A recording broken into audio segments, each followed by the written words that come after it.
Let's go, let's go. I missed the captions. I think I remember how to fix them. I was using a different scene collection last time, and the captions broke. But I think I fixed them, maybe. But these ones definitely work. So I'm glad for that. I will double check on fixing those. Last stream was a time. Everything was broken. I was like, why the fuck is everything broken? Don't like it. I don't like it. Don't like what things fucking break. That's not what I wanted.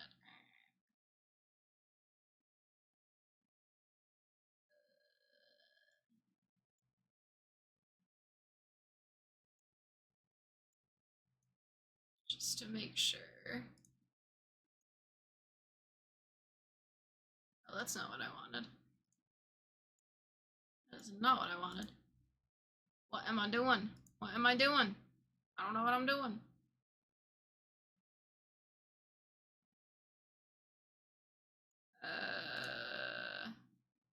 See, I'm gone for a week and I forget everything. What happens? This is what happens. Let's start up this game. So it says, I don't know if you, it's not showing it yet, but it says, this game is not suitable for children or the easily disturbed. It includes depictions of horror elements, human-animal violence and death, abuse, abusive relationships, disturbing images, loud noises, flashing images, lights, and more. Individuals suffering from anxiety, depression, or certain fears, phobias may not have a safe experience playing this game. For a full list of content trigger warnings, go to About section in the game's main menu. Please take care of yourself. That is true. Please take care of yourself. If this is not for you, that is totally okay. Maybe taking home this particular cat is not for you, and that is totally fine. Do not take home this cat. Do not take this cat home. Okay, let's see this full list. You find a cat on your day off. From there, you decide what happens next. Or do you? Okay, we have abuse, abusive relationships, agoraphobia, amnesia, amputation, dismemberment, animal abuse, animal death, animals, monsters, eating humans, anxiety, social anxiety, blood and gore, body horror, body injury, cannibalism, child abuse, cosmic horror, dead bodies and body parts, death, dying, decapitation, depression, dissociation, doll animation, emotional abuse, entrapment, epilepsy warning, glitches, hallucination, heart attack, intrusive thoughts, isolation, kidnapping, abduction, loss of vision, loud, sudden and or repeating noises, manipulation, gaslighting, mental illness, mind control, murder, paranoia, poison, venom, psychological horror, scary, disturbing images and messages, scopophobia, seizure, self-harm, stalking, unaliving, tense situations, gameplay, thalassophobia, timed gameplay, violence, and vomiting. That is a lot. And I think I kind of have a grasp of what I'm getting myself into. Am I still gonna do it? Yes. Why? Because I like horror games and I want to see what happens when I take this cat home. I'm trying to turn the volume down on my headphones. And it's not turning down. Yay, tons of warnings! Yeah, like, I mean, that's a lot. That was a lot of warnings. There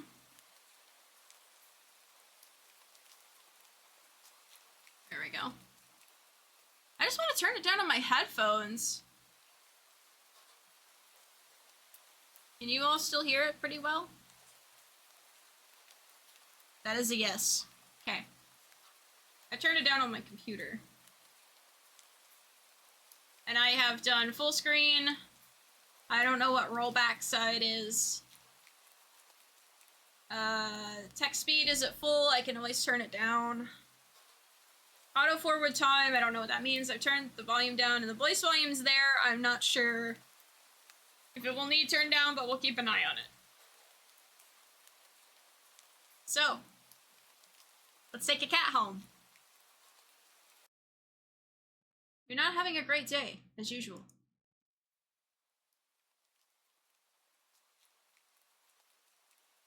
I'm great. It's the first time in a while that you felt like going out. But in the middle of your walk, it starts to rain. Typical. But maybe this is just a sign that you should have stayed home today. Yeah. You can always try again tomorrow. Right? You turn to head home when... Kitty! Oh my gosh, a cute little meow! I love it. Huh? What was that? There are only a few people around on the street.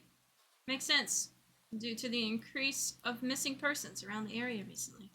Well, that and the weather. Okay, so making sure my V-bridger was connected.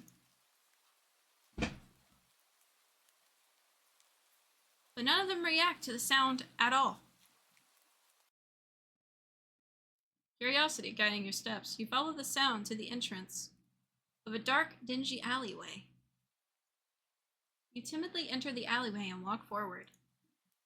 The ground dampened by the rain makes your steps sound louder and more confident than you actually feel. You're so cute! Finally, the sound source comes into view in the cold, dim light of the alley. At the end of the alley, in a big cardboard box, is a cat. Huh. Guess that should have been obvious. It's an interesting looking cat.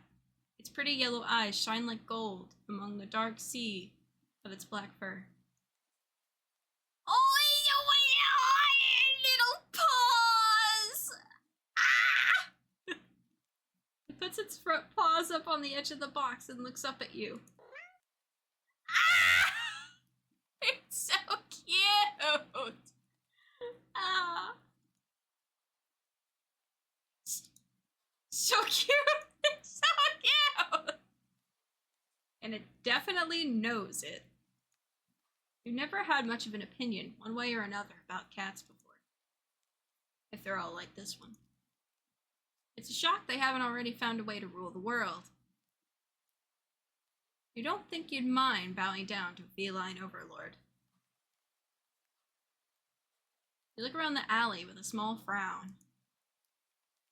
They leave cats in cardboard boxes these days anyway.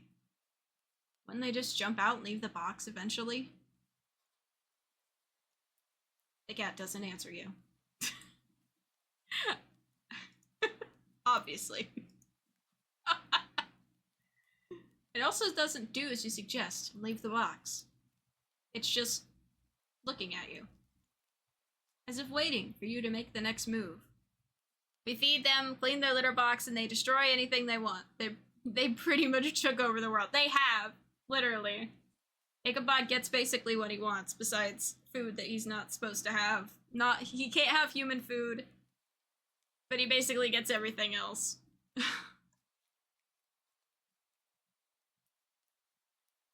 Well, obviously we gotta do the obvious one first, which is do not take cat home.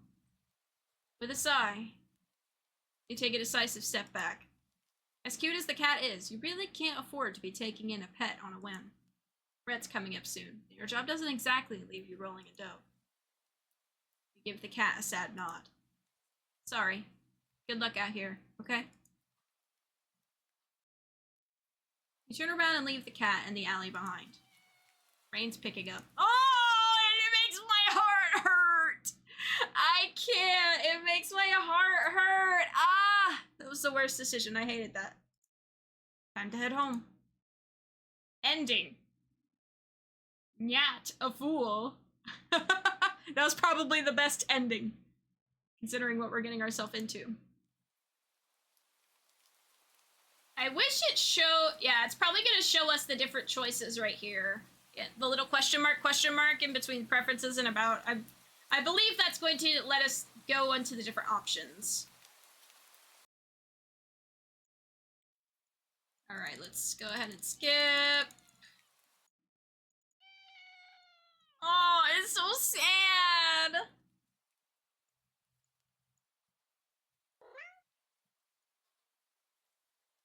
Hi, SK!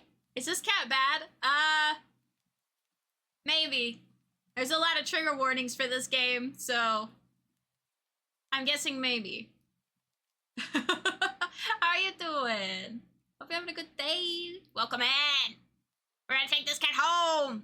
Yeah, there's a cute, like, the trigger warning at the top is just, like, the general big ones. Like, there's a whole extensive list. Let's go. What did you say, little cat? Robbed the bank for cat treats? Okay. I will do whatever this cat wants. It's so precious. It's so cute. Oh, I just want to take it home. And I'm going to this time. We already did the obvious one, which is don't take it home. That does answer you, obviously. Alright. Now we're back to where we're at. We're gonna take the cat home. We're gonna take the cat home. It's gonna be mine forever. It's gonna be my little friend.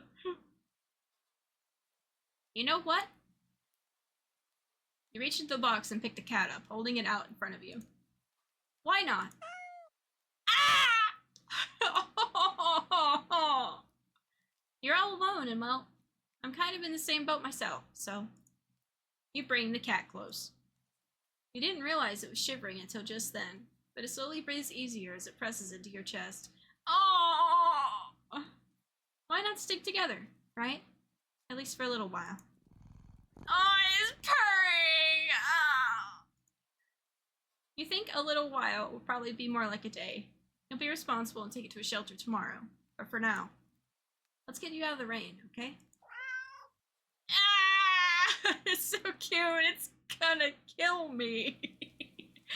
Ah! You stop by a small local pet store for some cat food, then head back home.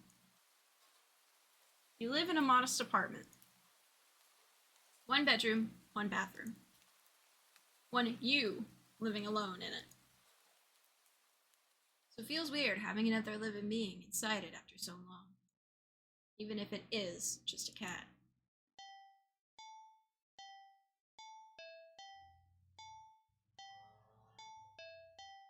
I don't want the background music. Making me anxious. Skully, you summoned my dad's black cat? Nope. I did not. After locking the front door and placing the cat on the floor, you watch for a moment as it curiously explores a new environment. Leaving the feline to its own devices, you set about making the both of you some dinner. You take out the can of cat food and open it with the tab on top. Ah! You put out some cat food on a saucer and click your tongue to call the cat over to you. It perks up at your beckoning and rushes over. That's a very smart cat. It looks at the plate of food and completely ignores it. Not hungry, I guess. Try not to let it annoy you. The cat doesn't understand the concept of money to appreciate that you spent your hard-earned cash on it. It's just a cat, after all. I'll just leave it here if you get hungry later, okay? Cat rubs its body against your leg with a purr. Aww. You smile. That's enough of a thanks for you. It follows you into the kitchen as you start on your own dinner. You decide that you've have enough ingredients for a sandwich. Bread toasted, mayo and mustard spread, turkey and cheese and lettuce perfectly placed. Tomato Ow! You wince as you cut your finger on the knife while slicing a tomato. Stupid. Feel a little embarrassed for such a blunder and sigh, tossing the knife onto the cutting board. You're about to head to the bathroom for a bandage when the cat hops up onto the counter. It sniffs at the knife and meows almost pointedly at you. Don't worry, I'm alright. It was just an... You watch as the cat starts to lick lightly, but enthusiastically at the blood on the knife. At your blood. You're so shocked that by the time you come to your senses, the knife has been completely licked clean. The cat sits back, staring at you. You feel a little uneasy. Sure, cats are meat-eating predators, but that was a little weird.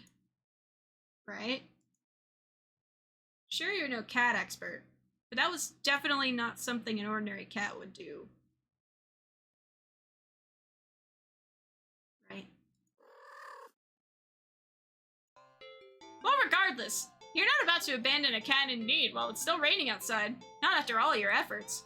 You were going to take it to the shelter tomorrow anyway. What's one night of awkwardness? Weird or not, It's just a cat. The rest of the evening, unfortunately, goes downhill from there. Even after covering up your finger's cut with a bandage, the cat keeps trying to lick at the wound. While you're eating your sandwich, while you're cleaning up the kitchen, while you're trying to watch TV, you gently push it away every time. But you're starting to get worried at the strange behavior. What if it's got a taste for blood and thinks you're food now? You're not sure what you'll do if it starts to get more aggressive. You keep thinking about the cat food sitting in the corner, untouched. Oh my gosh. Ugh, come on, enough already. You shove it away a little more forcefully this time out of annoyance. You feel bad immediately, but before you can do anything, the cat meows sharply at you and dashes off around the corner and into the hall. You sigh deeply. At this point, you're just worried that it's going to take a bite out of you in your sleep. Maybe a vet will have an idea on how to calm it down. You can only hope. You don't have many other options left other than tossing the cat out in the rain. After finding the number of a local vet, you pick up your landline and...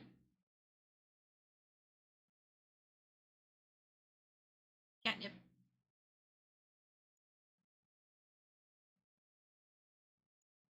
The lights just went out? Great. Just great. Rain must have knocked out the power. You check your cell phone only to find that it's out of batteries. You must have forgotten to charge it before leaving out earlier. Outing must have been so spur of the moment that it had no doubt messed with your usual routine. You grab a flashlight and turn it on. It's quiet. It's too quiet. Did the rain stop? But then, why did the power go out? You look outside. The sky is pitch black. What time is it? You turn to check the clock. The cat sits on top of your digital clock, staring at you. That says kill. Thinking now, you realize the clock shouldn't be working at all with the power outage. The numbers are lit up. Going completely haywire. The cat stares at you. It's completely still. It says hell too? Oh no. Oh no. You'd think it was a statue if you didn't know any better. Ah!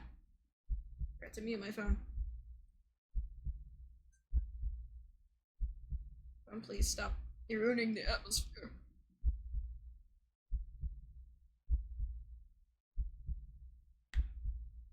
This is kill and hell. Ugh. It's not giving off any indication that it's alive. It's not blinking. It's not even breathing, but its eyes. This isn't normal. You're afraid. I am very afraid. You want to run. You want to run, but you're afraid of letting the cat out of your sight. Consider tossing the cat out after all. But as soon as the thought enters your head, you feel a sharp urge to vomit. Its eyes hold you still, even with your flashlight trained on it. Its pupils are large, round, inky pits. The flashlight flickers. Oh shit.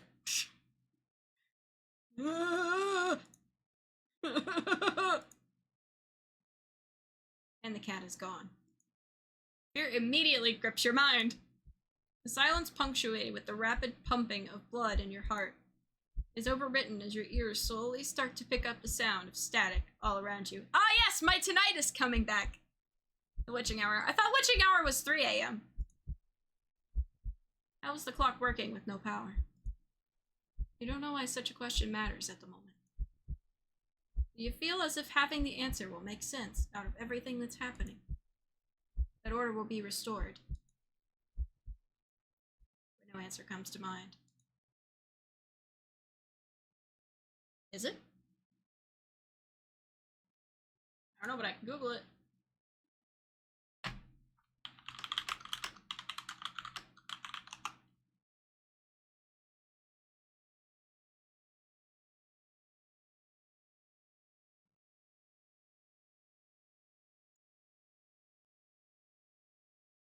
Some believe set the witching hours boundaries between midnight and 3 a.m. or 3 a.m. and 4 a.m.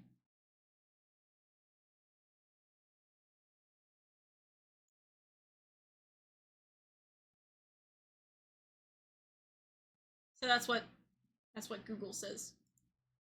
You back away from the clock.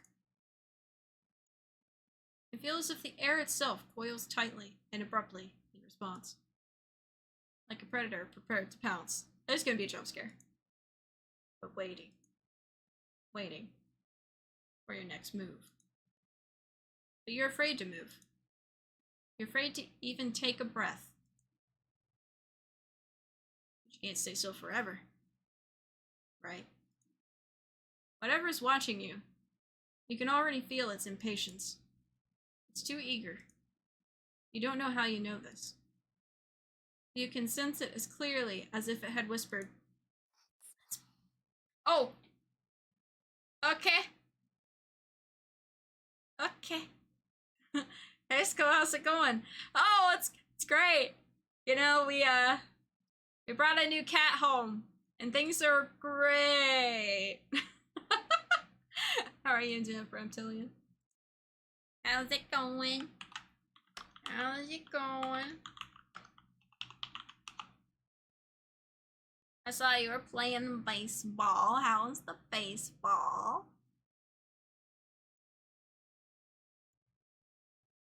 Right into your ear.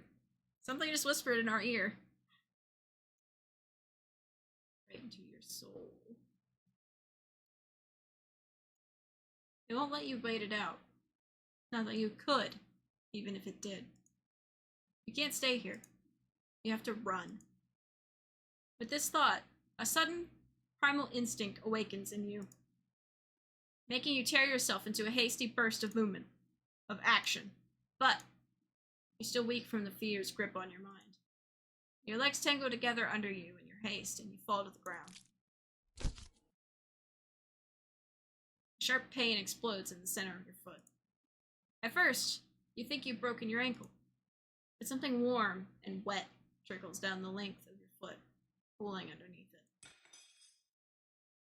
You hear the sound of metal scraping on tiles after skidding across the floor, as if it had been kicked. Winded from your fall, you look up in a daze and see the object glinting in a strange light coming in from outside. The light pouring in from your now open front door. Thoughts of how, when, who, what, in regards to your inexplicably open door, screech to a halt. As your brain finally identifies the metallic object you've been staring at. It was good for the beginning part of it, turned bad for the rest of the stream. Aw, I'm sorry. Hopefully maybe next stream will be better. I'm glad you had a good time at the beginning. You can chill with us. We're gonna have a good time with this totally normal, not lethal cat. Right? Right.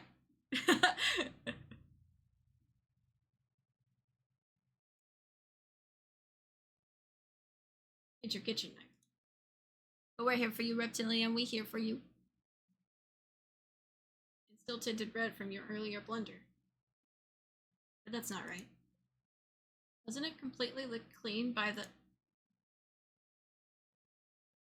You gulp dryly at the pain in your foot. So I'm taking the day off tomorrow to think about some things. But for now, I'm going to think about what to eat. So I'm eating lunch. Yeah! Take you a break and enjoy a nice day to yourself. Relax. Treat yourself. You did a good job today. No matter what happened, you did a good job. Be proud of yourself. Go get you some lunch. Get you something good to eat.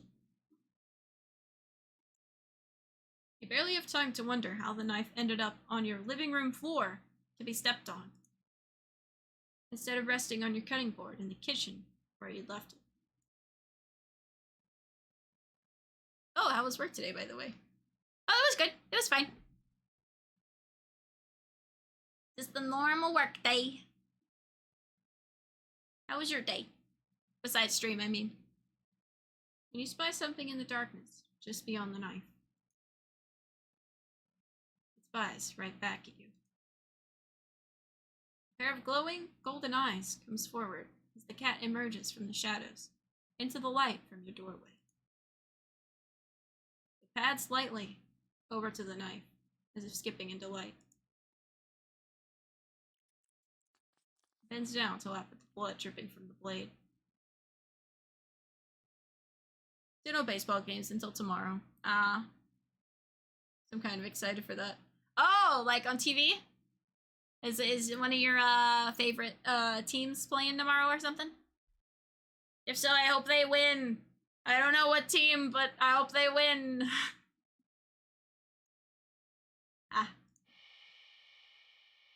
Senses slowly begin to overwhelm you.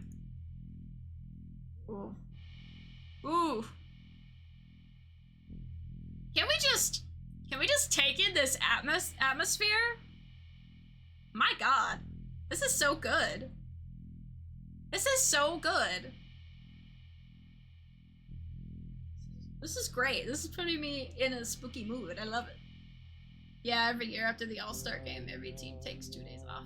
Ah, I see. This isn't normal cat behavior? I don't think it is, caveman. I don't think cats are supposed to do this. Is that what your cat does? Cause mine doesn't do that. I'm a vampire and my cat doesn't do that. Really? Yes.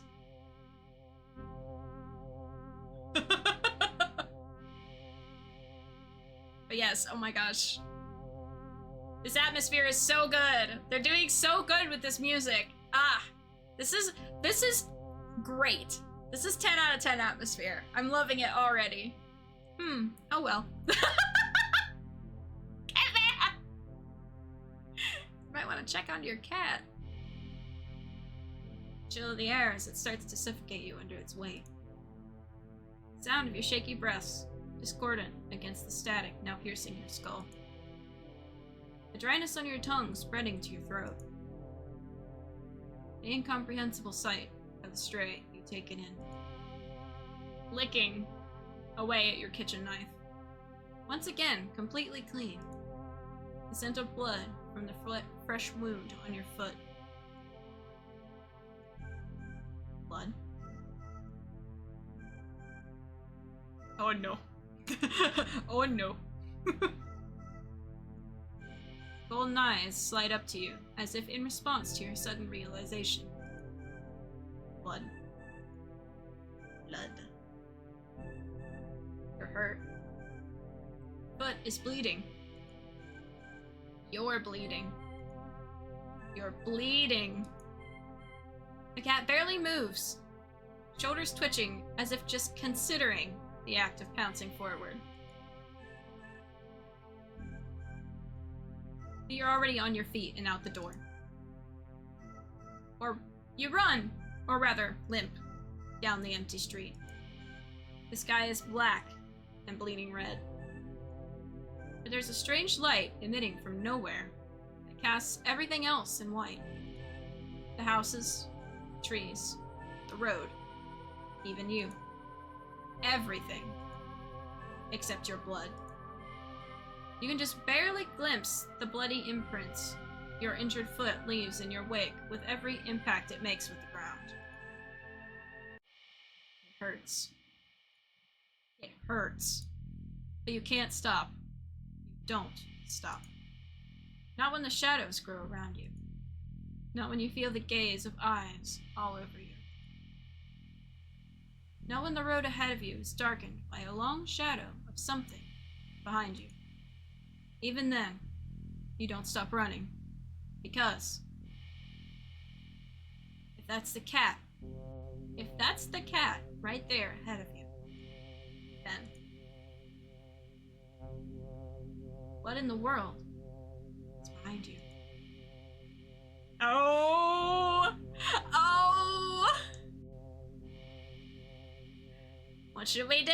What should we do? What do you think we should do, everyone? Should we look behind us or keep running?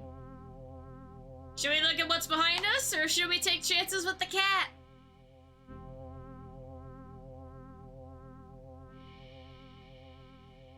Which do you think is safer?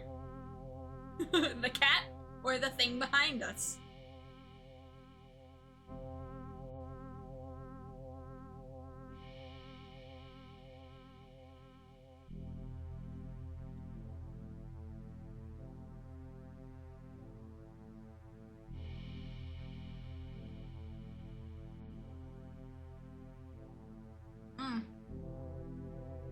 Well, if you ask me, I always want to know what's behind me. So, let's look behind us, shall we?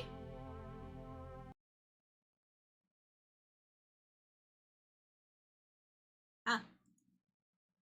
Interesting. Oh, very, very interesting. Ending 0. It begins. What? What the fuck? What? Well, okay. That's 2 endings now. Ending 0. It begins. Complete. Something happened. You think anyway. You can't remember what. We also got the one where you don't take the cat. There are 40 endings to this. We've gotten 0. We've also got the one where you walk away. There is one true ending. The rest of them are not true. So let's do this. Oh, when can I save?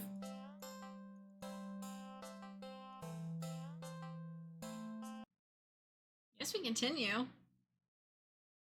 You look behind you when there's a lion in front of you. Exactly. You're walking. Right, of course. It's the first time in a while that you felt like going out.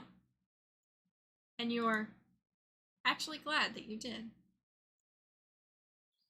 The weather is absolutely perfect today. That's a good sign, right? Maybe your luck is finally starting to turn around. You tentatively allow yourself to feel excited for the possibilities of where you could go or what you could do. Maybe even who you could meet. You're so deep in thought that you almost miss it. Huh? What was that? Curiosity guiding your steps, you follow the sound to the entrance of a lonely alleyway. The sunlight only just manages to reach down in between the tall buildings on either side.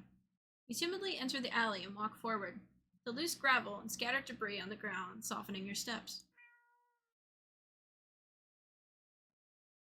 Finally, the sound source comes into view in the warm, almost ethereal light of the alley. At the end of the alley, in a big cardboard box, is a cat. Huh, guess that should have been obvious. It's an interesting looking cat. Its pretty yellow eyes shine like gold amongst the dark sea of its black fur. It puts its front paws up on the edge of the box and looks up at you. So, you look so familiar, right?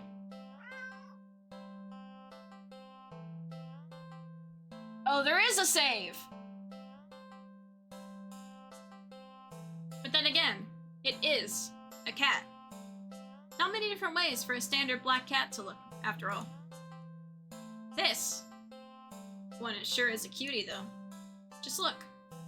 It's not glaring at you or hissing at you for getting this close like other stray cats have in the past. It's just sitting there patiently, waiting for you to do something.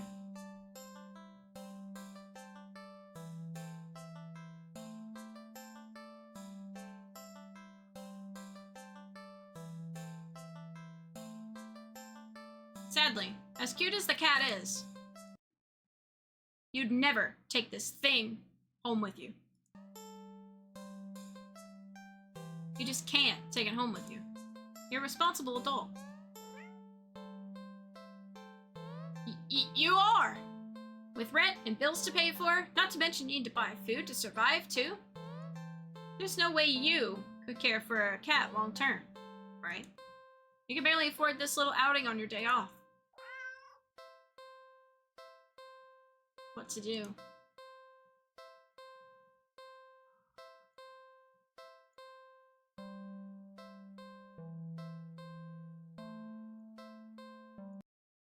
You are not ready. You are not ready. Damn it.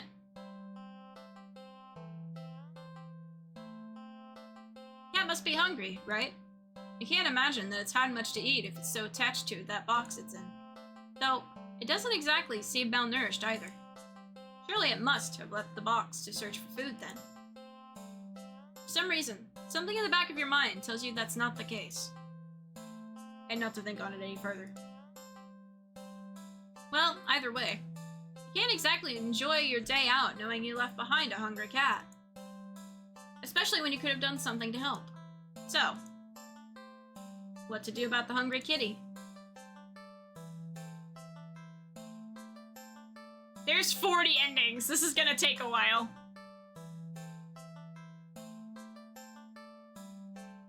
Not yet. So, you glance around the dark, dingy alley, and only see garbage bags, trash bins, empty cardboard boxes, and scattered litter here and there. If there were something for the cat to eat, surely I would have found it by now. Right. But you don't want to just give up so easily. You keep looking. You look and only see garbage. You sniff and only smell garbage. You listen.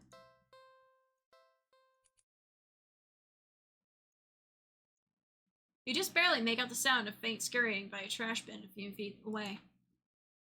Quietly, oh so quietly, you creep over to the bin, and you lunge! You weren't very graceful in your attempt. You'd stumbled and knocked over a stack of nearby boxes full of more trash, and as you stand up, grasped in your hand, is a small mouse.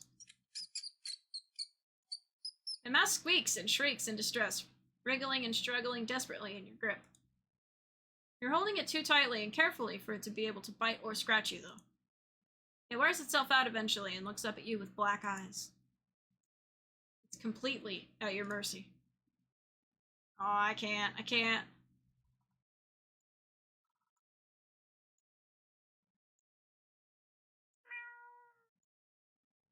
Are you sure?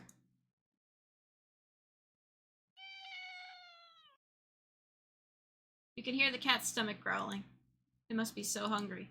It must be starving. Oh, goodness. Very demanding. You know the cat is hungry. Why are you hesitating? You caught prey for the cat's sake, didn't you? Are you really going to value the life of a filthy rodent more than the cat's? Yes. Oh! God.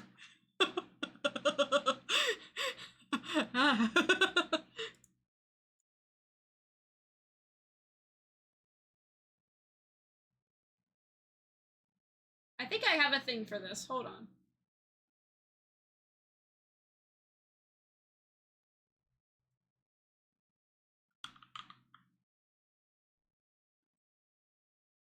I have no clue how this is going to sound, but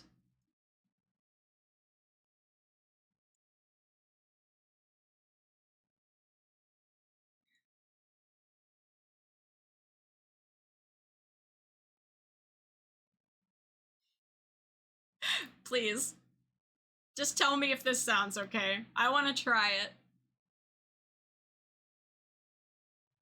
You're mocking me, are you?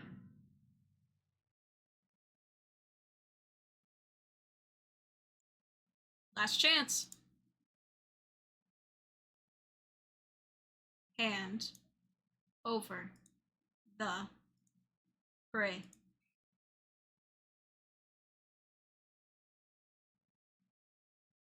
Oh no, where did it go? There it is. Now,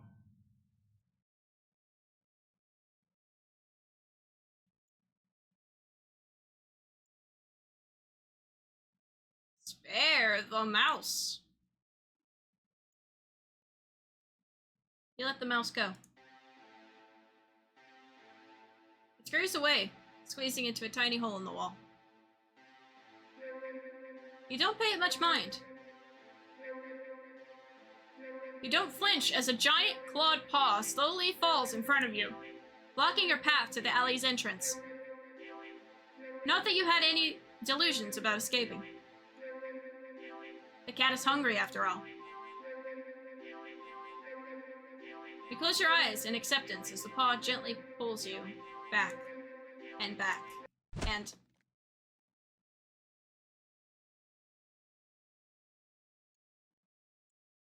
Ending 26, a life spared.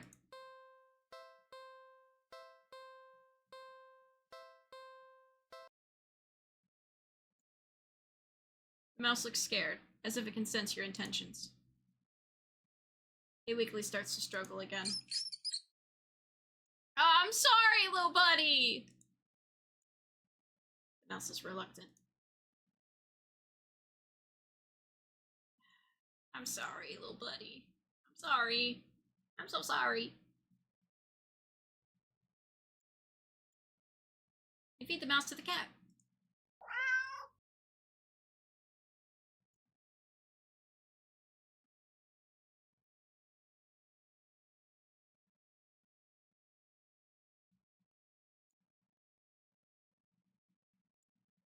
The cat tears it apart instantly.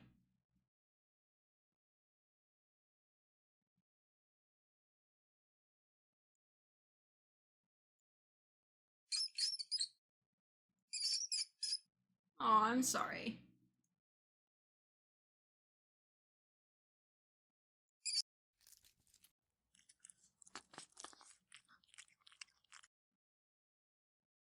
The crunching in my ear. The mouse's pain squeaks and squeals pierce through you until they're abruptly cut off. Satisfied, the cat mews happily at you, red tinting its fangs. The cat curls up in its now blood-stained box and goes to sleep. You take the chance to leave.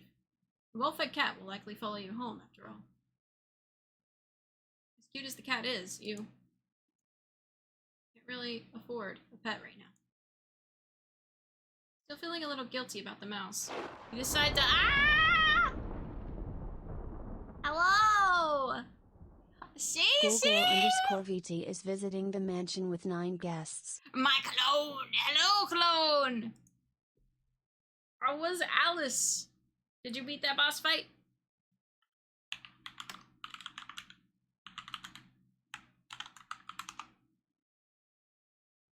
Hello! Why is the shout out not shouting out?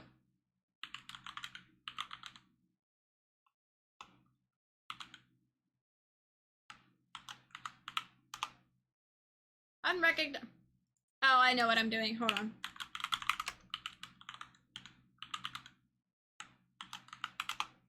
There we go. You haven't followed Cece, my clone. You should.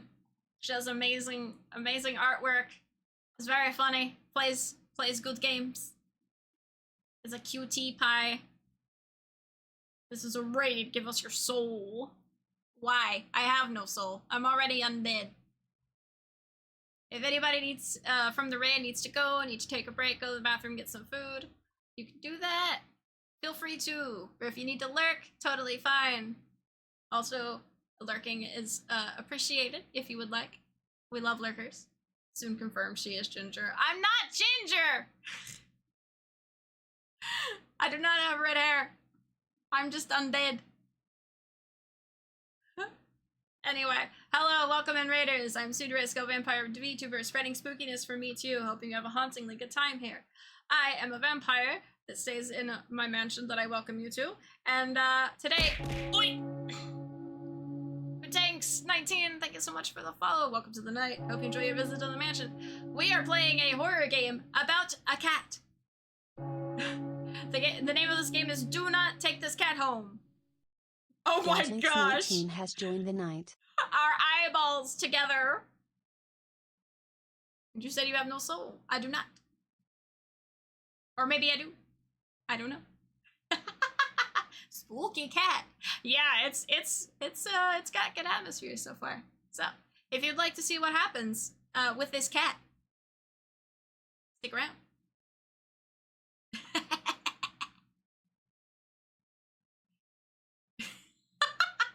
I love the emotes. I love them. Yes, yes. Mix it up, mix it up.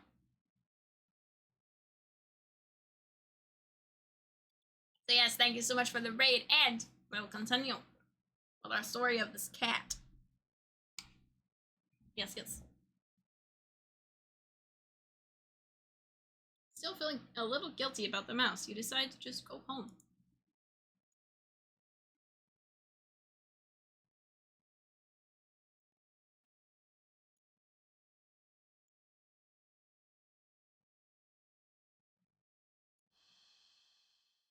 After a long walk home, you finally enter your apartment.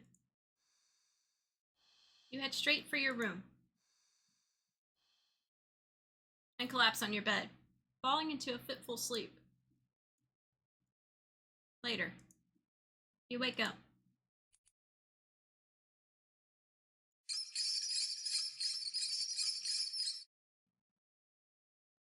Squeaking and scurrying noises all around you. So loud and constant, they sound like screams. In the darkness of your room, you see the shifting shadows of hundreds of mice surrounding your bed. You try to run. Ah! But you cry out as twin lances of pain race up your legs. You fall off the bed in your attempt to escape. The hordes of mice dodging you as you crash to the ground. You can't stand up. Looking back and squinting into the dark, you just about make out the source of your pain. The flesh and tendons of your heels and ankles are mangled, bitten through your socks. No, no! Leave me alone! Desperate, you crawl with only your arms towards the door.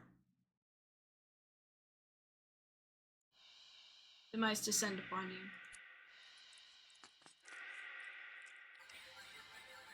Biting into your skin. Gnawing away pieces of you. You start to fade in and out of consciousness, but you still reach up for the doorknob. Your arm heavy, weighed down by the mice clinging to it with little claws and tiny teeth. You manage to jostle the knob enough for the door to slowly swing open.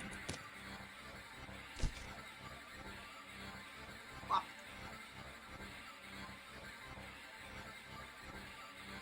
That's our arm! My fucking arm! But your outstretched arm suddenly falls to the ground, lifeless. The mice manage to chew through the flesh and bone of your now dismembered limb. As a few mice creep forward to curiously inspect your arm, you stare blankly at it for a moment before sliding your glaze up. Ah, it's only a flesh wound. In the newly opened doorway sits a familiar-looking mouse. It stares at you, the darkness in its beady black eyes. You can't begin to measure their depths.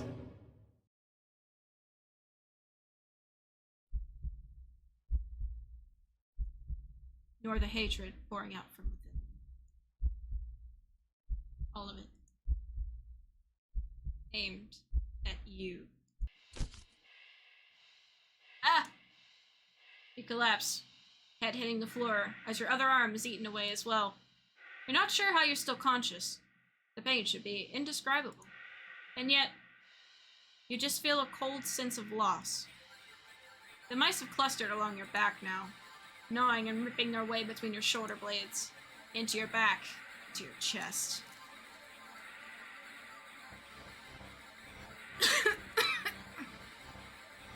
You weakly cough up blood. They must have damaged something important. You feel something being pulled out of you. And in between the moment that blankets of darkness fade out your vision, There's something wet plop on the ground in front of you. You pry your eyes open and see it in front of the mouse. My fucking heart! How will I ever feel love again? Weirdly shaped, red, with your blood and pulsing, and oh, that's your heart, isn't it? The other mice all descend upon it, abandoning your half-eaten body. You're losing a lot of blood. You feel sleepy, but you also feel anger? Yes. So much anger. How dare they? How dare they? The last thing you see before your vision fails you is a pair of glowing eyes leering in from the darkness beyond the door.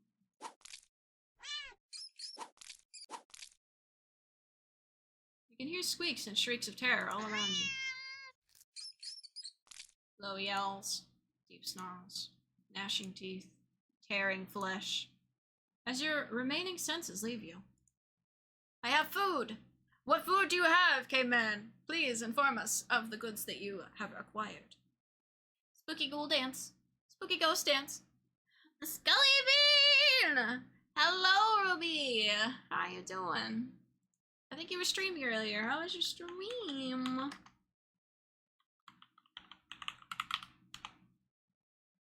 We have another amazing artist here who is also a vampire bat.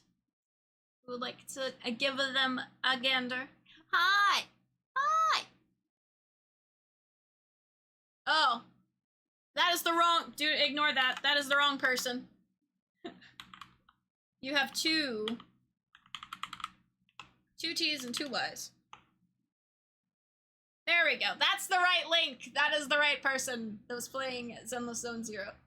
I miss you. I miss you too. How'd you? Good. We're doing good. Please mind the trigger warnings. This game has a lot of trigger warnings. It is a scary game about a cat. Ah, thank you for the blood donation. I greatly appreciate it. And hydrate. I will hydrate. Drink some of this, Michael. Be one of us.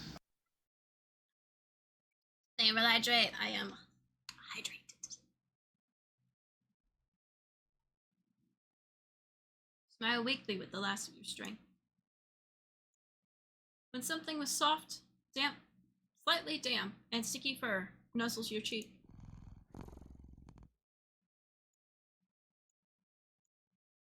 Good kitty. Ending 27. Well fed.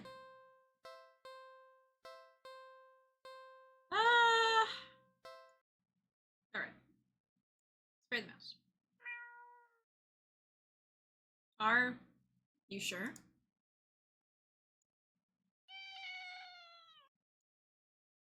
You can hear the cat's stomach growling. It must be so hungry. It must be starving.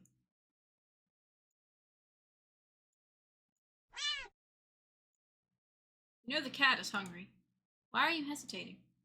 You caught prey for the cat's sake, didn't you? Are you really going to value the life of a filthy rodent more than the cat's?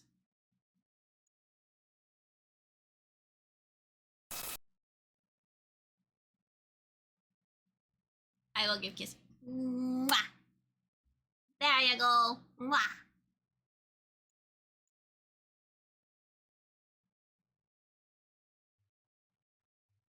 You're mocking me, aren't you? Last chance. And over the prey. No.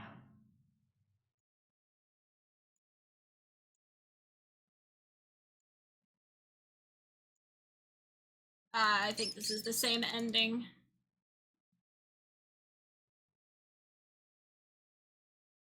I must do a lurk, you heckin' cutie. Ah, thank you so much for the lurk. I appreciate you. And no, you a cutie. No, you. Oh, I have bloodlust mode for a little bit. We're gonna be a little spooky in here. You feed the mouse to the cat. Yeah, I think this is the same. Yeah, this is the same. This is the same ending.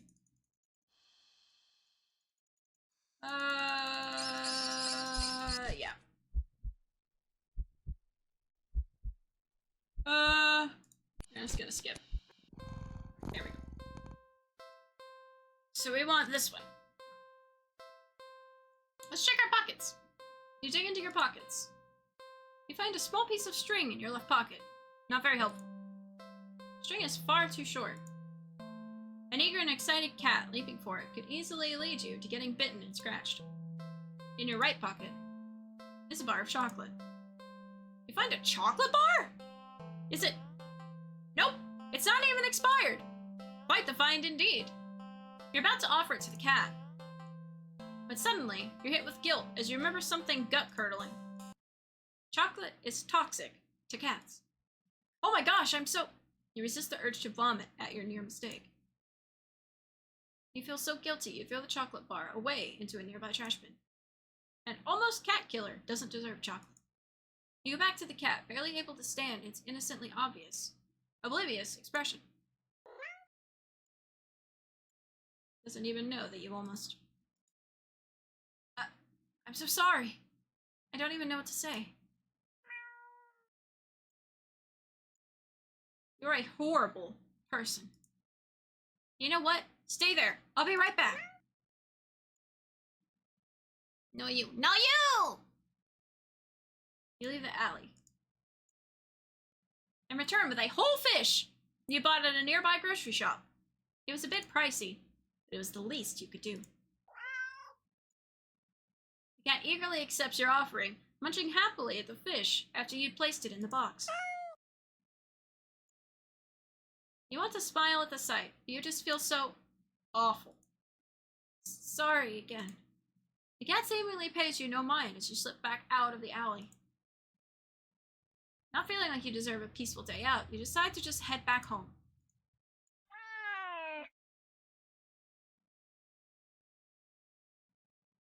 I don't like that.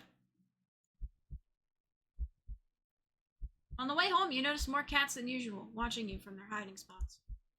But you try not to think about it. You can't help but wonder if they know what you'd nearly done. But it's not like you meant to hurt anyone.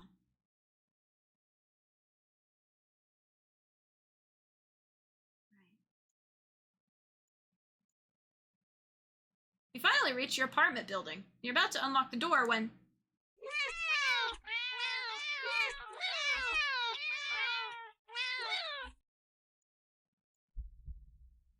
You look behind you, only to see dozens of cats standing there, looking at you.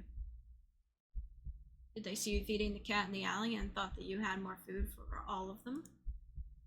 I'm sorry, I don't have any more food for you. None of them move an inch. Starting to feel a little unnerved, when finally a single cat pushes its way to the front and... Oh, it's you. Oh. It's held carefully between its teeth is the chocolate bar you'd thrown away earlier. It places the chocolate bar down in front of it before looking back up at you. All the cats look up at you. You can feel their judgment. You feel your sins weighing down heavily on your back, but without the money to buy enough food for all of them, you don't know what to do.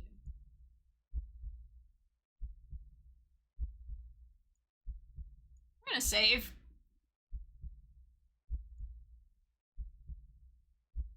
What do you think? Should we beg the cats for forgiveness or go inside? All those cats staring right at us, looking through our souls, knowing what we did, wanting fish. Wanting some fish. Hmm?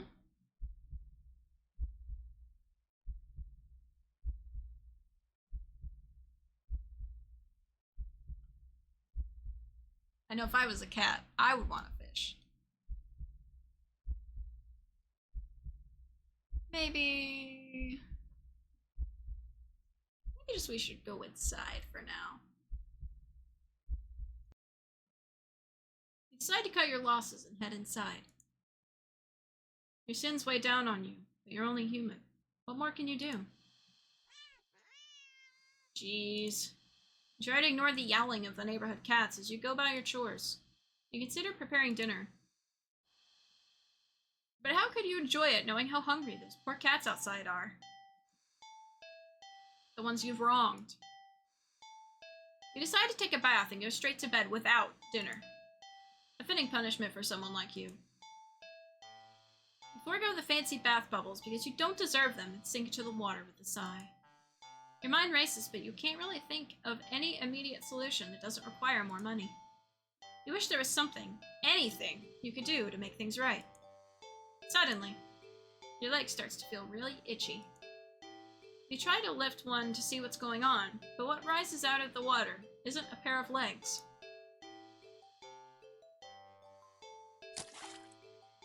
It's a fish tail? You feel dizzy at the sight. Maybe you're hallucinating from the stress. You try to climb out of the tub to cool your head, but instead of your hand rising up to brace itself, a wet fin stretches out to plop on the rim. You're too weak to hold your weight, and you're so startled by the sight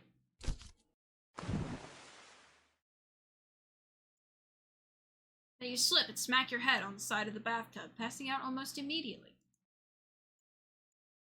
You're awake. You think. Anyway. You open eyes and you're underwater? You must have slipped beneath the surface of the bathwater. You gasp instinctively. Except not really. A bubble simply floats out of your mouth, up, up, up, to the surface. You're broke as heck, so you know your bathtub isn't that big. Did you drink? But how?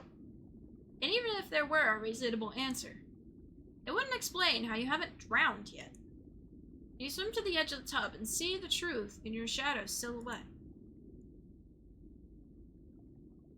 You've been turned into a fish? This isn't possible. You don't get any time to ponder over this, unfortunately, because just then, a shadow looms over you from above. You look up and see a cat. It peers down at you from beyond the water's surface. And then you realize, this is the answer. This is how you're meant to atone. With a heavy heart, you swim up to the surface. The cat scoops you up, tossing you out of the tub and onto the bathroom tiles. As you flop around, gasping for air, or water, you realize the cat wasn't alone. Dozens of hungry eyes peer down at you. You can hear the yowling of what sounds like hundreds of cats outside your bathroom window. You send one last look to the cat before closing your eyes and accepting your fate. As the cat descends upon you, tearing at your flesh, you find yourself mourning the fact that you're not even big enough to feed all of them. Even in the end, you couldn't properly atone. Your efforts, your life, all of it, amounted to nothing. Ending 25, Seafood Sacrifice. Oh my gosh, this is so good! So good. Beg for forgiveness. You collapse to your knees and bow down, low, as you start to earnestly beg for their forgiveness. I'm so sorry! I swear! I'd do anything to make it up to all of you, but you're out of options. Suddenly. You feel something stir in your stomach and swim its way up to your throat, closing off your airway as it tries to force its way out of your esophagus. It finally succeeds with aid from your helpless gagging.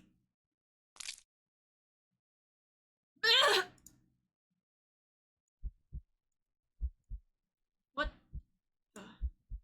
You're lying on the ground in front of you.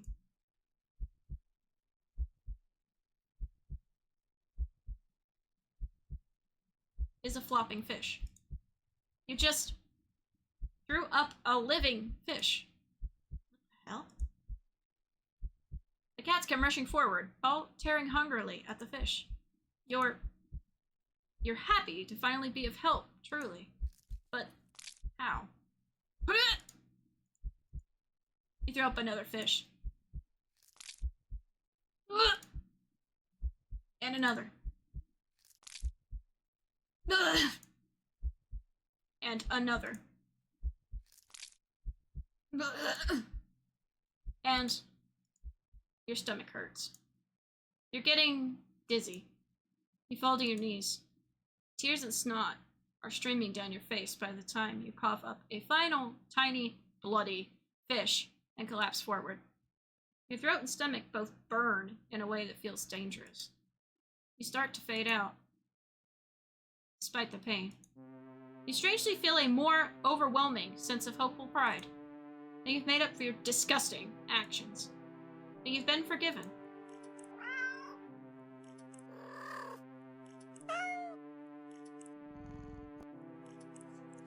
The sound of happy cats munching away at their fish fills your ears. Then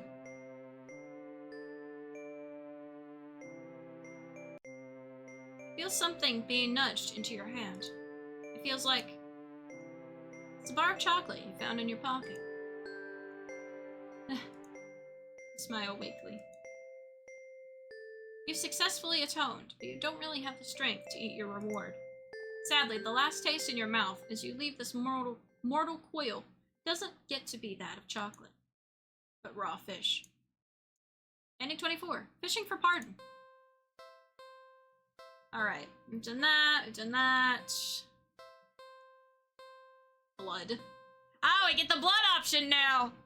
Once you do all the options, you get the secret one.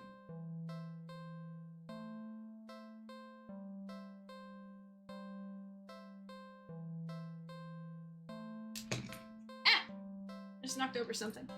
Shit.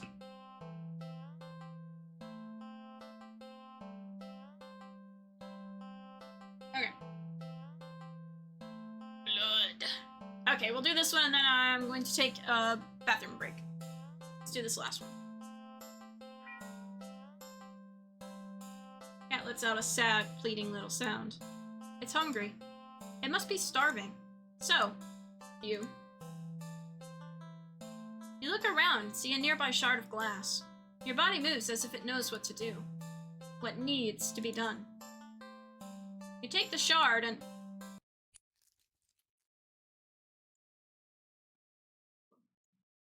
Why would you do that?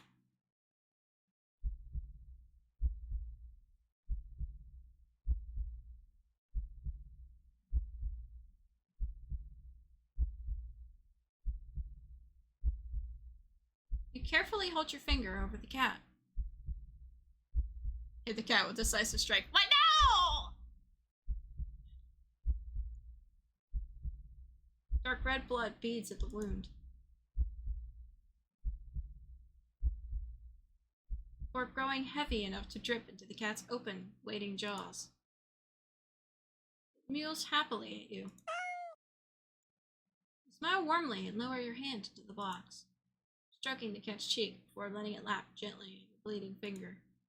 When the flow gets weak and the cat meows for more, you squeeze below the wound, coaxing more blood out. You feel a strange but welcome sense of comfort from the odd exchange. A being other than yourself was hungry, and you were able to provide its sustenance. A small wrong in the world made right, even if so strangely done and only temporarily. Ironically, it's at that moment you start to feel dizzy. You didn't think you were losing that much blood. You slump against the cat's box and listen to it mewl in distress. You think it sounds worried about you, Or at least you'd like to think so. It could just want more blood as well. The cat hops out of the box and into your lap, nuzzling at your stomach and mewing unhappily. You wish you could ease its concerns, but it's not like you can just talk to each other. You can't help but try to remember the last time you talked to anyone, actually. If you were to die here and now in this alley, how long would it take for someone to realize you were missing? That you were gone? Your thoughts are interrupted when the cat yowls loudly, tensing up in your lap. You don't have time to wonder why, as a voice rings out from the entryway to the alley. Hello? Hey, you! Are you alright? You don't answer. You don't think you can. Your voice feels locked away, deep, deep within you. The cat looks up at you with a long stare, as if assessing you. It looks back towards the voice, and with a final nuzzle to your stomach, it hops out of your lap, walking towards the alley's entrance. But then, I have a bad feeling. Whenever I see shards of glass, I just think of the DVD perk. Ah, yes, understandable, understandable. It starts to shift.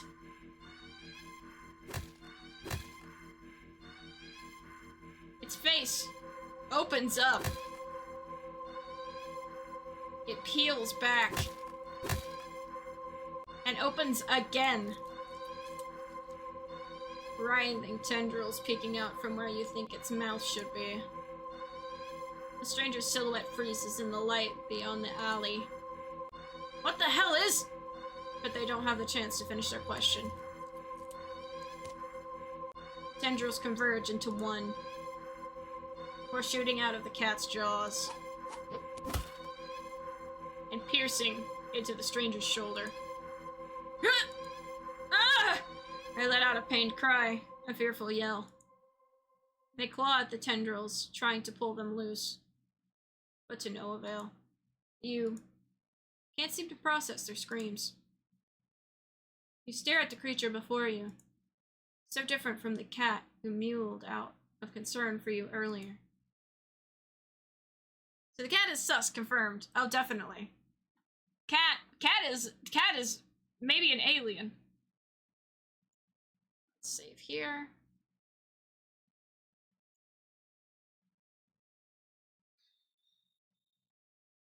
Okay, first let's stop the cat. You can't let this happen. Shakily crawl forward. You weakly grab at the conjoined tendrils that pulse as they drain the stranger's blood. When you tug as firmly as you're able, the tendrils' pulsing halts, and the cat turns to you. It makes a strange trilling noise that sounds like a question, but you have no answer. You can't even understand the question. So you simply scoop up the creature, the cat, cradling it in your arms. Your gaze almost longingly at the light beyond the alley's entrance. You don't know what's going on, but you just can't sit by and watch someone else be eaten so viciously. Not when they tried to see if you were okay. Not when you could offer yourself instead. You think the stranger is set free, because after the sound of shoes hastily scuffing on the pavement fades into the distance. You feel something sharp pierce your back. It feels thin, almost like a needle. So the pain passes quickly as your body adjusts to the intrusion. You're sure it wasn't so thin when it skewered through the stranger's shoulder earlier. But as you feel your blood leave your body, slowly as if being pumped out, it gets harder to think and your vision starts to fail you. The creature in your arms makes a soft sound. You hold it as tightly and closely to you as your weak arms can manage. This is fine. You're okay with this. You don't know if this will change anything. Surely the cat will get hungry again at some point after you're gone and no longer an option. But, at least this time, you were able to save someone. Ending 28, personal care package. cat is getting dinner tonight in the form of human flesh. Not a strange cat at all. Alright, we'll be right there. I'm gonna take a PB break. I'll be right back. Hello, we return. And I totally didn't, give Ichabod a lot of pets and a suspicious look when I went out. Alright. So we did stop the cat before, so let's let the cat eat. The strange eldritch tentacle cat. Ugh! Someone help me! Help! Ugh. You look away as the creature devours the stranger, draining them until they're nothing but a husk of bone, skin, and clothes heaped on the floor. You feel awful, but what could you do? The creature is also a living thing. Shouldn't it be allowed to eat what it needs to? Does it not also have a right to do what it must to survive? You ignore the voice in the back of your head that questions if there could have been another way. It's not like you tried to see if it could eat anything other than blood. Human blood. Now, did you? The creature purrs as it rubs its side into your arm. You realize that after a bit of rest, you've already started feeling better.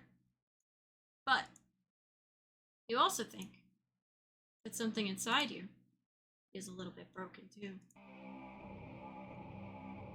You're just not quite sure what it is yet. You stand and hold out your arms. Still hungry? The creature trills happily and hops into your outstretched arms. Let's go then, yeah? You leave the alley together. You go out into the world together. The cat is hungry, and it will be hungry often from now on. Very often. Screams of fear and terror follow you both wherever you go, and without thought or care or concern for any of it. You just stand back and watch. Ending 29, all you can eat blood fae. Oh. Alright.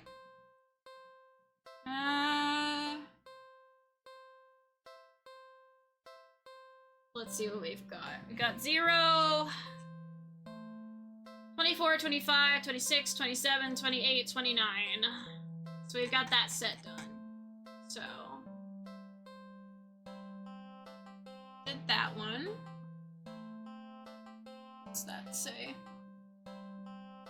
Quick save, quick load. Back.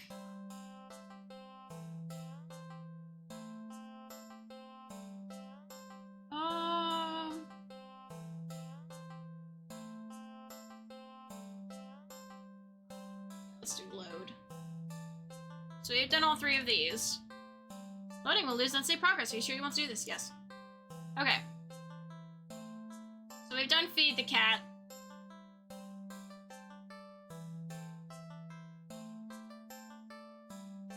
Did we do leave the cat? You don't think it's a good idea to get the cat's hopes up of having someone look after it if you're not willing to commit? What if it gets attached and somehow tracks you down, back to your home? You get away from it. Sorry. See you around, I guess. You stand up, cat watching your every move. You make it halfway out of the alley when the cat meows almost pitifully at you.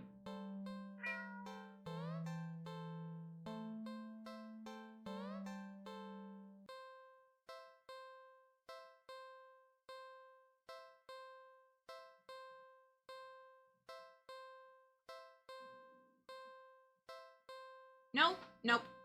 You need to nip this in the bud and get on with your day. It's what's best for the both of you. You leave the alley and continue on your way. Wait. What was I doing? In all the excitement of dealing with your furry dilemma, you'd forgotten that you still hadn't decided on what you were going to do for your day off. Ah. More options. Watch a movie, go to the carnival, go to a dog park. Start from the top. Why not? Let's go watch a movie. It's been a while since a film came out that looked interesting enough for you to drag yourself to a movie theater. Speaking of which, I really want to watch Longlegs, and I can't wait for when it finally is not in theaters, so I can watch it. You may ask, Skully, why don't you just go watch it in the theater? Well, I have a fear of movie theaters because the ones around us are terrible. So I'll watch it when it is not in theaters, and I can watch it from the comfort of my mansion couch.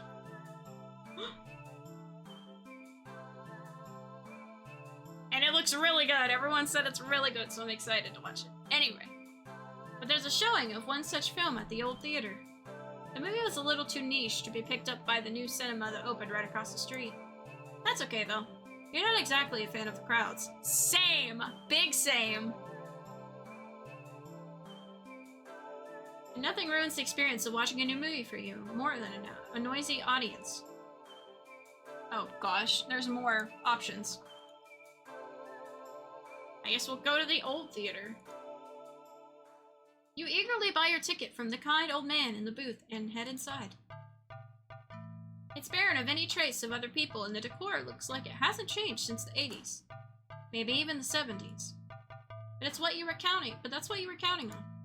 You consider buying some popcorn. But you can't help but be concerned that everything at the concession stand might be expired. Ew, expired candy? Not good. Not good. Imagine just going to bite into an M&M and it's just like a rock. Like it just feels like a rock and you chip a tooth. Ugh. Ugh. You move on and walk through the halls, finally locating the theater designated on your ticket stub. As expected, the theater your movie will be playing in is completely empty. Perfect. You pick a spot right in the middle, even counting the seats and taking in consideration the gap on the staircase. As you settle in, the dim lights fade away, leaving the room pitch black for a few seconds. Before the screen flickers on, no commercials or trailers pop up. The movie just begins. Pleased, you shrug and let yourself get immersed in the opening scene. But just as you're getting into the premise, the doors behind you momentarily casting light into the room and ruining the atmosphere. You hold in a frustrated sigh. It's a public establishment after all. The place can't exactly afford to stay open if you're the only customer. You try to refocus on the movie, but you sense the new presence slowly shifting around the theater, before heading in your general direction. What? You gape in utter disbelief as the stranger shuffles down the aisle, only to sit right in front of you. Wow! The asshole! You could have picked any seat! You could have picked any seat. Please tell me. Has this happened to anyone before? This has not happened to me, but oh my gosh, I can't imagine. There's no one else here, and plenty of places to sit. The stranger is also unusually tall, even with the stadium-like arrangement of the seats being on a somewhat steep incline. They're completely blocking your view. So many options. Yes, yeah, I would just move to another spot. You don't want to risk escalating the situation further. This whole thing is already making you uneasy. Why would they choose to sit right in front of you? Surely they know you wouldn't be able to see past them. Shaking your head with a passive-aggressive scoff in the stranger's direction, you reluctantly pick another, less perfect, seat in the theater. But, as you settle down, you see the strange person get up, only to once again sit in the seat directly in front of you. You look around somewhat helplessly, as if waiting for someone to silently agree with you about how odd all of this is, or at least inform you that it's all an elaborate prank. But there's no one else here with you. It's how you've always liked it, but you can't help but think that maybe it would be nice to have someone else here if it meant not being alone with this weird jerk.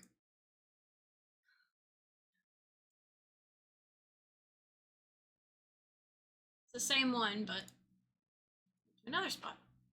You move again. And again, they sit right in front of you. You bristle, annoyed, and a little humiliated. Are they just getting a kick out of this or something? You've wasted enough time with this jerk that you don't even know what's going on in the movie anymore.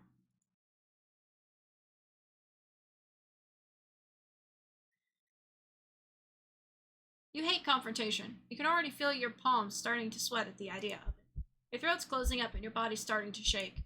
You've always been more of a flighter than a fighter, but you paid for this ticket.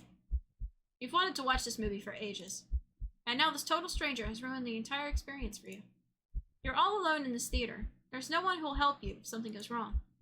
But you're angry enough that you ignore the signs of your body begging you to put as much distance as you can between yourself and the stranger. You stand up. Even standing and higher up on the incline, the stranger is still at least a head taller than you. The movie continues to play in the background, but you feel as if a hush immediately falls heavily over the theater at your movement. It's as if you can sense the stranger anticipating what you plan to do next. You square your shoulders and force a little bass into your voice. Hey! The effort makes your words come out more harshly than you intended, like a sudden and vicious bark. But you figure they deserve it anyway. You're being a real jerk, you know that? Just what are you playing at, huh?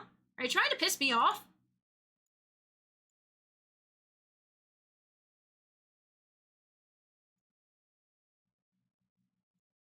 Silence that follows your words is deafening. So much so that you glance at the screen only to find that the movie has paused.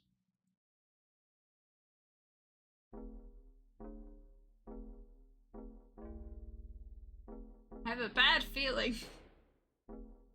Your attention is ripped back to the stranger in front of you as they shift slightly, like an animal trying desperately to anticipate the moves of a predator. You don't move an inch. You don't look away. You don't dare to blink. Instead, your eyes widen as the person's head turns. Then turns some more. Oh no. Then turns more, beyond what should be possible, neck bones cracking, to face you directly. Ah. You can't move. Wide, glowing eyes resting above a wider, grinning mouth gaze down at you. The stranger opens their mouth, and what comes out is something impossible to comprehend. What? What? What? What? Ha! The voice is endlessly deep and creaks like a weighty door, foreboding and oddly melodic, alluring. But it also snaps you out of your terrified trance, and before you know it, you're already out the door. You run through the halls of the empty theater, heading for the exit. You feel something watching you from behind, but you're too afraid to look. The exit now in sight, you sprint forward and burst through the doors. You look around frantically and spot the crowded cinema across the street.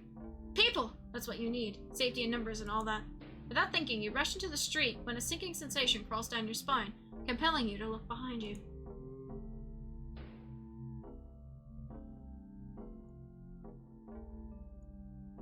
Don't look behind you, don't look behind you, don't look behind you, don't look behind you. Don't look behind you.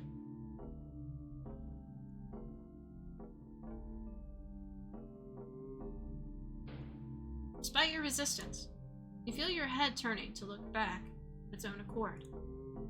While in the middle of the street, you catch a glimpse of a grotesque-looking person standing behind the glass doors of the old theater, watching you intensely, cradling something in their arms. Something familiar.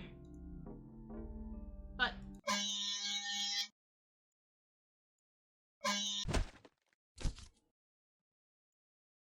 a glimpse is all you get, as a truck speeds forward and crashes into your body.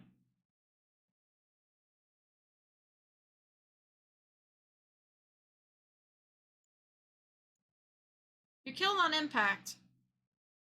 Your body splattered across the road and crushed further under the heavy tires.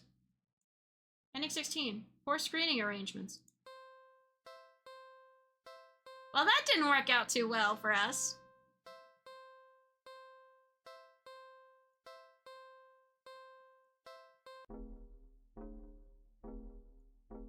Refusing to even risk a peek over your shoulder, you rush across the street to the new cinema theater. You didn't realize that it felt like you'd been surrounded by some kind of dreadful pressure. Until it very suddenly vanishes, leaving you feeling more than a little shaken. But at least breathing comes easier. You think it's within your best interest to repress everything that just happened. Yeah. Deciding to wait for the movie you've been anticipating to be available on DVD or streaming, you join the long line outside the new cinema. By the time you reach the ticket booth, you just want to get inside.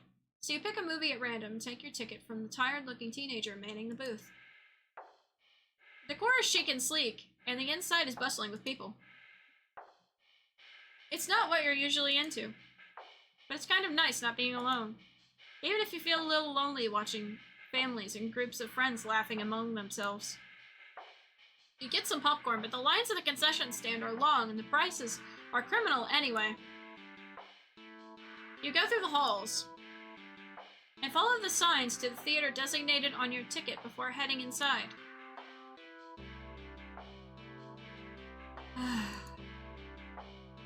Beside the sight of the absolutely crowded theater, you head towards the seat, only to be told by the person next to it that it's being saved for someone. This happens a few more times before you finally manage to get yourself settled into a seat annoyingly off-center to the screen. But the screen is at least visible, if not a little too close, so you grit your teeth and bear it. The lights fade out, but the chatter doesn't. The rest of the audience seems content to talk through the commercials and even through the trailers. You figure the chatter will stop when the movie actually begins, but it doesn't get even slightly quieter as the opening scene starts to play out.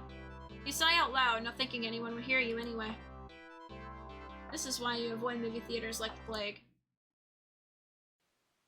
Suddenly the screen changes, showing the face of a black cat. A familiar black cat. Confused murmurs fill the room, but then the cat on the screen meows.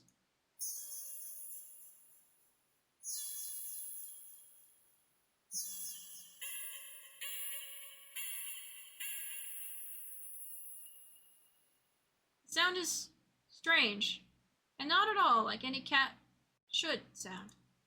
Haunting, almost melodic, and layered as if made of multiple voices of different creatures.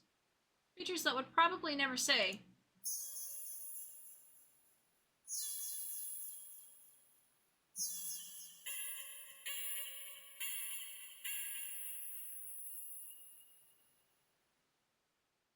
you sit in confusion, wondering why you haven't already gotten up.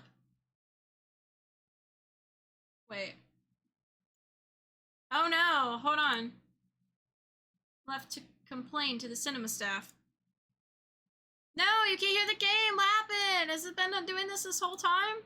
Oh no.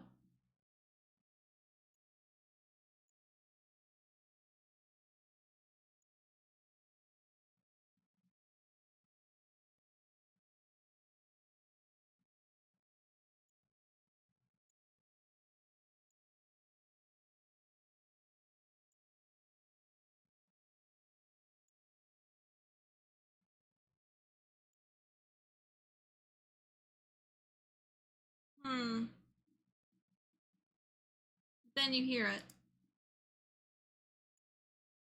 It's scattered and dissonant at first, but among the crowd, people start to chant along with the cat on the screen. Oh, okay, you can't hear it.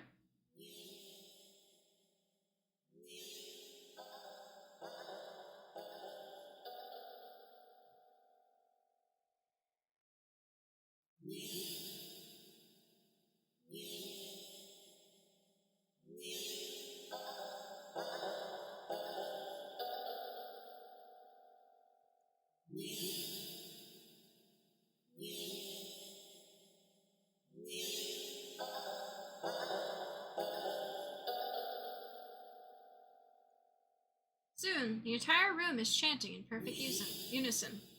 Everyone staring intently at the cat on the screen. You feel strangely drawn to the screen yourself. But the compulsion to stare blankly like the others isn't that strong. For now. Also, you start to notice out of the corner of your eye that some of the people in your immediate vicinity are looking at you. No. They are outright staring holes into you, even as they continue chanting. They don't miss a beat as they slowly begin to frown at you in blatant disapproval. Their scowls deepen as time goes on, as if they're getting impatient.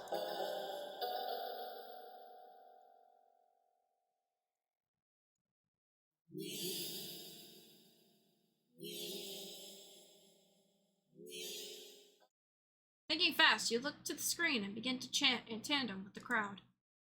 Knee, knee, knee, ah, ah, ah. Knee, knee, ah, ah, ah.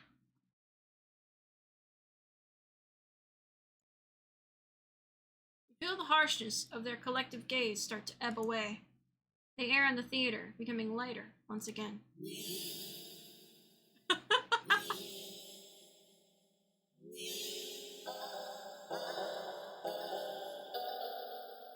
You release air shakily, just realizing that you've been holding your breath earlier. You feel stuck.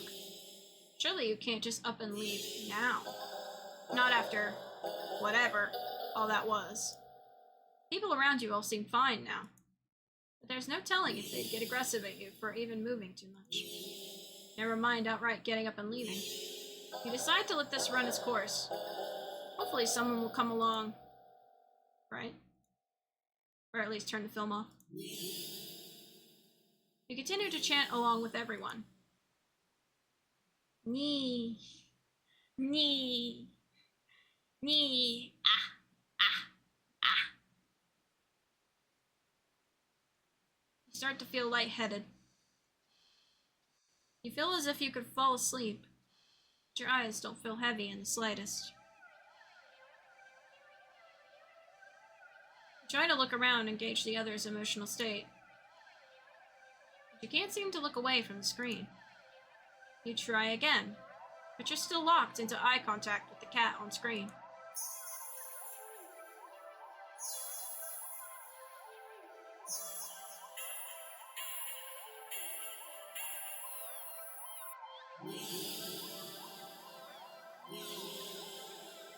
What is this?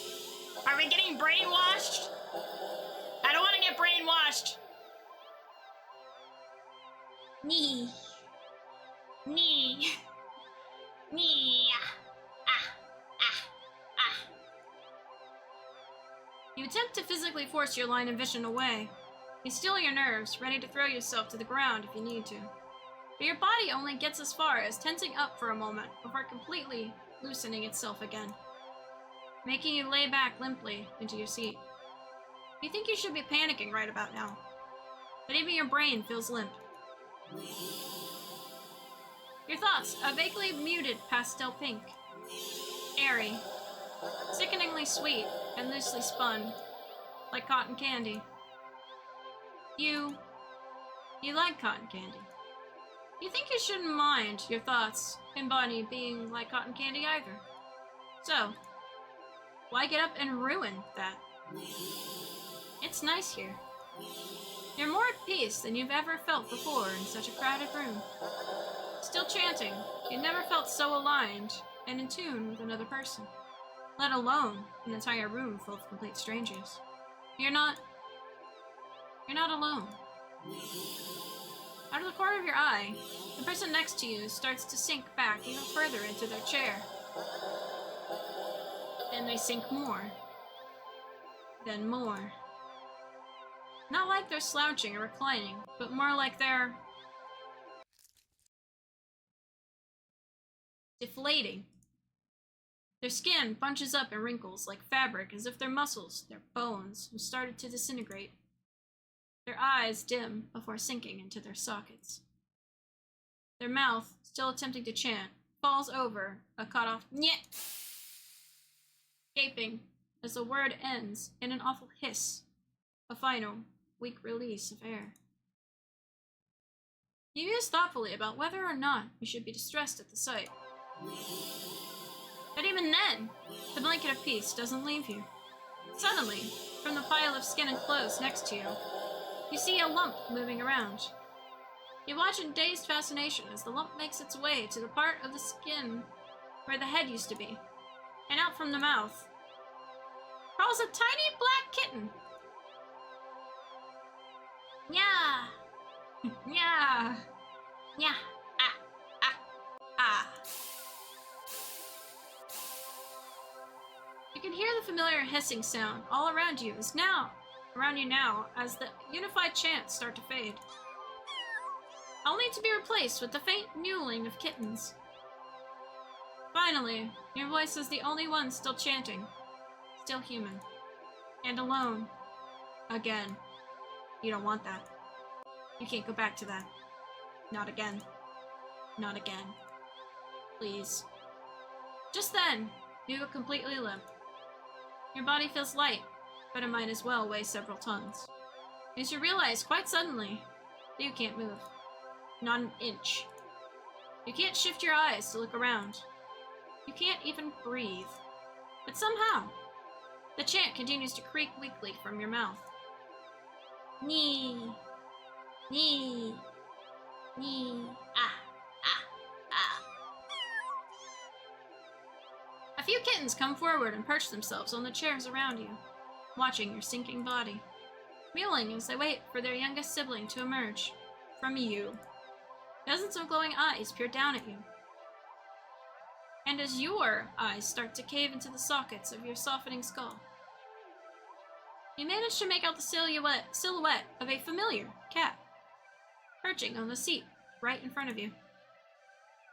Your vision finally fades, and as that same hiss of air expels itself from your mouth, the last thing you sense is something small and alive, shifting eagerly into your skin. Ending 18. Happy birthday. Oh, that was good. That was good. Good body horror. Oh. Let's try to leave the theater. This is too weird. I need to get out of here. Gathering your courage, perhaps putting your fear to use, you stand up, fully intending to leave the theater. When everything comes to an abrupt stop, all of the chanting stops, even the cats chanting on the screen. You tense and risk a glance around the theater. They're all staring at you. Every single one of them. They're not moving. They're not even blinking. You swallow, throat suddenly dry, though a nervous sweat completely soaks through your clothes. You highly doubt that sitting back down will fix the situation. Your legs are shaking under the audience's unnaturally intense scrutiny. You force yourself to step forward, and forward, and forward, until you finally reach the end of the aisle. You feel their collective gaze even worse on the staircase. All their heads have turned uncomfortably to the left to look directly at you. The screen illuminates their faces, making clear their blank scowls. They seem even more upset than what they had been minutes ago. Identical frown lines digging between their brows. You keep going, the heavy atmosphere becoming more and more oppressive with every step. You're so tense with anticipation that you fully expect someone to grab at you from behind. But no one does. You don't hear any of them even get up. You exit the theater, holding your breath as the doors close behind you. You briskly walk through the halls, putting as much distance as possible between you and that theater full of people. Finally reaching the lobby, you just barely manage to catch yourself from falling to the floor as you gulp in huge gasps of air. expect to feel relief as your breathing calms, but you feel a lingering sense of dread that only spikes once you finally notice it, as well as its source. You look up, and your stomach sinks.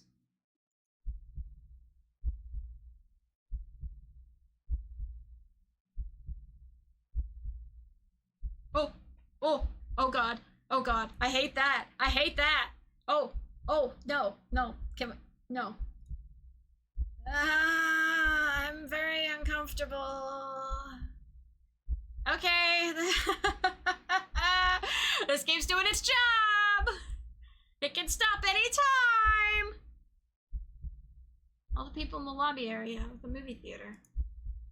Everyone in line at the concession stand. All of them are staring at you. And they look even angrier than the people in the theater. You don't hesitate this time. You duck your head, avoiding eye contact, and leave the cinema. Oh god! Oh god! Oh god! You ignore the glares of everyone in the ticket booths and the lines leading to them. You make your way home. Whenever you dare to look up at someone on the way, you flinch at the blatant anger, fury, and disgust on their face. You think you start to hear the faint sound of a cat's meowing behind you, or maybe a kitten's. Doesn't matter, you just want to go home. You reach your front door and fumble with the keys, cowering from the look of pure hatred on your neighbor's face as he stares at you from his door. Eyes stop, please. Okay, that was giving me anxiety. Oh. Finally, you get inside your apartment. Lock all the locks on the door, and slide down with your back against it till you're sitting on the floor.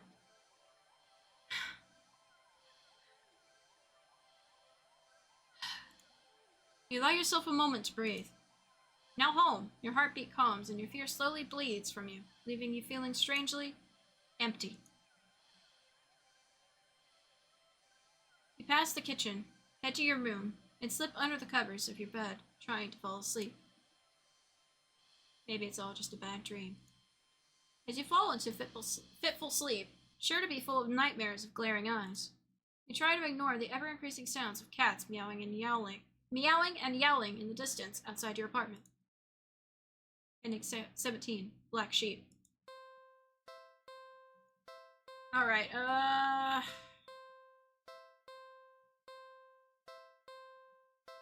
let's go back to this one. This is too weird. Feeling uncomfortable, you decide to leave the theater. There's still enough time left in the day to do something else. Now what? Go to the old theater, go to the new cinema. On second thought. Let's do the on second thought. I think I'll... Okay, we watch a movie. Guess we'll go to the carnival now. Carnival! Carnival! Carnival! You spend the day at the carnival. Ferris wheel, roller coaster, Pharaoh boat. Rides you've been on before. Hoops, coin toss, balloon darts. Games you've played before. Funnel cake, popcorn, cotton candy. Food you've eaten before. All things you've enjoyed before.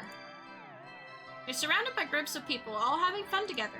Laughing, playing, eating, taking pictures, making memories. And then there's you. The sun hasn't started to set yet, still high in the sky, but it will soon. You start to wonder if maybe you should just go home for the day. When you stop in your tracks, you see something new. An attraction you've never seen before. A maze of funhouse mirrors? It sounds kind of lame, honestly. There isn't even a line to get in. But then, what else is there to do?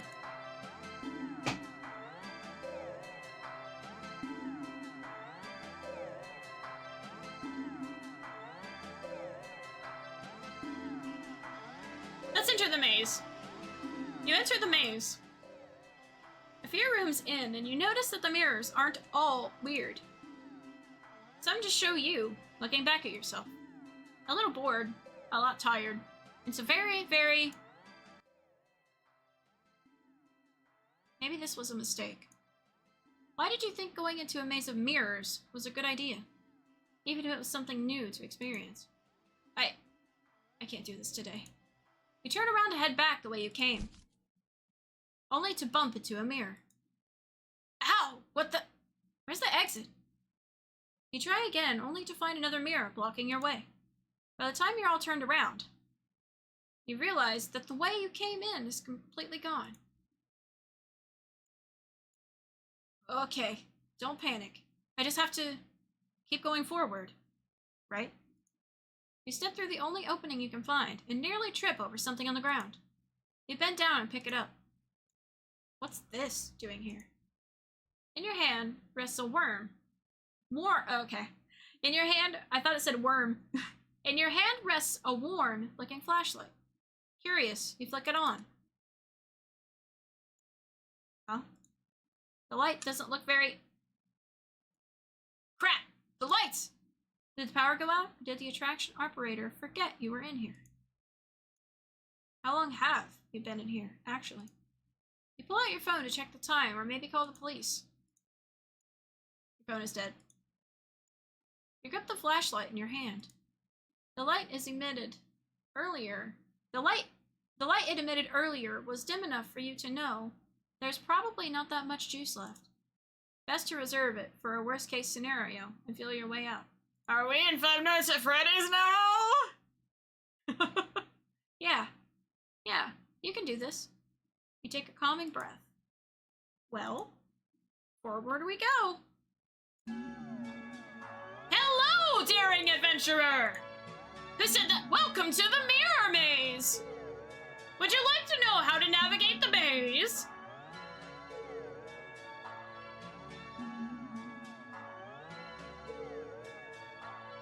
Yes, I need help.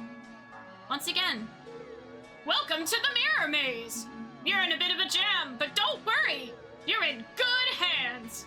Or rather, good paws. See these little cuties here?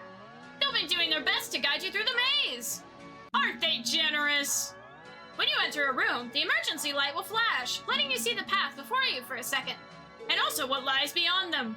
Whenever you see these kind kitties, just go where they are, and you'll reach the next room. Unfortunately, they're not the only things in here.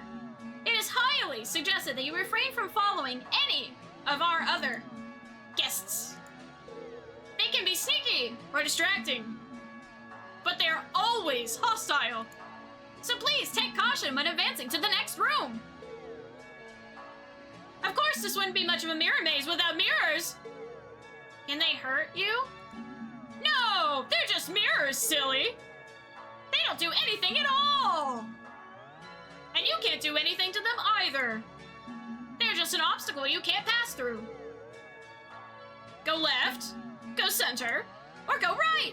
The choice is yours. Though, if you find a room with no helpful kitties in sight, and all the paths lead to a mirror or something else, it is recommended that you stay put. Or just maybe it will work itself out. Now for your navigation tools. The flashlight you found doesn't have much juice left. It'll only let you get a quick extra peek at your surroundings, about 5 times. So try not to use it up all at once. Oh God! This is actually part of the game. You can keep track of your progress to the rooms up to the left. And your lives up to the right. You've got 3 lives, so be careful to avoid the less friendly guests lurking around. Why only 3 lives, you ask? Because you're soft and squishy. It wouldn't take much to damage you beyond repair. And besides, you're human. And humans usually only have 1 life. Yes. And yet here, you get 3. Don't you think you ought to show a little more gratitude? And that's the end of your tutorial. Hopefully it was helpful. Are you ready to play? What would you like to know? God.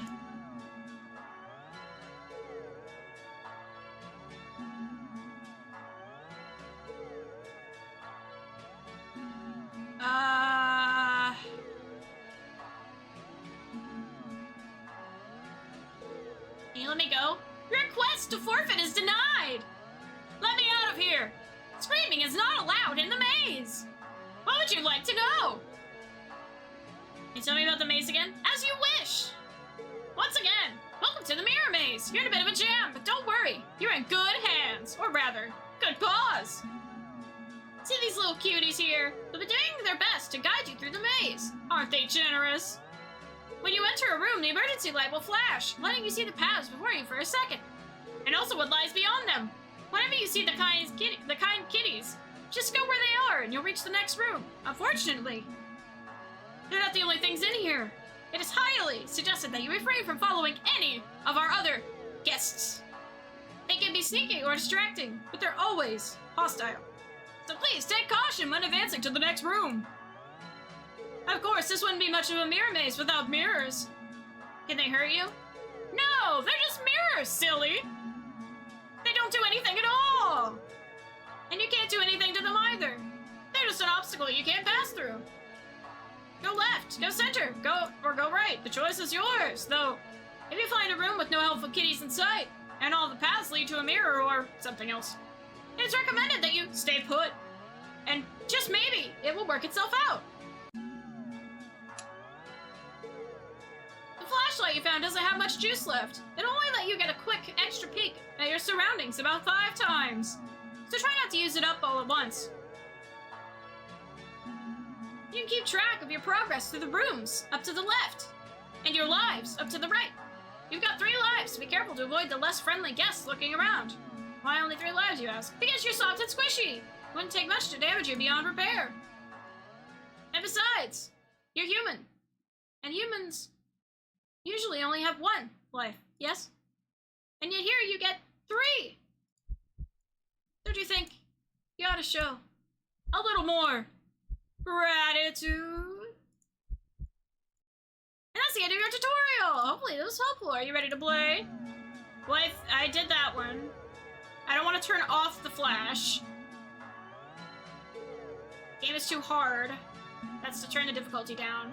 This game's way too easy. That's to make it harder. Okay. I'm ready to play. Okay! 3, 2, 1. Go!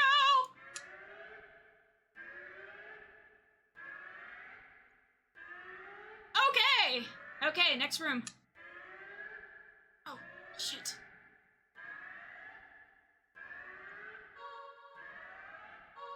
I'm pretty sure this room has an exit. Shit. Oh, okay, it's the right. Okay, next room. Left. Okay, next room. Oh, shit. This room feels off. Just wait. I think something just changed. Oh, left. Okay, next room. Left. Okay, next room. This room feels off. Just wait. I think something just changed. Middle. Okay, next room. Right. Okay, next room. Right. Okay, next room. Right. Okay, next room. Right. Okay, next room. Center. Okay, next room. Center. Okay, next room. Stay. This room feels off. Just wait. I think something just changed. Left. Okay, next room. Center. Okay, next room. Right. Okay, next room. Center. Okay, next room. Left. Okay, next room. Center. Okay, next room. Center. Okay, next room. Left. Okay, next room. Left. Okay, next room. Stay. This room feels off. Just wait. I think something just changed.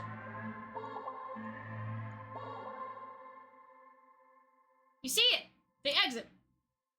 You You run forward, but as you do, the scenery shifts. Just slightly at first.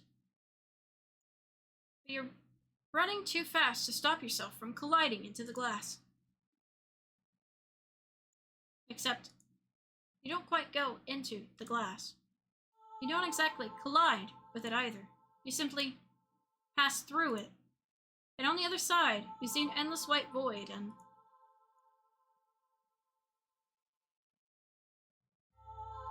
yourself?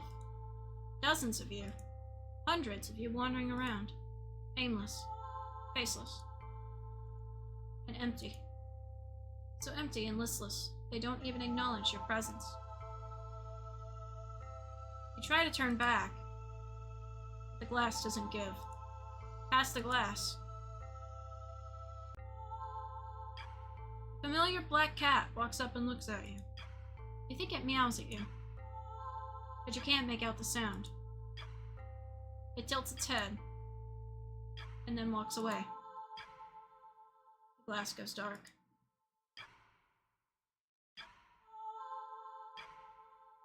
Then you watch helplessly as it disappears completely. You're trapped, with only yourself as company. Ending 19. You beat the maze! That was fun. I want to see what happens if we died in the maze. Okay, 3, 2, 1, go!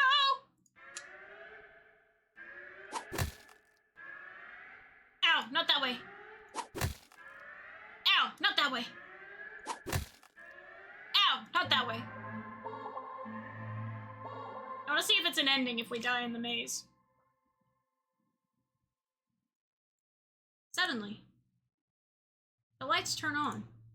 Your eyes burn from the sudden brightness, and your vision adjusts. You see that you're completely surrounded by mirrors. The reflections, all grotesque in unique ways, look nothing like you. But they do look hungry. You back up. You don't know where to go. Was there even a way out to begin with? You bump back into a mirror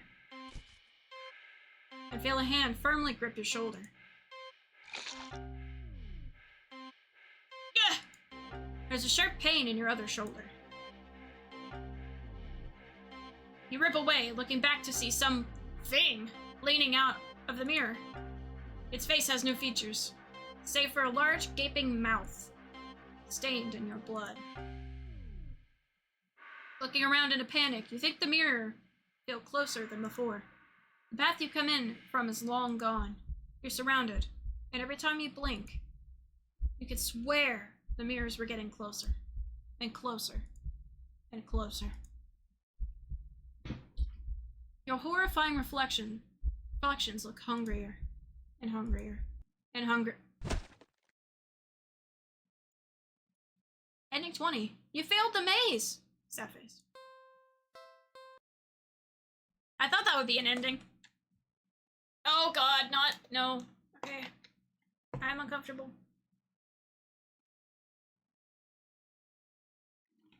I'm taking a drink and then we are load. Oh, I don't like it. I don't like it.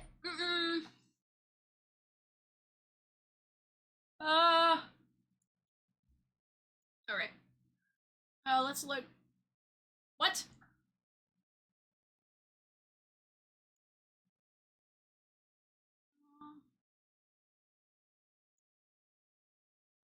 Why can't I load out of here? What? I'm sorry. I'm so sorry. I was just so tired of everything. Why is it saying this? Why isn't it letting me choose my saves? Not you. Never you. But I couldn't be the person you deserve. Couldn't ever hope to be. You were so amazing, smart, and talented, and independent. You shined. But in comparison, Damn it. So stupid. So worthless. But when it approached me, it didn't tell me that it wanted me. It needed me. Maybe that's what I wanted all along. Wanting could be so fleeting, but to be needed? There is nothing I wouldn't give to have someone tell me that I mattered to them. That they need me. That they needed me.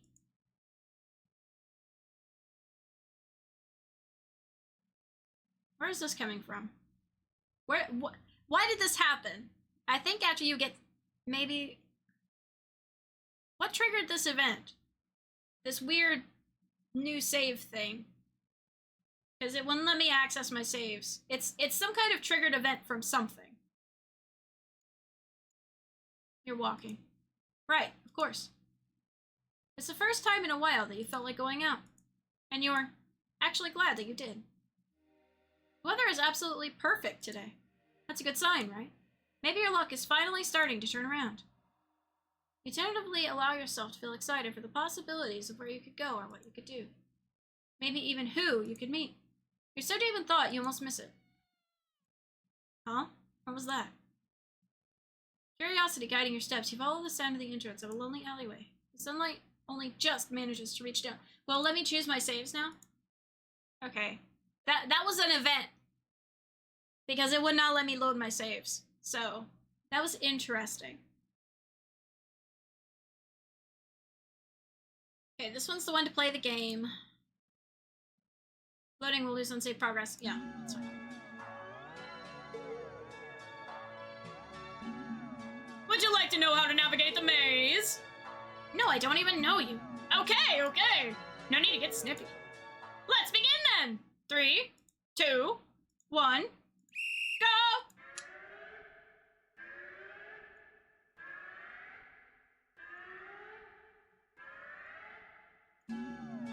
No, but I have some questions. Oh, okay, this is just to the maze. This is fine.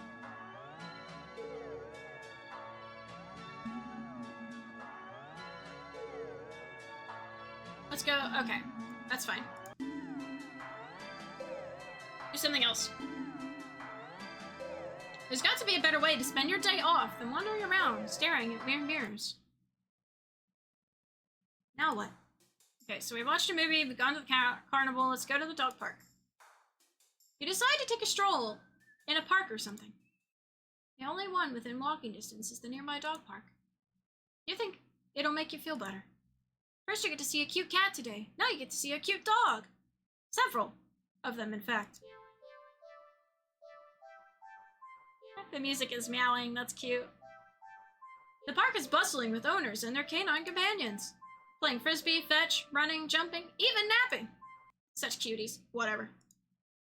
Like you'd want anything to do with those mangy mutts. What's wrong? You didn't think that? You decide to move on. The dogs are all so adorable and you want to pet every single one you come across. But you know not all owners are cool with strangers just walking up and manhandling their pets. Not all dogs appreciate it either. So you stroll along the path, trying to exude a welcoming aura that will beckon one of the cute doggies to you. You don't have to wait very long. Oh, it's a doggy! You stop at the smallest, cutest puppy you've ever seen. As the smallest, cutest puppy you've ever seen scampers up to you, blocking your path.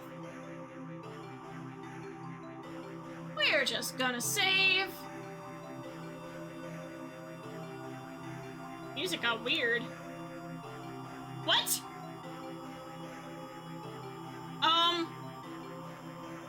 Oh god.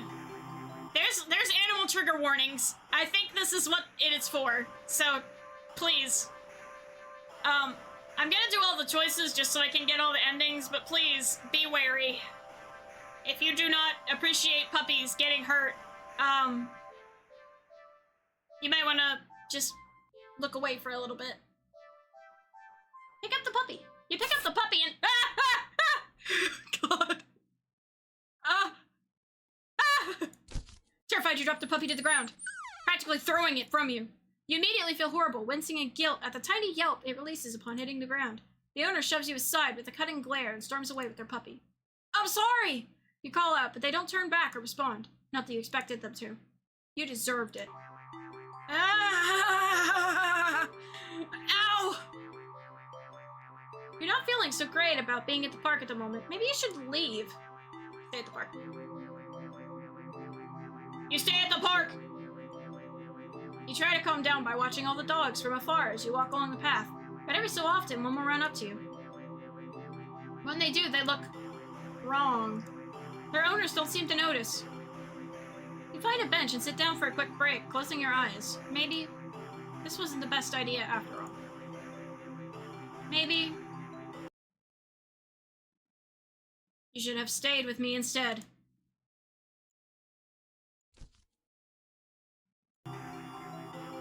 You're broken out of your thoughts when something lands gently on your lap. You look down and see a frisbee on your thighs. Hey, sorry about that. Can you throw that back? You look up to see an owner waving at you in the distance. But more importantly,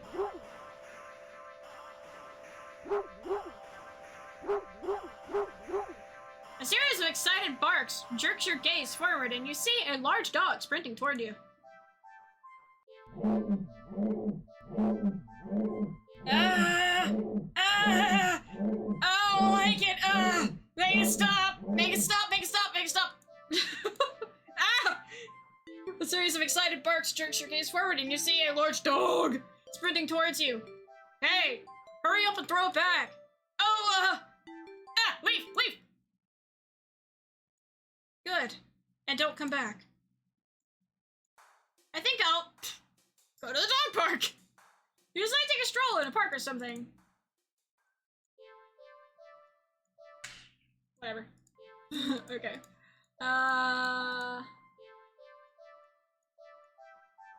Oh god.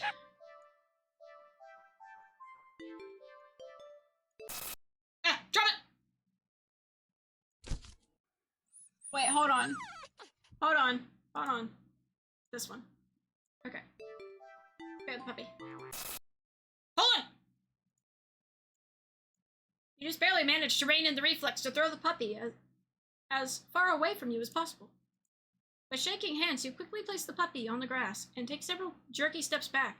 The owner seems confused by your reaction to their puppy. You just wave at them in a daze before hastily stumbling away. You're not feeling so great about being at the dog park at the moment. Maybe you should leave. You stay at the park. You try to calm down by watching all the dogs from afar as you walk along the park, but every so often one will run up to you. When they do, they look wrong. Their owners don't seem to notice. You find a bench and sit down for a quick break, closing your eyes. Maybe this wasn't the best idea after all. Maybe you should have stayed with me instead.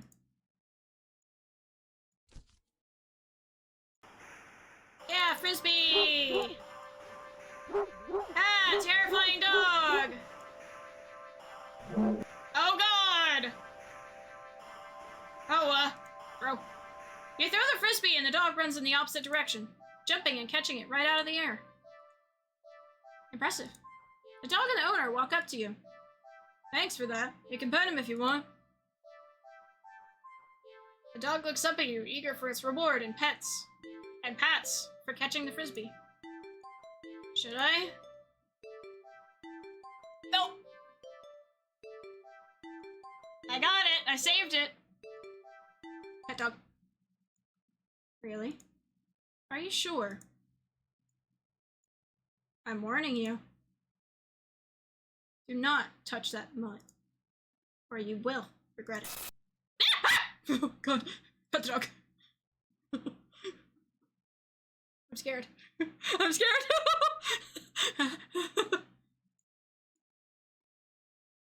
You reach out your hand.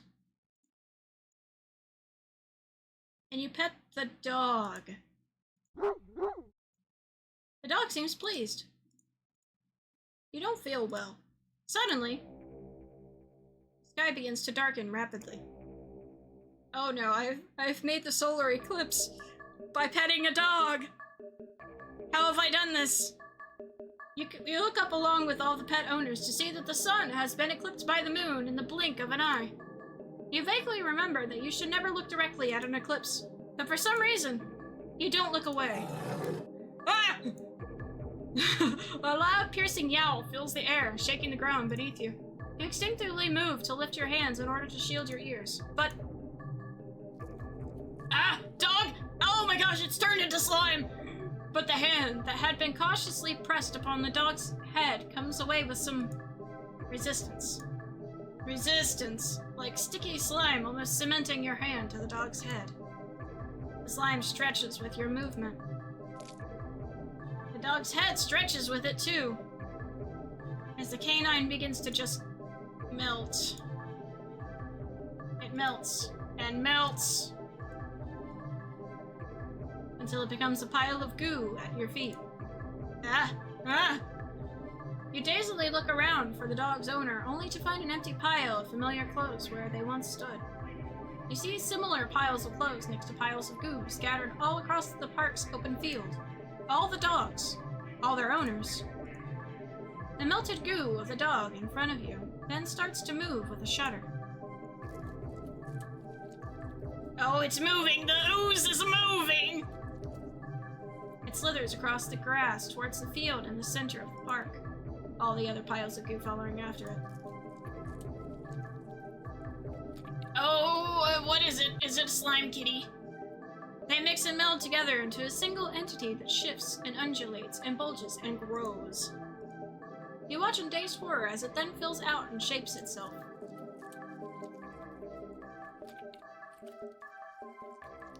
Yep, into a giant slime kitty. Oh no, it's a dog. Into a behemoth of a dog. Snarling and frothing at the mouth, red eyes frantic and searching, before the glowing orbs land directly on you. The rumbling growl it emits is so low and deep, you can feel the sound of it crash into you. Leave the park? I don't really have a choice. You're not giving me a choice here. I literally can't do anything else. I'm clicking all over the screen. I'm clicking on the eyes, on the eclipse. I can't, yep. I mean, I have to leave the park. No. You had your chance. Better start running. You try to run, but you're not fast enough. The behemoth barely takes a few leaps before it's already towering over you. Death by slime dog!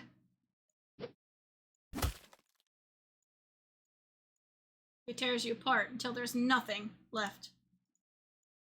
Ending 21. Dog person. Gosh. Leave! A wise decision. I think I'll go to the dog park. You decide to take a stroll in a park or something. The only one within walking distance is a nearby dog park. Okay, let's go. Stick bug! Thank you for the stick bug, reptilian. Let's do, okay.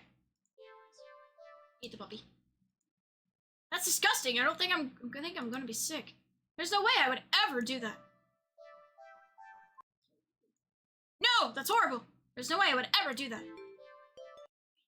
What? It's just a puppy. There's no way I would ever do that. Pick up the puppy. Ah! Terrified, you drop the puppy to the ground. Okay, so that's all the choices. I'm glad they didn't do any of the bad ones. I was very scared for the puppy. I'm very sad.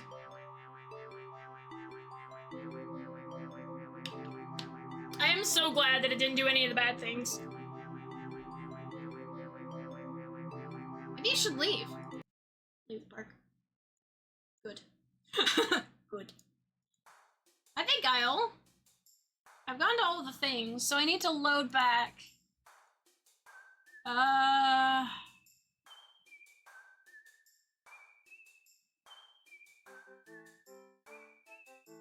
Watch a movie, go to the dog park. This one. Turn back. Aww! How are you supposed to walk away from that? What kind of monster would you be if you could? You sigh a little and walk back to the cat. It looks almost hopeful, its tail swishing faster as it leans up a little more towards you, as if eager for your next move. Stay, leave, stay. It's strange. The more you hesitate to leave the alley, the more you find yourself wondering, what's the point? You'll go where? Do what?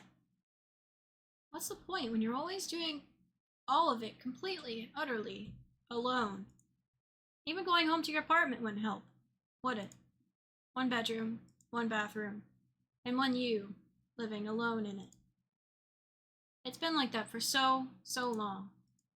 So long. You're startled when you feel an impossibly soft paw press lightly against your wet cheek. You didn't realize you'd been crying. Or that your little breakdown had literally brought you to your knees, right in front of the cat's box. You feel slightly embarrassed, but the cat responds as if it can sense your self-depreciating feelings creeping in. It presses its paw on your cheek 3 times in quick succession, as if trying to slap you out of your melancholic state. But they're so light, the slaps feel more like getting gently and eagerly petted.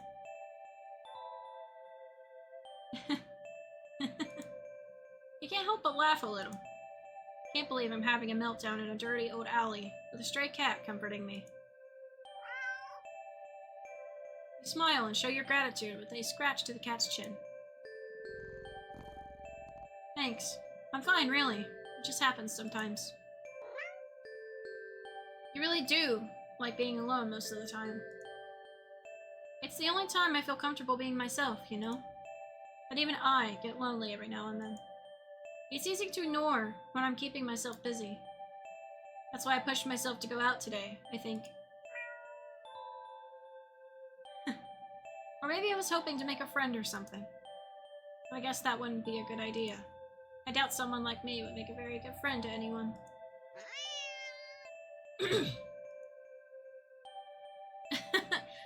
Okay, maybe I won't go so far as to say that, but... You stay. And just talk to the cat. About anything that comes to mind. Your isolation. Your loneliness. Your many fears. Your losses. Your emptiness. Although, the longer you stay there, the smaller that once significant emptiness feels. It's been so long since so much just listened. Your words shift to gentler topics. Your hopes. Your dreams. Happy memories of the past.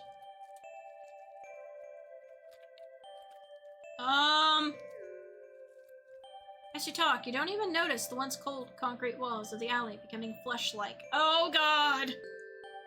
Warm and pink.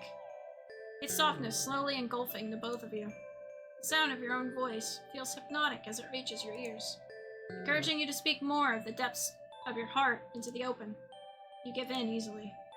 When you do run out of words, you're not sure how long you've been sitting there. But not knowing doesn't seem to bother you. Still, a strange question enters your mind. Leave and go home? Why would I want to do that?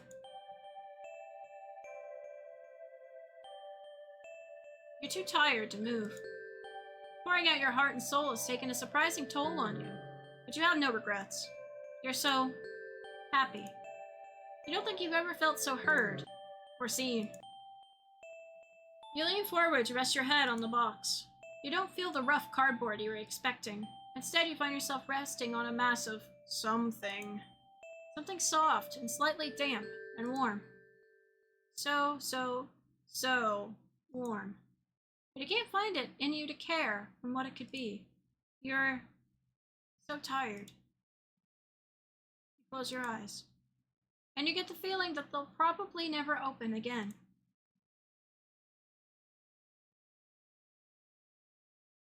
But as that all-encompassing warmth encases you slowly, completely, you feel nothing but pure contentment. Ending 22, not alone. Okay. Turn back. Aw, how are you supposed to walk away from that? Leave. You really can't afford to take that cat home with you. Well, maybe it wouldn't be completely impossible. A few extraneous luxuries cut here and there, and you could see things working out, sure. There's a slight problem that's been making you waver this whole time. One you simply can't ignore. That problem being, you just can't trust the cat. Sounds ridiculous, even in your head.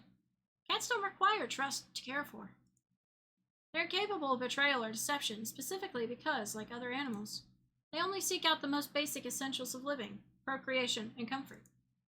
Malice isn't something that could ever logically be applied to them, and yet, you feel it. That behind that gut-wrenchingly adorable face is something dangerous. And that something brought you here. It called you here. You're a curious person, but even you can't shake the deep, instinctual desire to get away from it, get away from it, get away from it, get away from it, get away from it.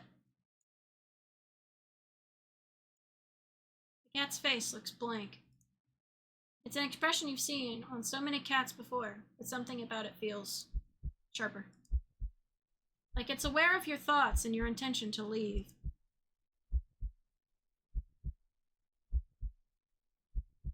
And it's daring you to try. You slowly stand up. The cat tracks your movement with its eyes, not bothering to move its head. You don't say a word. You try not to even think. Get away from it, get away from it, get away from it, get away from it, get away from it. But you don't really succeed. You turn around and quickly leave the alley, feeling those sharp eyes on you the whole way. When you get a good distance away, you finally take in deep gulps of air.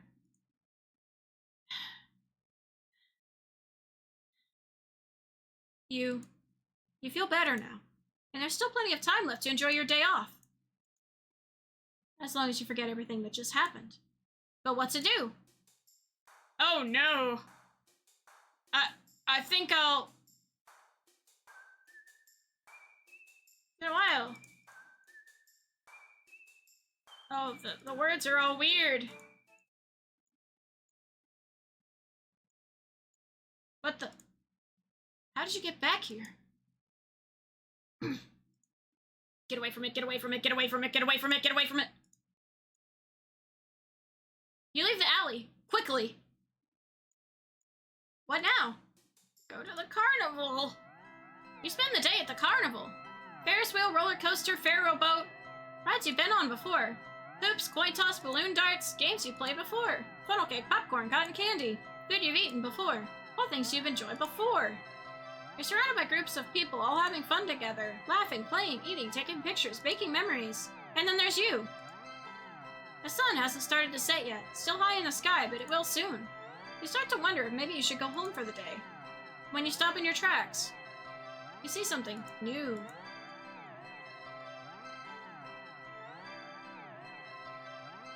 Return! Enter the maze! You enter the maze.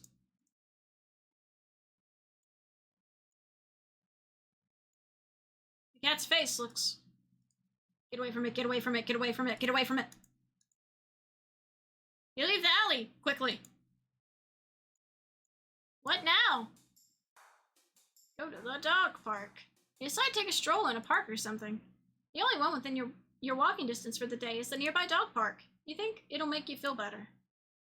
First you get to see a cute cat today, now you get to see a cute dog. Several of them, in fact. Their park is bustling with owners and their canine companions. Playing frisbee, fetch, running, jumping, even napping. Such cuties! Dogs are disgusting! Oh my gosh. You decide to move on. The dogs are all so adorable. You want to pet every single one you come across. But you know not all owners are cool with strangers just walking up and manhandling pets. Not all dogs appreciate it either. So you stroll along the path, trying to exude a welcoming aura that will beckon one of those cute doggies to you. You don't have to wait very long. You stop as the smallest, cutest puppy you've ever seen scampers up to you, blocking your path. Puppy. You pick up the puppy and...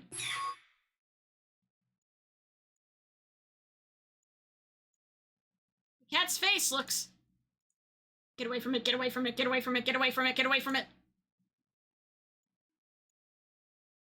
You leave the alley, quickly! Why now? I think I'll go watch a movie. It's been a while since a film came out that looked interesting enough for you to drag yourself to a movie theater. And there's a showing of one such film at the old theater. It was a little too niche to be picked up by the new cinema that opened right across the street. That's okay, though. You're not exactly a fan of the crowds, and nothing ruins the experience of watching a new movie for you more than a noisy audience. Go to new cinema. You don't know why, but you don't really feel great about the idea of being alone right now. Deciding to wait for the movie you've been anticipating to be available on DVD or streaming, you join the long line outside the new cinema. By the time you've reached the ticket booth, you just want to get inside. So you pick a movie at random and take your ticket from tired-looking teenager manning the booth. You head inside. The realistic-looking teeth! Hi, Cat. Oh! Cat's face looks... It's... Get away from it, get away from it, get away from it, get away from it, get away from it!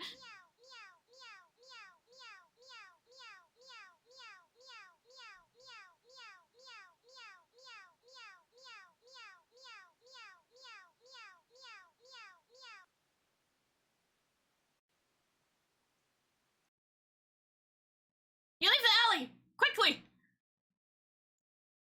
What now? I think I'll go home. Wait, haven't you done this before? You feel sick. Looking around, you suddenly realize that unlike earlier, there isn't a single person in sight. You're alone. You're completely alone.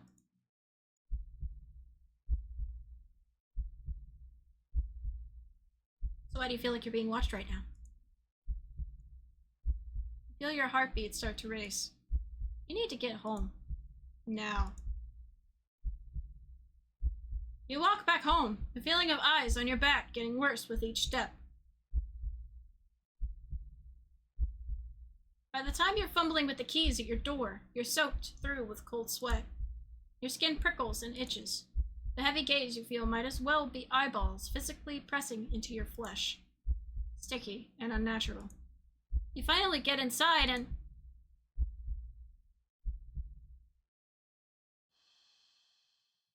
Ah! The weight of relief in the sigh that escapes through your lips actually causes you to physically shudder. The horrible feeling from earlier immediately dissipates, as if it were never there. In the wake of its departure, you're left shaking and cold in your sweat-soaked clothes. But you're too relieved to care. Exhausted, you mentally pass on the very concept of eating and head straight for your bedroom. You open the door, intending to Hi.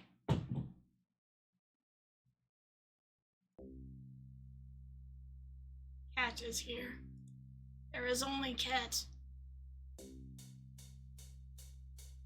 Not again. No! No! You back up in fear, eyes trained on the cat and its horrifying grin. You need to escape. You need to get out. But even if home isn't safe anymore, where will you go? You risk a glance around you and...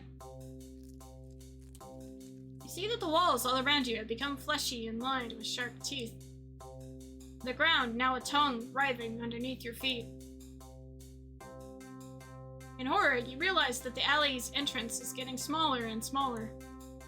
Closing. Like a mouth. You try to run for the exit.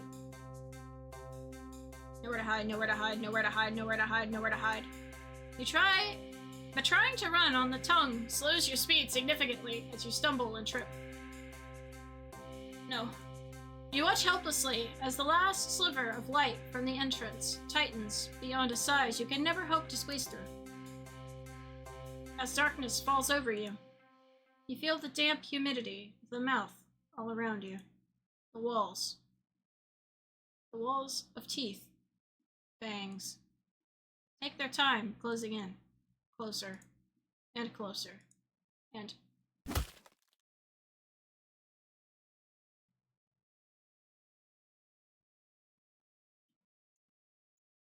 Ending 23. Feedback loop. Isn't this fun? We just got eaten by walls. Yay! Alright. We've done all of these, all of these. What's next? We've done those. Ah, we've done that.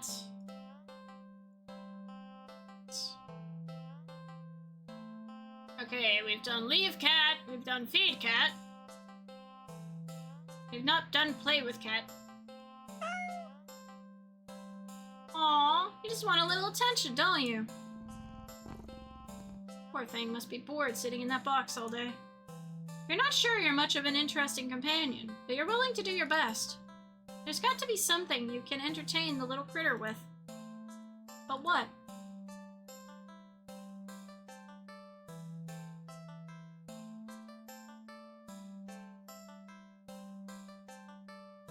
You dig into your pockets. You find a small piece of string in your left pocket. Not very helpful. The string is far too short. An eager and excited cat leaping for it could easily lead you to getting bitten and scratched. In your right pocket is a bar of chocolate. I'm sorry, I'm sorry, I'm sorry, I'm sorry, I'm sorry, I'm sorry, I'm sorry, I'm sorry. Not too helpful either right now. The only other thing you've got on you is your phone.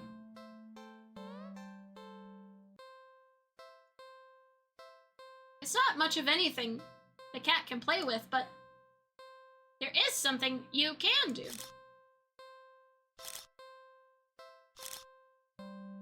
Photo montage! Oh, that was fun, right? Well, you enjoyed yourself. With nothing else to do and no intention of taking the cat home, you decide it's probably best to just leave. You don't want the cat to get too attached after all. At least you'll have some memories to take with you. Okay, see you around, I guess. Good luck. Okay.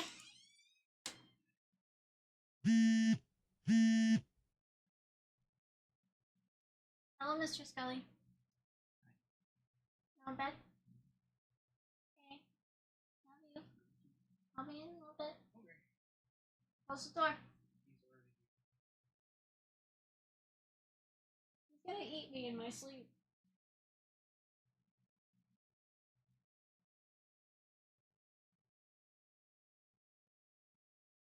Craves the blood of the innocent.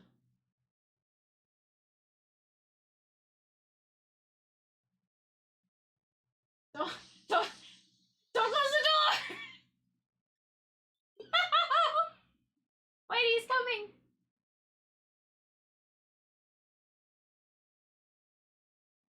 I don't know what he wants anyway. Icky. Okay, he's laying down. He can stay. Hmm? Your phone just got a message. You open it up and... What? Aren't I cute? It's a picture of a familiar-looking cat. Oh? The cat does look cute and happier in the picture. But it's not a picture you recognize. What the heck did I... You didn't take this picture. You peek over your shoulder at the cat. The cat is simply looking at you.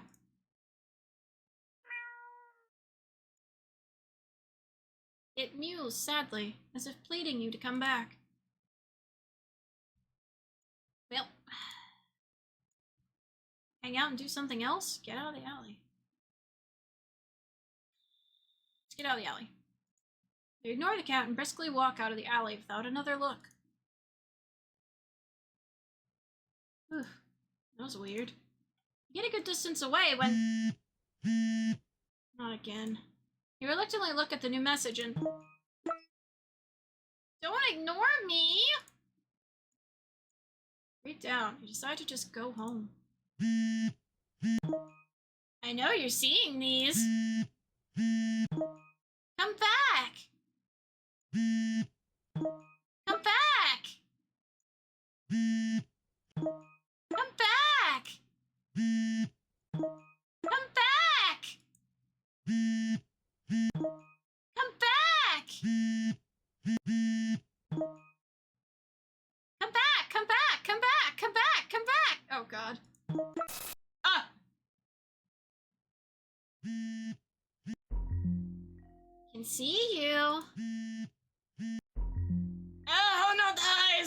can always see you. You can't hide. I'll always find you, oh. Your eyes dart around nervously, certain that you're being followed. But there's nothing there.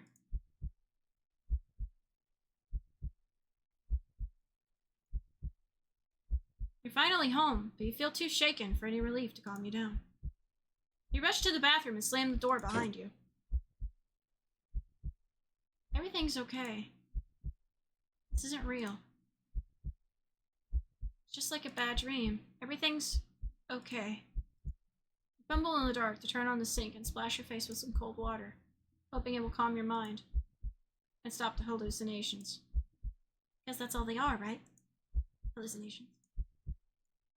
You're really regretting leaving home today. You must have been overworking yourself more than you realized. Yeah, that must be...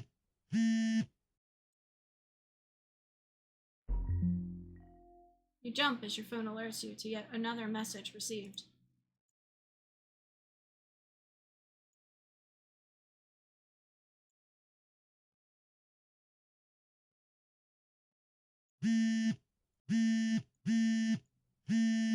Phone vibrates insistently over and over, but you just can't look. You keep your eyes squeezed shut, your fingers tightly grip the sink. In your mind, you beg whoever, or whatever, is doing this to just stop already. Please, please, please, just put me out of my misery. He mutters quietly. You don't really mean it. You don't. But as the words take shape in the darkest corners of your mind, the phone immediately stops vibrating. You think that this would give you relief, but you only feel dread sinking heavily into your stomach. You can feel eyes on you. You can feel puffs of air on the back of your neck. Damp and deep and slow. You take a deep breath and open your eyes. You look at the mirror. What? Nothing.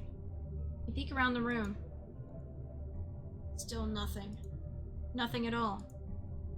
But you know something is there, waiting to be acknowledged.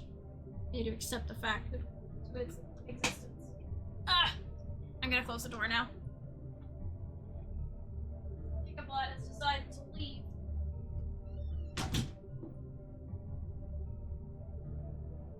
Doesn't help me the fact that there's a door behind me. Only then will it deign to give you peace. To free you from a life of constantly looking over your shoulder, and fearing your own image, your own reflection. You can feel its patience, limitless and old. You can't win against it in a war of attrition. Your lifespan will long expire before it tires of you. So, you close your eyes and accept it. As your head is severed from your neck, you're filled with peace, grateful that at the very least, you never had to see it, whatever it was. Ending 31, headshot.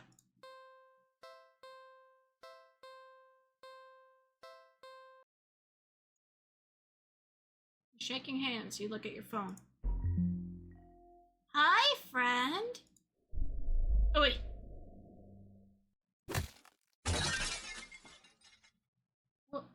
What? Startled, you whirl around and instinctively jump back. You slip, smashing the back of your head into the bathroom mirror. You don't register the pain. Oh, the eyes in the mirror! Register the pain just yet, your eyes shifting wildly around the room. There's nothing there. Nothing at all. The cat's eyes are in the mirror. You feel dizzy. You dazedly feel the back of your head and examine your hand. You can't really see anything, but it feels warm and wet. The smell of copper fills the air, Dizziness overwhelms you and you collapse on the bathroom tiles. Yep. You reach for your phone to call an ambulance. The batteries are dead. Ending 30. Photo bomber.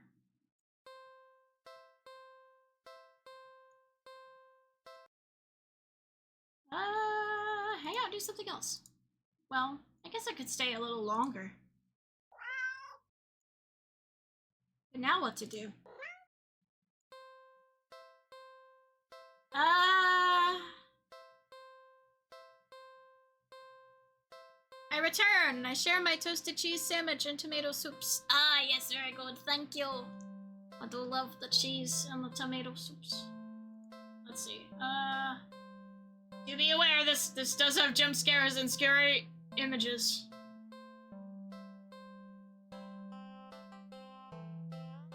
Ooh, woo. Look. Okay, look around the area. You search around, but there's really nothing in the alley that looks interesting enough for a cat to play with. So maybe, how about a game? I like spooky. Oh, okay. Decide on a game you've known since childhood. Red light, green light. A classic. Oh no, this is not going to end well. Teaching a cat how to play might be a bit of a challenge. Oop. Give me 1 second.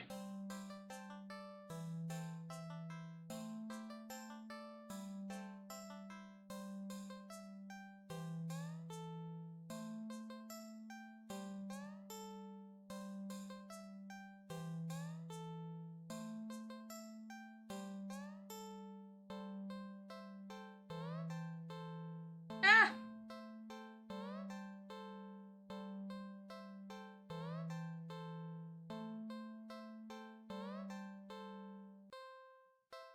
Okay.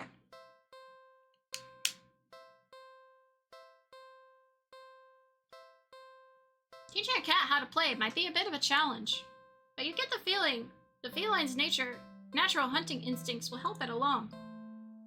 You walk to the entrance of the alley, the cat meowing at you. Don't worry, I'm not going anywhere. You exaggerate your movements, covering your eyes with your hands, and turn around. 1, 2, 3. Red light. You spin around. The cat hasn't left the box, tilting its head at you in curious confusion.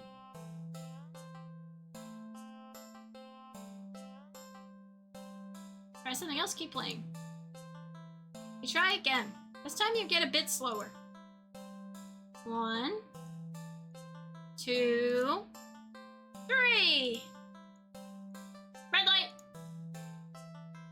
When you turn around this time, the cat is out of the oh my gosh, that's so cute. Oh no. It'll be fine. It's just a cat.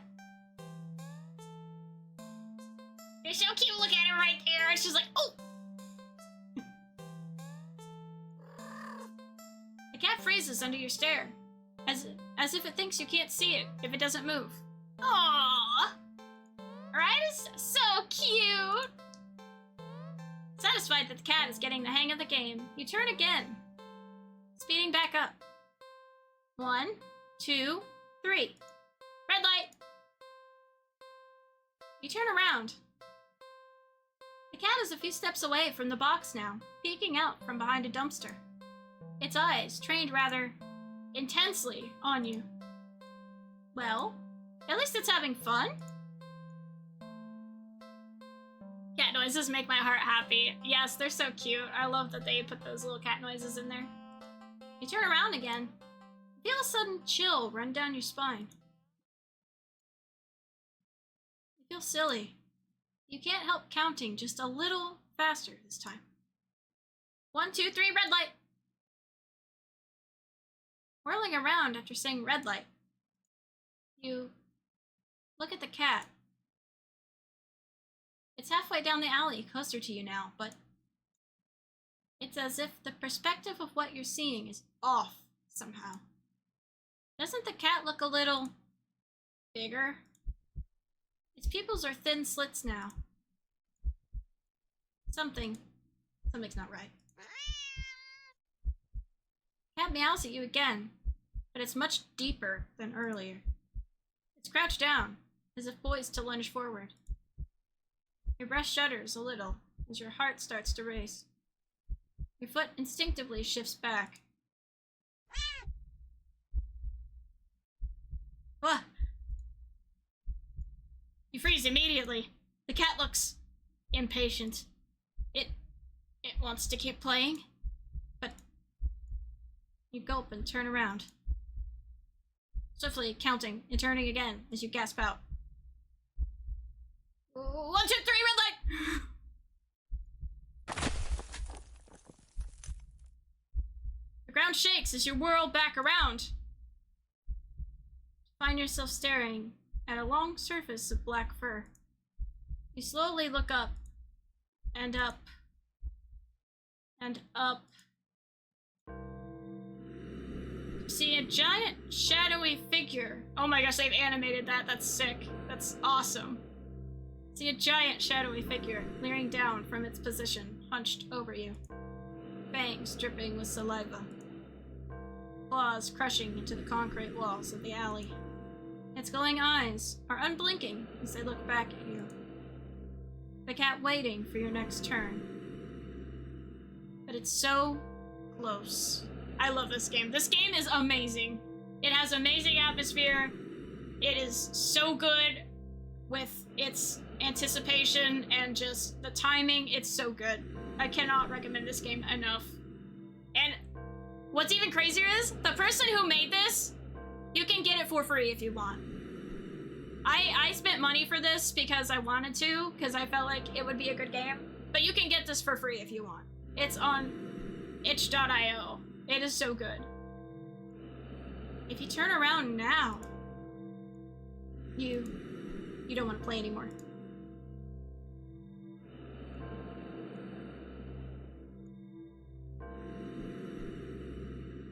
Keeping your eyes trained on the giant looming over you, you take a step back. No, that's cheating. Run. Oh.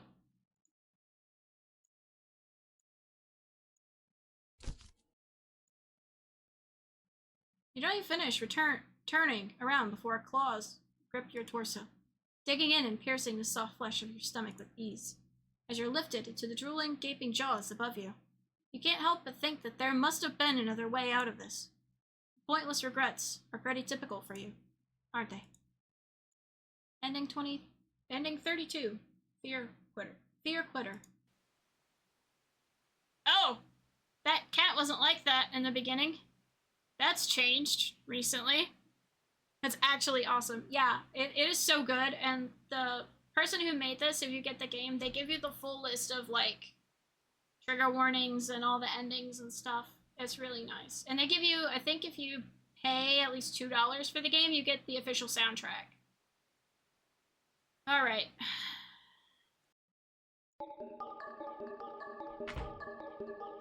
What?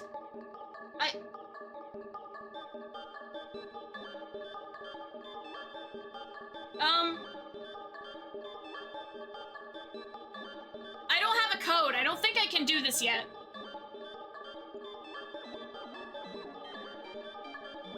Yeah, I can't do that one. I don't have the...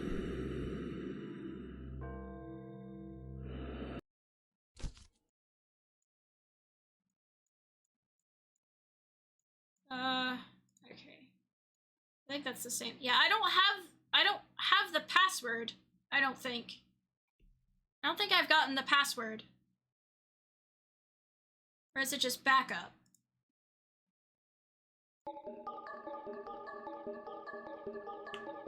Whoa!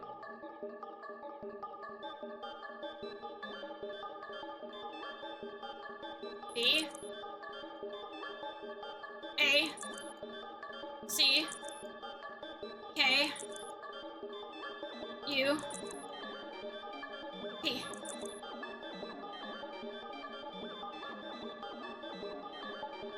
are you doing? Stop! Oh wait, I'm not done yet. I don't want to back up everything yet. I'll save that one. I'll save that one. I feel like that's gonna reset the whole game. I don't want to do that yet. We'll save that one for later.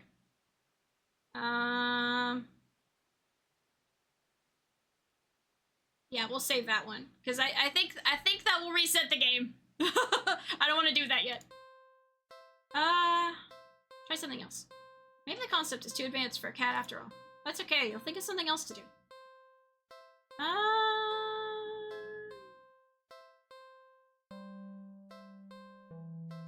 Wait. What's this one? Yeah, do something else. Get out of the alley. Okay, that's fine.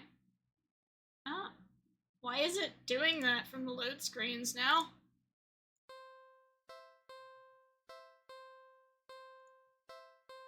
We're on the alley. So maybe at a game. Okay, let's load. Buy a toy! After being out in this alley all alone for who knows how long, you personally think your furry friend deserves something special. I'll be back. I'll be right back, okay? You quickly leave the alley and rush to the nearby pet store. You browse through all the different toys for cats. There are so many to choose from, plush and bright-colored and scented with catnip, but you realize that most of the toys aren't meant for a cat to play with alone. You can't stay in the alley playing forever. But you can't exactly afford to get another cat as a playmate. Another. That's it! You know exactly what to get now. After a quick, successful search of the store, you make your purchase and rush back to the alley, eager to show off your find. I'm back! The alley feels even gloomier after spending time in direct sunlight. It makes you feel that much prouder of your gift. You skip over to the cat and dig into the store's plastic bag. I've got something for you! The cat leans up, curious at the bag's contents. You pull out your gift to the cat. Ta-da! It's a small cat plushie. The plushie is a light orange cream color with burnt sepia stripes, making it resemble a tabby cat.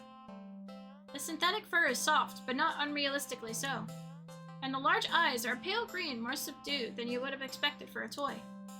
There's no denying it's just a plushie, but the thoughtful details still make it almost uncanny to the real thing, which makes it perfect, a companion for the cat, and one you could actually afford. Win-win! That's not all! You give the plushie a little squeeze and... Oh my gosh, that's cute.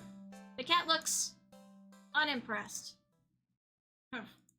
Well, you think it's cute. Guess your purchase wasn't so successful after all. Out of options and lower on cash. You awkwardly place the plushie in the box next to the cat. You get up and turn to leave. After a few steps away, you hear an electronic meow behind you. Huh?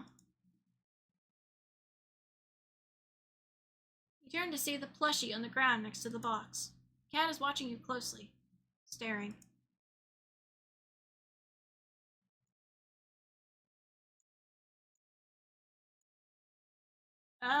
We'll just leave. Ungrateful little monster. You huff in annoyance. You're welcome. Shaking your head, you turn to leave once again. Ah!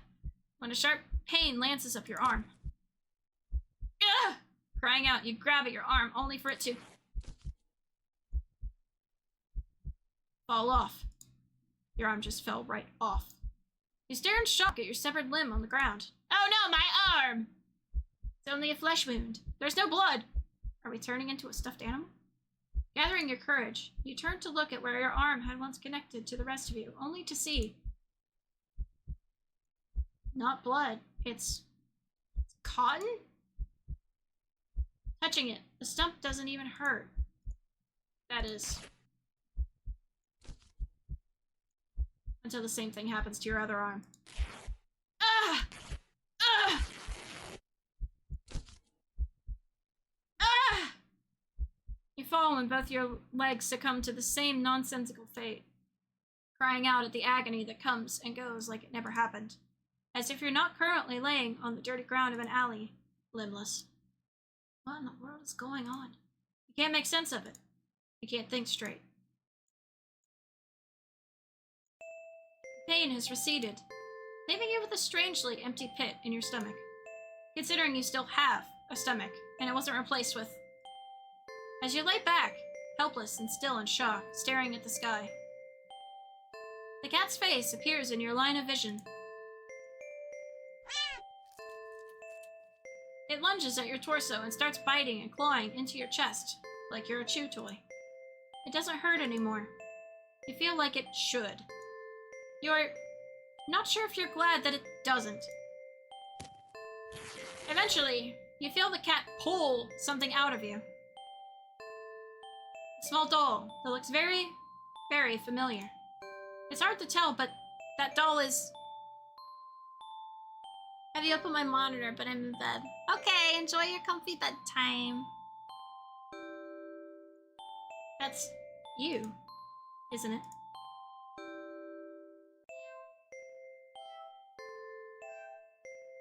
The cat hops off of you and heads back to the box with its prize. At least you think so. Everything's too dark to tell.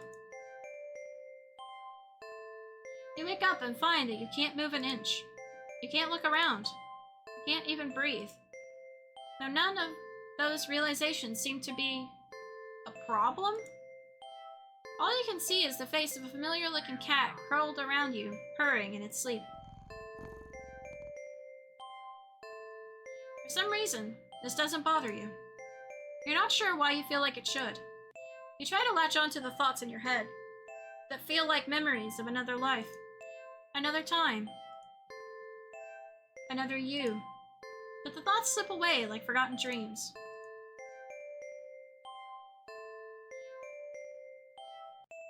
Oh well. That's fine, isn't it?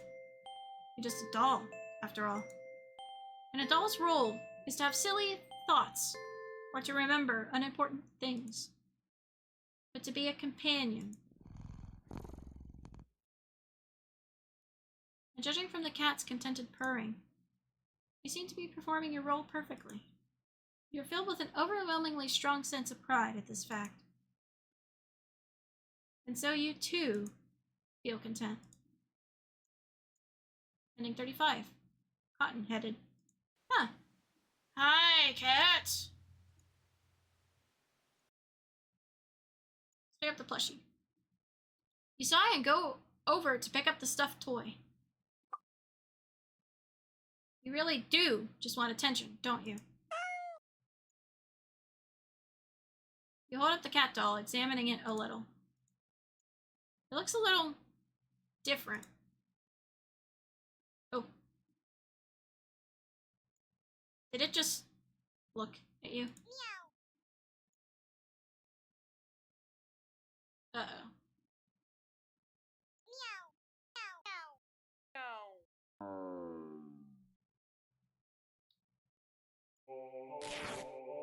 Oh! The plushie somehow opens its sewn-on mouth before biting into your wrist. Ow! Stop! You try to fling it off, but its grip on you is strong as it drinks your blood, ravenous and frantic. You hit it against the concrete walls of the alley. You try to tear at its sturdy fabric. But try as you might, you can't seem to hurt it or make it stop. It's just a toy after all.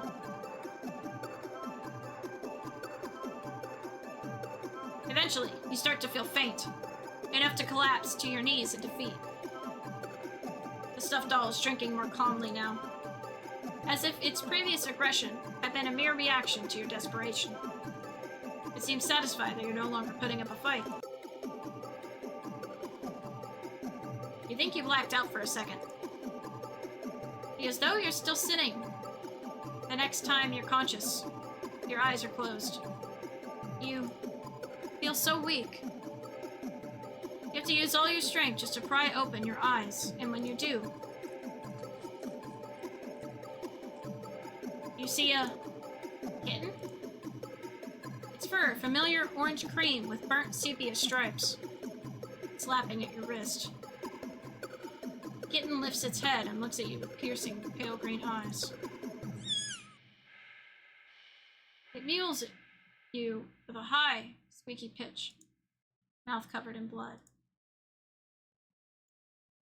It'd be downright adorable if you weren't about to die from blood loss.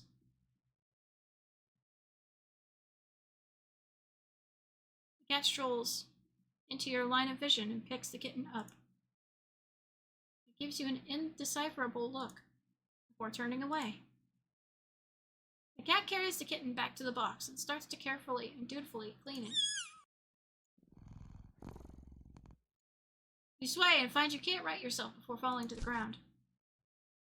It would seem that in the end, you'd gotten the cat a playmate after all. Ending 34, Living Doll. Alright, how many endings do we have? We're missing a lot in the beginning. 16, 17, 18, 19, 20, 21, 22, 23, 24, 25, 26, 27, 28, 29, 30, 31, 32, 33. Oh, we're missing 33.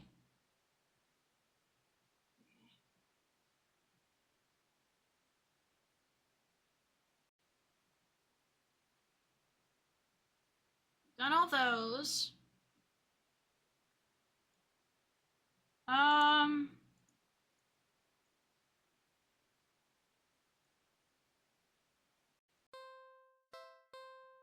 We've done all these. Leave cat, feed cat, play with cat, on second thought. Actually. Take cat home!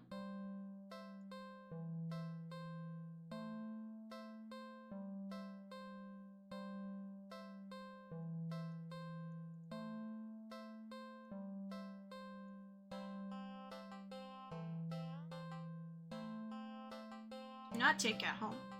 Sadly, as cute as the cat is, you never take that thing home with you. You just can't take it home with you. You're a responsible adult. You are! You have rent and bills to pay for. I think we've done this one before.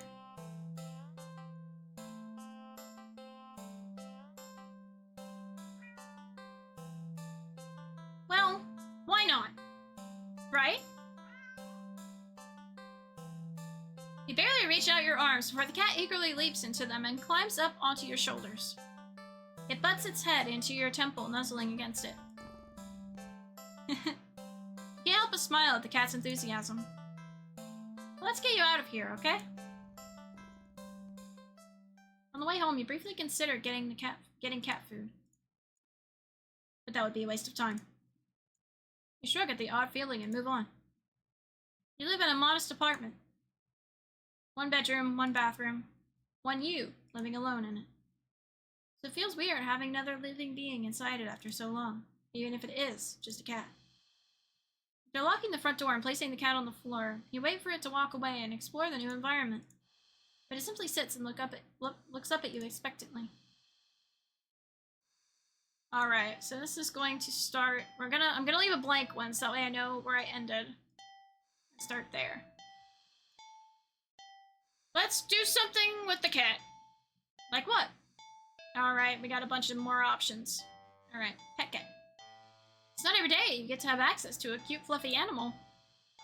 Oh wait, shit. Okay.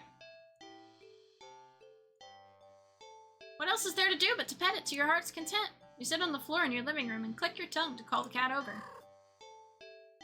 Aww. The cat dashes over to you, immediately climbing into your lap. Poor thing. You just wanted some attention, don't you? Alright, alright. Carefully pet the cat. Or rub behind an ear. Scratch under the chin. A smooth sweep along the back. Good. You keep petting the cat in your lap, enjoying this bonding time together. But the cat starts to get restless after a while.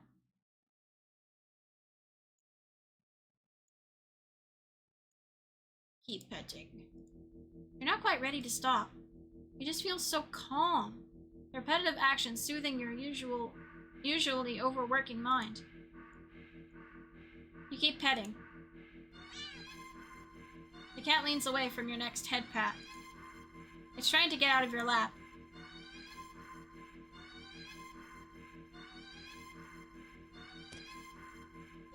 When you scratch under the cat's chin, it bites at your fingers. You might be bleeding, but really it barely hurts. More of a warning than anything. The cat struggles in your hold. It watches you closely.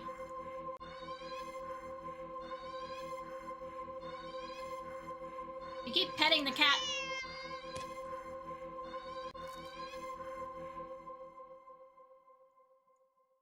The cat bites off your finger. It hurts. You're definitely bleeding now. But for some reason, you just can't stop. You don't know what it is. Its fur is so much softer than you realize. You'd think that it would be shining in the faint light of your living room, but it's as if the darkness of the cat's black coat is sucking in all the illumination around it, rendering it completely null. You're drawn to it, like you're somehow holding a deep, dark abyss right in your lap. It seems calmer now, munching on your severed finger. The stump between your thumb and middle finger is leaking. You keep petting. You fret that your blood will ruin its fur, but the cat no longer seems to mind. Time passes. It's dark out now. Soft as the fur is, your palm has started to feel raw and damp under the constant friction from your petting. You think faintly that maybe you've had enough. You start to lift your hand from the cat, when in a flash,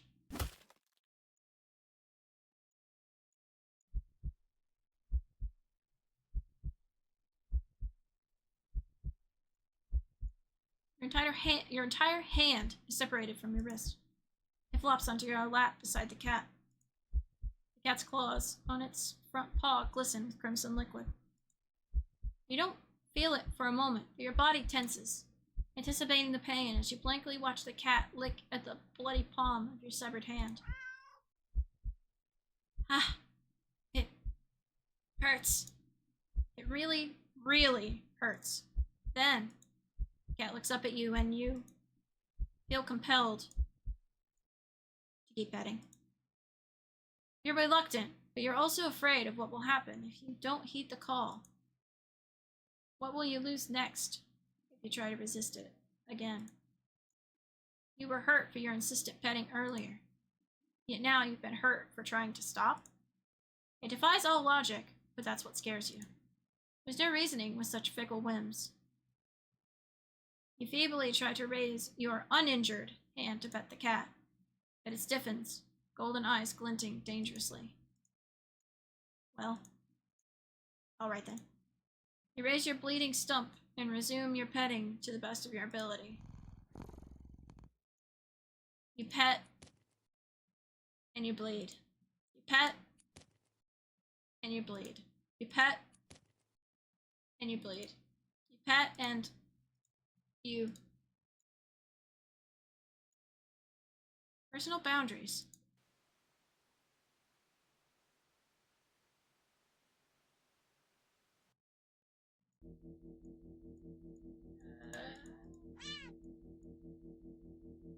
That's enough. Let's do something else.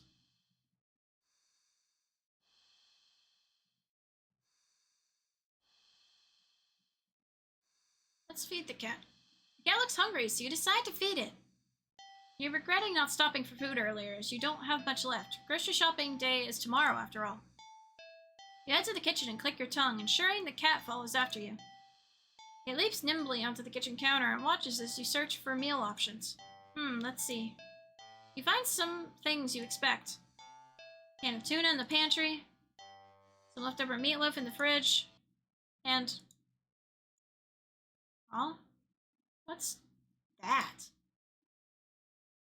You realize that a tightly sealed Tupperware on the bottom shelf of the fridge. You don't recognize it. A felt odor is leaking from the container. Whatever's inside can't be safe for human consumption. But the cat seems excited about it, practically salivating over it. Still, you're the caretaker here. You're the one who needs to decide what's best to feed a hungry cat. So you'll feed it.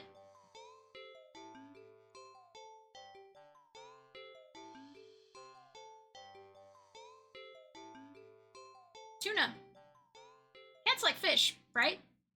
Shrugging, you take out the tuna for the cat and the meatloaf for yourself. You put the frankly ominous container back in the fridge. The cat looks a little disappointed. Tough. You'll need to dispose of that weird whatever it is later. You open the tuna and spoon it onto a small saucer. You put the saucer on the kitchen counter next to the cat. You don't think you should be encouraging it to eat up there, but you figure it'll make up for electing not to feed it the toxic goop it wanted.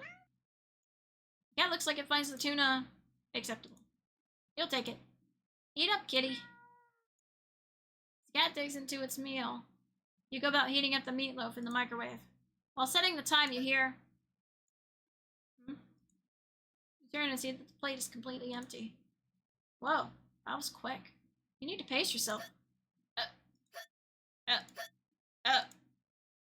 What the... You watch, baffled, as the cat continues to hiccup, causing little bubbles to float out of its mouth. Okay. That's okay. You can process this. It's not completely out of the realm of what's possible, right? Right. Best not to think too hard about it. Soon enough, the room is full of the floating bubbles. Cat releases a final tiny bubble before yawning and laying down right there on the counter. Well, glad you enjoyed it. Bubbles haven't left the room or popped. Seem to be pretty resilient. Wait, what? What's that? None of the bubbles floats closer to you. You see that there's actually something inside it. A tiny, furry fish. This is just getting weirder and weirder. Still, can't help but marvel at the impossible wonder in front of you. You lift a hand. You extend a finger toward a bubble. Carefully press it against the surface. Little fish inside lashes out, viciously sinking tiny fangs into your finger. It doesn't really hurt that much at first, but then... Ow! What? Pain starts to climb from your finger to the rest of your hand, past your wrist. Could it be some kind of venom? You fling your arm around in an attempt to dislodge the fish, but...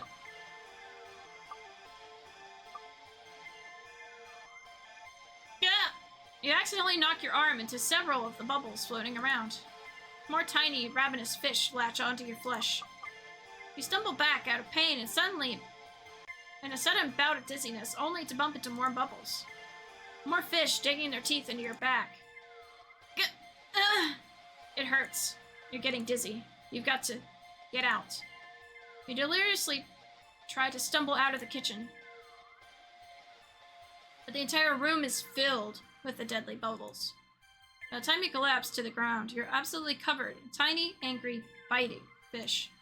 Your legs, your torso, your arms, your face. The pain is unbearable. You can feel it in your skin, in your teeth, in your eyes, in your hair, and it's just so consuming you can't even feel yourself convulsing or crying.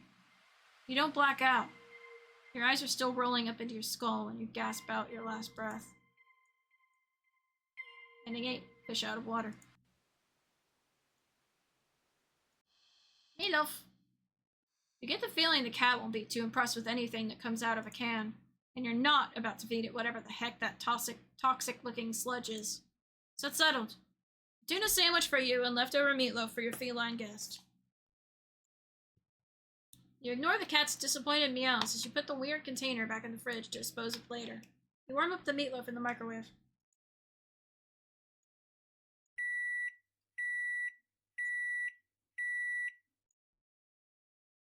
You place the now warm meatloaf on a saucer next to the cat on the counter. You don't think you should be encouraging it to eat up there. You figure it'll make up for electing not to feed it the toxic goop it wanted. Cat looks like it finds the meatloaf interesting. Works for you. Eat up, kitty. As the cat digs into its meal, you go about searching for some bread for your tuna sandwich. You're so distracted by your search that you can only just barely hear... Turn around and see that the meatloaf has only 1, maybe 2 bites taken out of it. But more alarmingly, there seems to be a red trail of something, leading away from where the cat had been sitting, and off the edge of the counter towards the living room. Is that blood?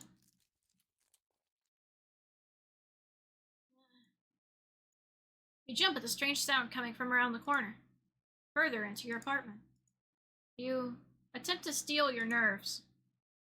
Taking a breath, you walk around the corner to head into the living room. You stepped into something warm and wet and red. You resist the urge to vomit and step away from the trail of... You follow the trail into the living room and see that it leads into the hall. It's getting louder. It's definitely in the hall. You feel like you can hear your heartbeat. You hope whatever is in the hall can't. Your body shakes as you feel yourself step forward, and forward, and forward, and forward. You peek around the corner. Nothing. There's nothing there. What? You walk further into the hall and see that the trail leads all the way down to the end of it, but there's nothing there. You don't quite feel relief, but at least feel something wet and warm drip onto your cheek. Something very warm. You swipe your shaking hand across it and pull it back to see your fingers covered in something.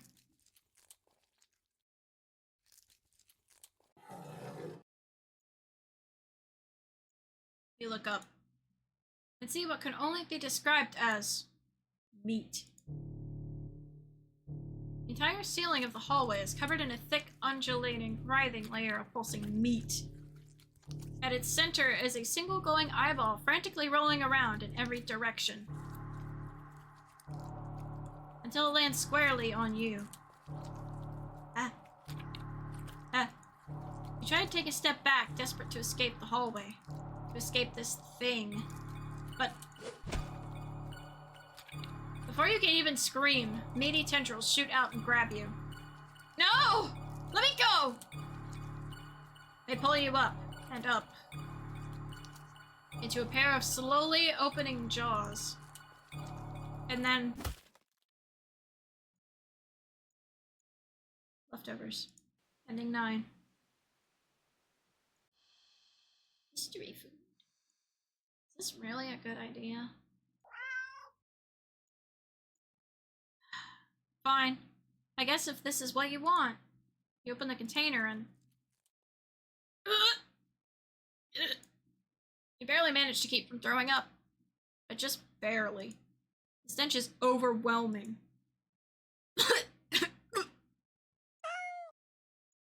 Yeah. Give me a minute. You hazard a look at the contents of the container, but you honestly can't understand what you're supposed to be looking at. Everything is just mashed together. What exactly everything consists of is a mystery you're more than happy to keep unsolved. Different shapes, different sizes, different textures. Not the color, though. All of it is the same color. The most unfortunate looking shade of gray you've ever seen. Tinted with a nauseatingly wet green film over the top. Am I supposed to warm it up, or you don't really know how to serve it? Any utensil or plate that touches it is getting thrown out immediately. No exceptions.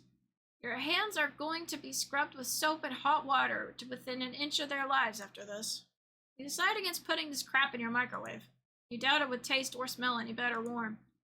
Not wanting to hold it anymore, you shake your head and practically toss the container next to the cat on the counter.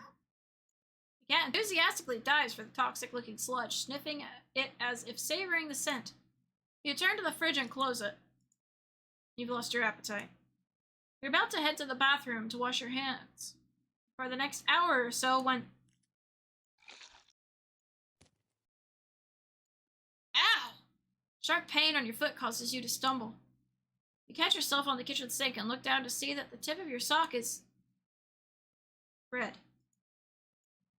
And the red is still slowly spreading to the rest of your sock. Are you bleeding? You quickly reach down and pull off your sock to see the damage. Your middle toe is gone. It's just gone. Just a stump is left in its place, steadily leaking blood onto the floor. You clumsily step back as if it would help you get away from what you were seeing. The blood trail simply follows your movements. 911. You have to call 911. Phone. Where's the...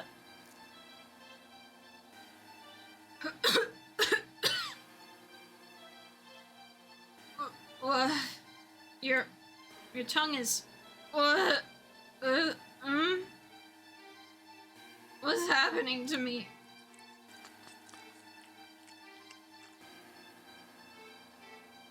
You slowly look over to find the cat still eating, completely unbothered by your suffering.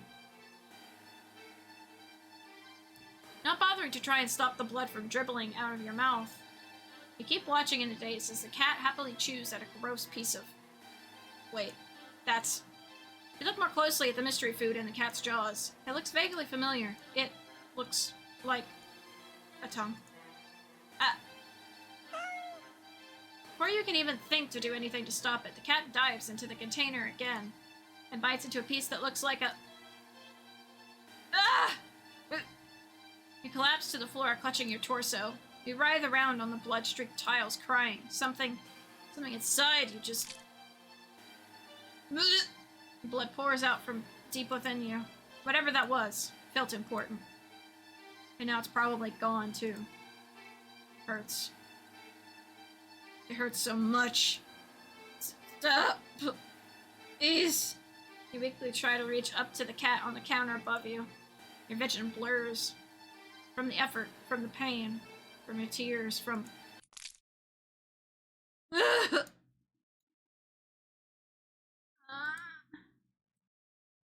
Your eyes.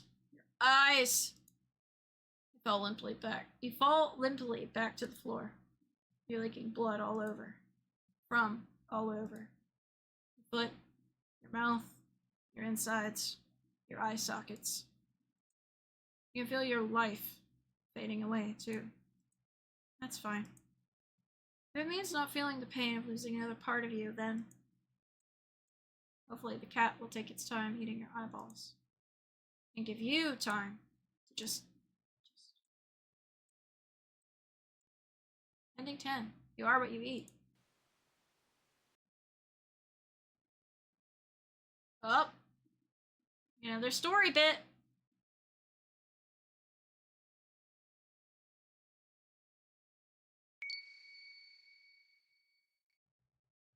Another story piece.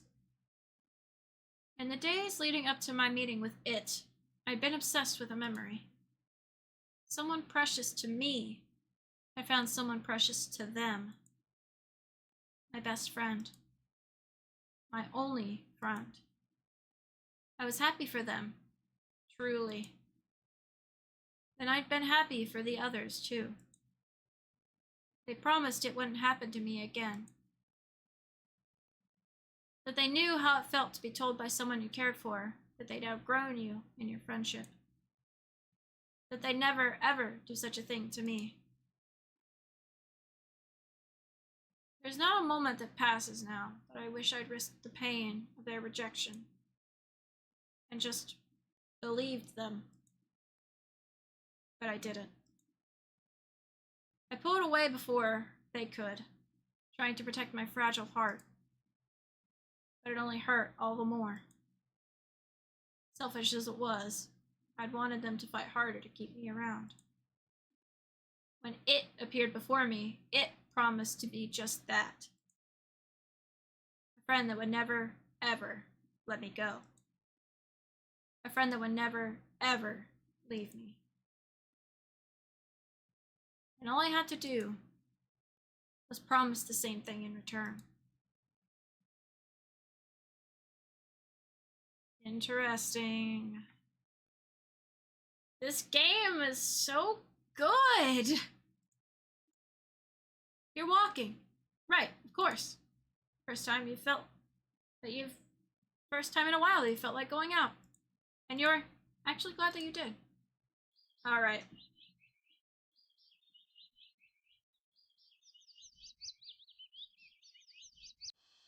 Actually, let's eat later. Not too hungry right now.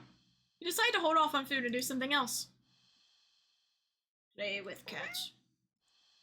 Poor thing was probably bored stiff sitting in that old box all day. Just watching crowds of people walking by them. Ignoring them. You can't just leave them alone as soon as you're home. A little interspecies socializing won't kill you, right? Aw, you just want some attention, don't you? You want to play, huh? Okay then. What to play though?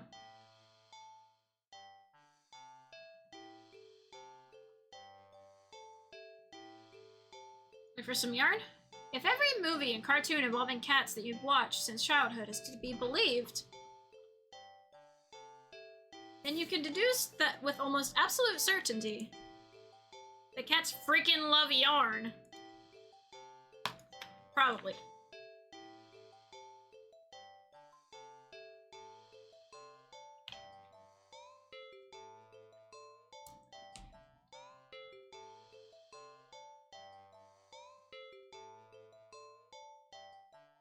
You unearth some from an old box in the hallway closet that's filled with knickknacks from various abandoned hobbies.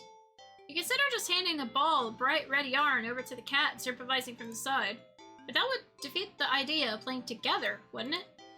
You cut off a decent length of string from the ball of yarn and go back to the living room. Aw, look at it! The cat is resting on the floor. It's not asleep, but when it looks up as you enter the living room, you feel like it could doze off right then and there. You'll fix that. You smirk a little, confident with your surprise. And let the piece of yarn dangle just above the floor, pinched between your thumb and index finger. String. The sudden shift in the cat's demeanor makes your heart start to beat a little faster. Its posture is barely changed at all, but a subtle shift of the head and ears. A slight tension in the shoulders. A sharpness in the gaze as it locks onto the yarn dangling an inch above the floor. The cat could still pass as being almost relaxed, calm, and yet the air is thick with its eagerness to lunge forward, waiting for the right moment to strike. You feel like you've just witnessed the awakening of a perfect predator. You're almost afraid of what will happen once you make the first move. But it will be you who makes the first move. Take a deep breath. Relax your shoulders. And... Yoink! The cat had lunged the instant you wiggled the yarn, but you're faster. It completely misses as you flick your wrist, making the yarn recoil out of its reach like a terrified snake. Having overshot the landing in its eagerness, the cat stumbles and looks around as if shocked at its failed attack. You generously click your tongue to help reorient it. The cat whips its head around at the sound. You're slightly taken aback at the intensity of its stare on the yarn. You persist. You wiggle the yarn again, encouragingly. And yes, maybe a little tauntingly. This time the cat anticipates the yarn's upward dodge and leaps up to swipe at it. But you're already one step ahead, puppeting the yarn to dance gracefully out of reach once more. Come on, you can do it. It's a little condescending, but you can't seem to help it. For some reason, it feels a little good knocking the feline down a peg or two. At least it seems to be enjoying itself. You hope, anyway. You keep going.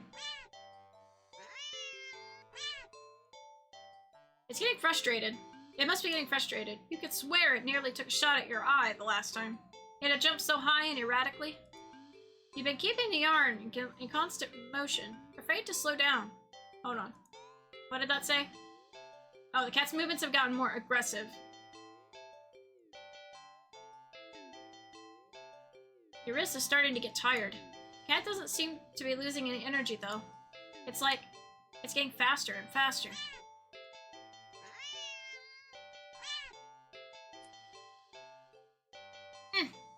Your wrist finally cramps sharply, making you lose control of the yarn's motion as the tip of it brushes lightly against your stomach.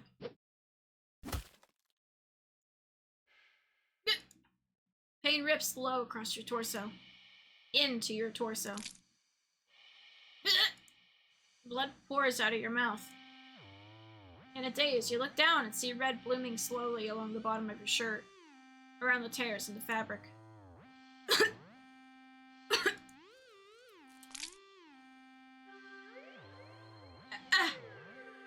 You watch as the long, thick ropes of something pour out from under your shirt into a bloody heap on the floor at your feet. A single red streaked rope still hangs from you, connecting you to all that mess. Are those your...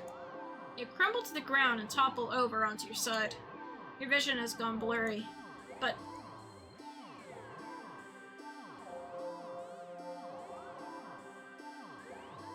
You can just make out the shape of something small, in a deep, inky black, as it walks over and inspects your... Oh god, they're your intestines. Before it starts to giddily roll around in the mass of your bloody insides next to you.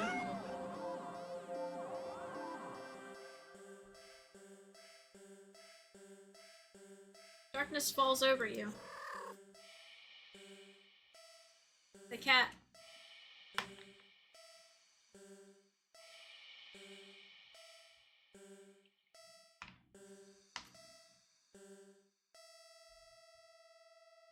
Sounds happy. Nonsensically, you wonder where the yarn is gone, but there's really no need to worry about it. The cat seems content with the next best thing. Ending 11. At the end of your rope.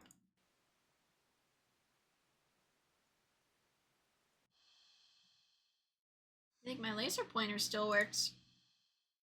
Cats are curious by nature. They're also natural hunters, sort of. Why not pass the time by letting the cat hunt after something it'll never quite understand? That sounds a little mean when you think of it like that. But it's not like the cat will know anyway. Ignorance is bliss, or so they say. So you dig out your old laser pointer from your long-gone, dreaded days of grid presentations in school. You flip it on and see that even after all this time, the batteries still work. You get a little kick out of aiming it at a mirror hanging in the living room, so it reflects off the glass, making a little red dot appear on your knee. The cat cautiously walks over, stopping every few steps to cast a look of suspicion at you. When it finally reaches you, it slightly presses a paw to your knee, like it's trying to catch the dot of red light as casually as possible. You managed to hold back a chuckle, not that it really matters. The cat isn't paying attention to you at all, entirely focused on the light now resting on top of its paw. Move the light a little higher above your knee. The cat reacts immediately, trying to pin the light down, but in the next second, you've already moved it to the floor. The cat jerkily follows, attempting a more energetic pounce when you shift the red dot. Over here. Over there. And over there. By the couch. On the couch. The cat might be ignoring you, but you're certainly enjoying yourself. It's been a while since you've laughed this much. You're laughing so much, in fact, that you accidentally shifted the red dot onto a lamp beside the couch. In its haste to get the light, the cat leaps onto the lamp, sending them both to the ground. Oh my gosh! The cat is sitting in the middle of the former lamp's broken shards. Back hunched, its head whipping around back and forth as if in a panic. You quickly turn off the laser pointer and rush over. I'm so sorry! Are you hurt? You reach down to pick up the cat and check it for any injuries when... Ow! Hey! The cat swipes at you, claws extended.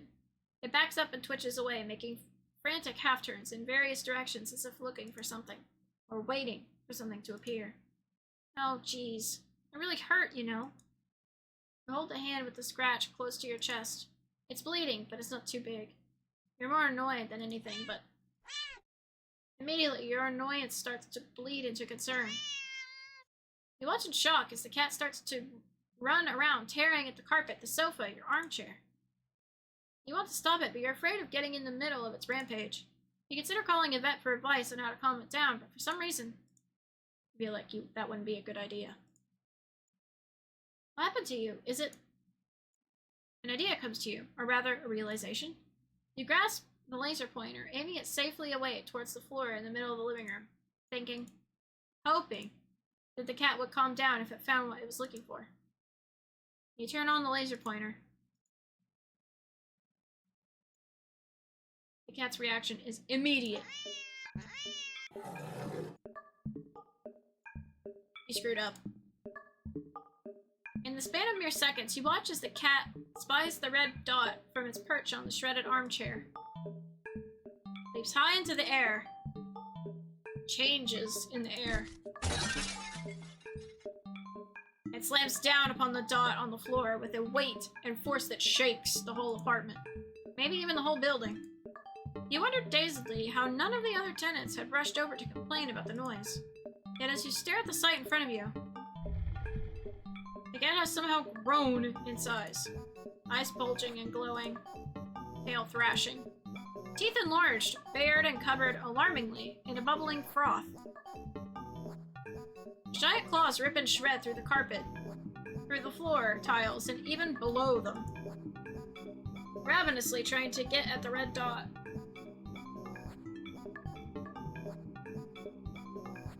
Your hands are shaking. You don't know what to do. You feel trapped. You have to get away. Get it away from you. You slowly back up towards the door. The light moves with you.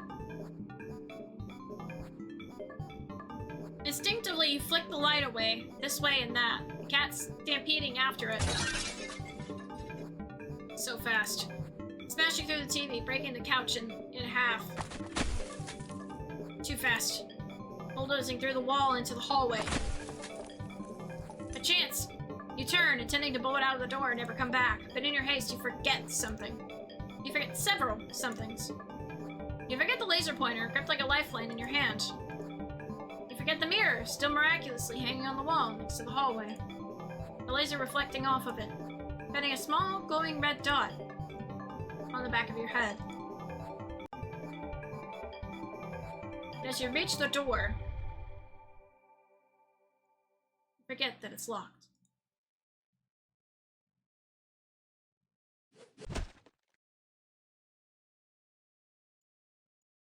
You don't even have the chance to turn around before the cat lunges all the way across the room at you.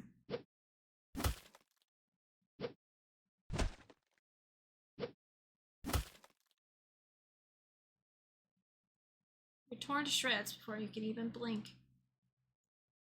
Ending 12. Targeted. Alright. Hide and seek, a classic. What about hide and seek? You're not quite sure how this is going to work. Can a cat even understand the concept of a game? Let alone one with rules like hide and seek? Here, just... You pick up the cat and turn them away from you before hiding behind the armchair. You're almost certain the cat must have turned and looked while you were hiding. Out of confusion, at least, if nothing else. Regardless, a few months later, the cat cautiously peeks around the armchair at you, eyes curious. You smile and scoop it up, holding it out in front of you. You found me! You win! Cat looks confused, but pleased at your praise.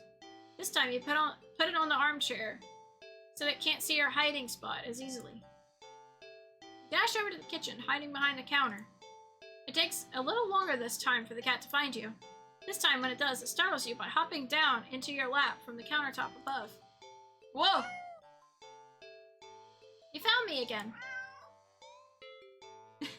Okay, you win. You reward it with little scratches behind the ear and under the chin when it leans into your touch. Okay, why don't you give it a try? You go and stand in the middle of the living room. Aww, the cat following you. You make a show of covering your eyes and turning around. Okay. 5, 4, 3, 2, 1, go! You turn around and see that the cat is gone. Huh. You sure catch on quick. There aren't that many places available in your apartment for someone your size to hide. But without the opposable thumbs needed to open the closet doors in the hall, the cat will have its limits, too. My foot's asleep. It scared me.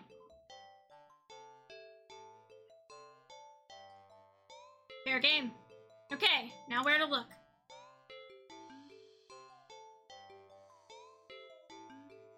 Try the living room. You look behind the couch and the armchair, then under the coffee table. Nothing. The living room is pretty sparse when it comes to furniture, after all. Peek around the counter, grab a chair, and check on top of the fridge. You even open the cupboards along the floor, just in case the cat managed to squeeze inside. Nothing. You decide that's for the best. The kitchen is for making food, not playing games.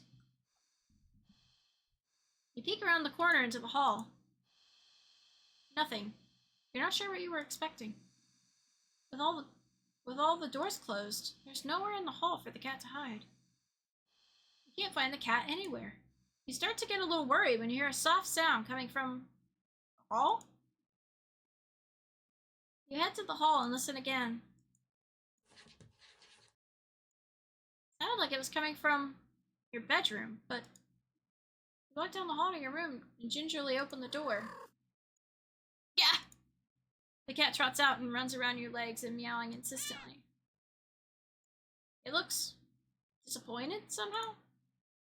Perhaps in your apparently subpar seeking skills, but you lift the cat into your arms and look at your bedroom door. How did you get in my room? You know the door was closed, right? The cat wiggles out of your hole and runs out of the hall. You follow it to see it sitting in the middle of the living room. Upon seeing you, the cat promptly turns around. Guess it wants to take its turn seeking? You're about to indulge it by hiding around the counter again when the lights. Did the power go out? Darn it. As you wait for your eyes to adjust to the darkness, you notice that the cat hasn't moved an inch. Was it scared? Hey, are you... What? For some reason, your heart starts beating faster. You consider going over to the cat, but when you do,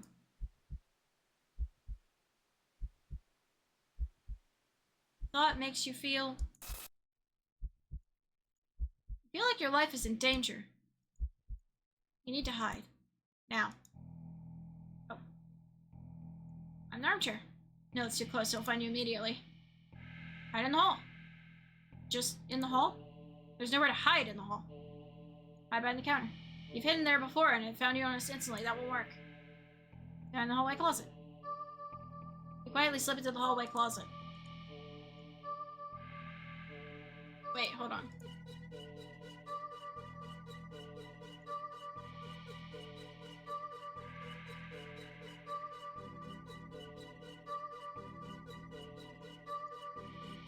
Door won't close because a heavy box is now blocking it after you squeezed inside. If you're trying to move it further, the cat might hear it. That is, if it hasn't heard you already. This won't work. You need to hide somewhere else. Hurry! You quietly rush to the bathroom and... What? Why is the door locked?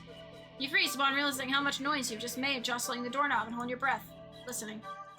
The silence coming from the living room feels heavier than before, more restless. Even if some miracle opened the door now, it would know exactly where you were. No good.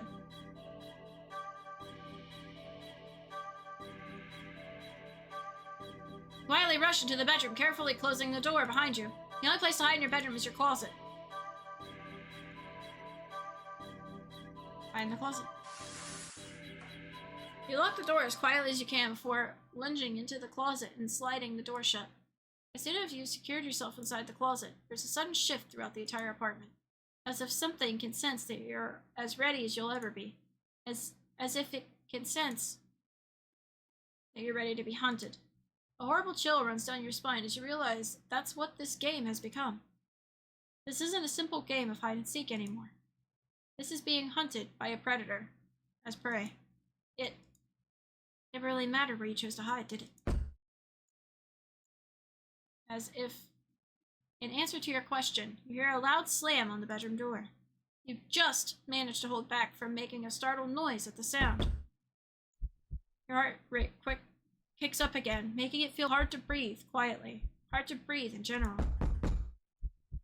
Tears fill your eyes as you cover your panting mouth with your shaking hands. It knows. It knows. Crying with your hands over your mouth, trying to smother the choked sounds leaking out of you. You slide down the wall at the back of your closet to a heap on the floor. You flinch harshly at the sound of the door being ripped off its hinges, followed by a loud crash against the wall on the other side of the room, like the door had been blown away. The silence that follows is almost too much to bear. You can't. A single sob escapes through your nose. Squeeze your eyes shut in defeat at how loud it sounds in the quiet of the room. Not much point in hiding it anymore anyway, is there?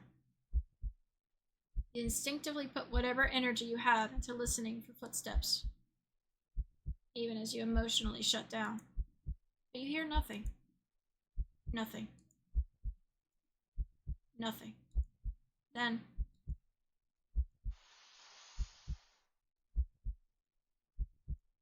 something slides open the closet door. Curled in on yourself, knees up, back curved forward, head down, mouth covered, eyes shut tight, so tight it hurts. You don't want to look. You don't want to look.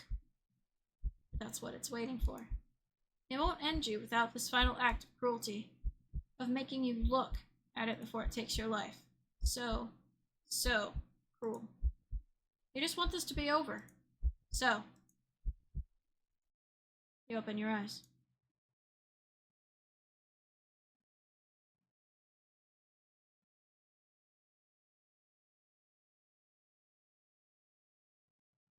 You see something glaring in at you from the darkness beyond the closet door. It looks disappointed. In the moment before you draw your last breath, you almost consider apologizing for being such unworthy prey. Hello, crab! Oh, I'll get you another stick bug. Hold on. Stick bug! Stick bug!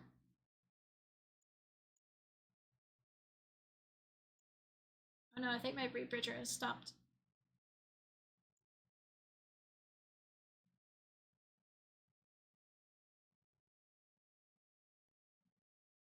Yeah.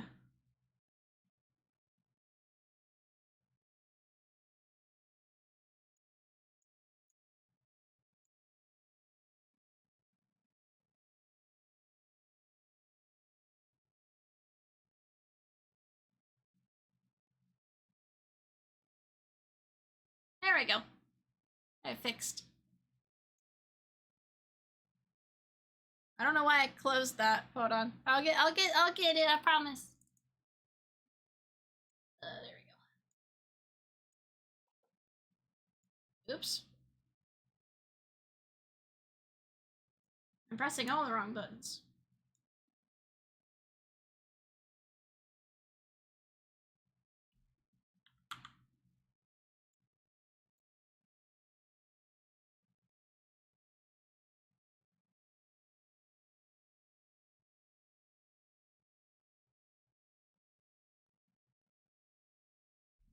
Hi, yes, my model is moving without me moving it. Why?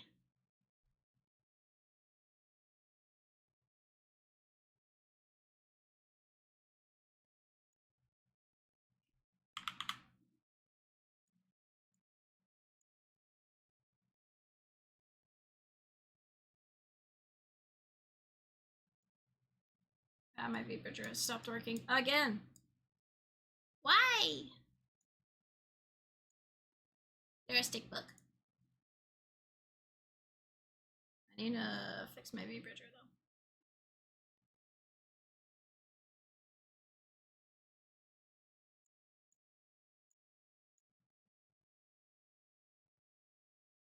though. Okay, it seems to be connected now. Hopefully it won't disconnect again. Oh, I don't know if new, but I just noticed the fancy subtitles. Yeah, I added those a couple of weeks ago. It just makes it easier for like YouTube, so that way the subtitles are already there.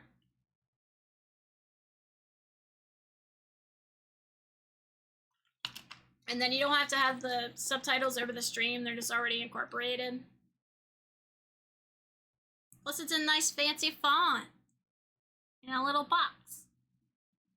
Yes, Crab, welcome in. Hope you're having a good day so far. We're playing a horror game about a cat that we brought home. So please notice the trigger warnings. There are a lot of trigger warnings for this game. If it is not your thing, totally understand. But yes, the cat we have brought home. In the moment before you draw your last breath, you almost consider apologizing for being such unworthy prey. Guess your hiding skills were just as subpar as your seeking skills. Ending 13, disappointing prey. There are 40 endings for this game. And we've done quite a few of them. Okay, let's see. Risk another hiding spot. Get out of the apartment.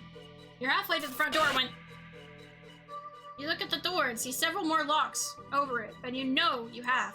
You peek over at the cat. It's not looking at you, but you feel a wave of disappointment practically pouring from it into you.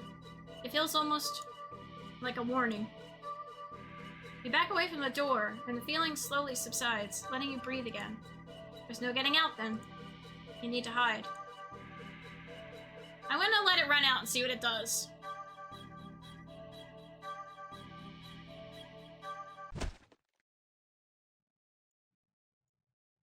How disappointing.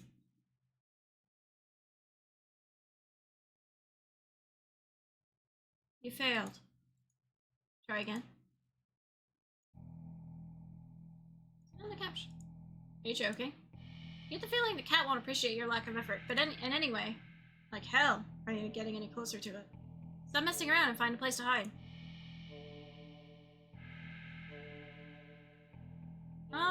Let's see what happens.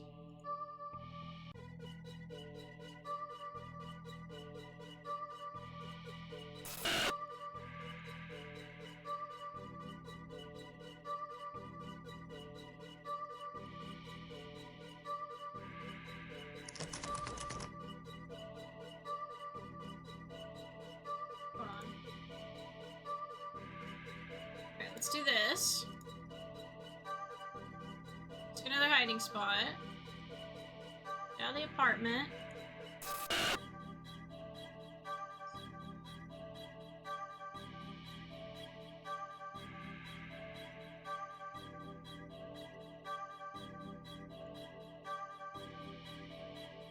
I want to let it run out and then press no and see what it does.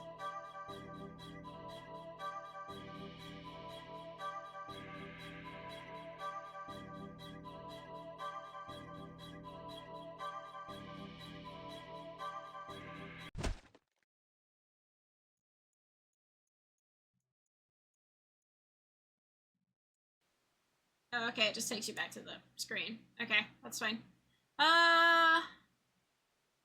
What's this?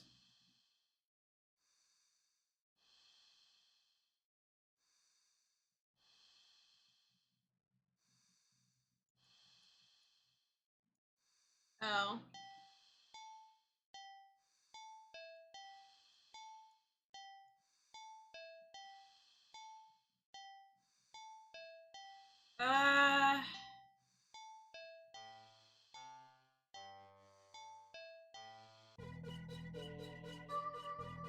Trying to find the right save. I think it's this one.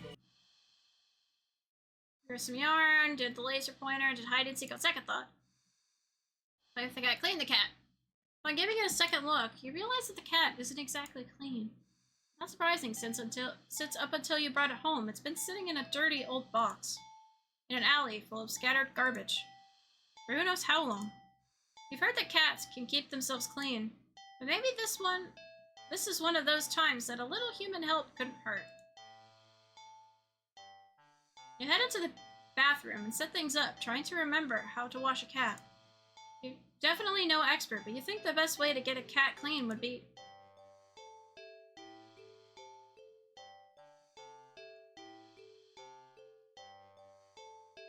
carefully.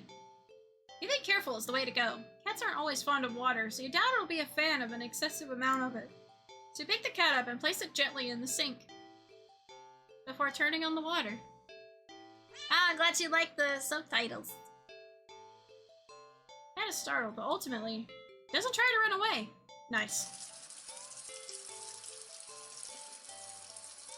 You lather your hands with some soap and carefully give the cat a thorough half scrub, half massage.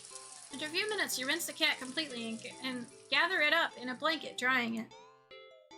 Then you take a brush and carefully run it through the cat's fur. The cat seems like it's in heaven as you brush it. Some hairs are sticking to you, but you don't mind. In fact, quite a lot of fur is sticking on you. You try to brush it away, but it won't come off. You're up next for a bath yourself. Try to ignore the fur and finish with the cat quickly, but more hair keeps sticking to you. Your hands, your arms. Before you realize that they're covered in fur that won't come off. It's thick enough that you try to just yank it off, but... Ow! What? Pain lances through the spot you tugged at. Upon closer inspection, you can see that the hair is growing. Growing out of you. Ah! Ah! You can actually feel it now.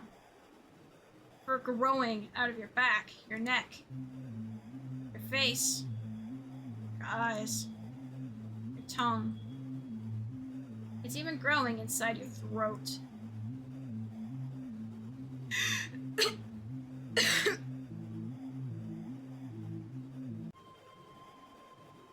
As you collapse and start to choke on the thickening fur in your esophagus, the cat leans up to lap at the fur growing on your forehead, grooming your hair as though thoroughly as you did for it earlier.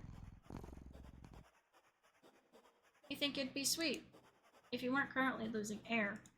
Still, feels nice at least to be looked after and cared for in some way, even if it's just for a little while longer. The cat's careful grooming is the last thing you feel before you're no longer able to breathe. Ending 15, self-care buddies. Quickly. Cats don't like water, you think, so quick wash would be the way to go, right? You decide to do everything at once, filling the tub deep with soapy, bubbly, warm water. A quick dunk here, a short scrubbing there, then rinse and dry. The cat won't even know what hit it before everything's over. You open the door and click your tongue, beckoning the cat inside. It quickly scampers in, curious of the newly available setting. You close the door so it won't be able to run out and make a mess of the apartment. Steeling yourself, you roll up your sleeves. You lift up the cat and carry it over to the tub. Your plan's already compromised as the cat starts to struggle in your hold. You probably should have held it so it couldn't see the water. Ow! Ow! Hey! Scratches at your arms. You knew it wouldn't be happy about the water, but you didn't think it'd be this irate. Still, as mad as it would be at you for a little while, you know this is for the best. A deep scratch to your bicep startles you, making you drop the cat into the tub. Shoot! Kitty! The cat doesn't re-emerge, hissing and yowling like you thought it would. You rush over and dunk your arms beneath the soapy surface, searching for the cat. What if it bumped its head and blacked out? It would drown! But you don't find the cat. Instead, what the? You watch as the water starts to darken. At first you think it's dirt from the cat and feel a little vindicated about your decision, but the water darkens further and further. until it looks like you filled your tub with black ink rather than water. Even the soap bubbles are translucent obsidian now. Something's not right. But as soon as you have this thought, whoa, you just felt something tugging you from under the water. You try to pull away, but your arm won't budge. Whatever it is, it pulls you closer towards the water. You try to use your free hand to release the drain plug, but when you dunk your other arm in the water without thinking, it's grabbed too. Both hands restrained. You can't get any leverage to force yourself free. Help! You're dragged into the murky waters of the tub. You're dragged down, and down, and down further still. Much further than it should be possible for your bathtub. You can't breathe. You think you can't see either, but as you draw your final breath, you think you see what has been pulling you down. Something resting deep down below. Something waiting for you. Ending 14. Bath Hater.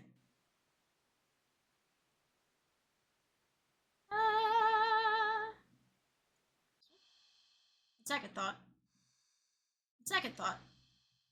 Do something alone. Like what? Okay. An apartment. You decide that even if it's your day off, that doesn't mean you should be completely unproductive. You know that you have a guest and all, but you really shouldn't put off your chores. Best to get them done while you're in the mood to do so. So for now, you get dressed, roll up your sleeves, and get to work on cleaning the apartment. At least, you try to? You sweep the living room. You wipe the kitchen counter. Okay, you won't make your bed, but who actually does that anyway? Still, you notice that no matter how much you clean up, you keep finding more messes than when you started. You peek over at the cat. You suspect that it might be the culprit behind this mystery, but every time you rush to check on it or catch it in the act, you always find it napping in the living room. You keep cleaning, but the cat, or something, keeps leaving more and more mess in its wake.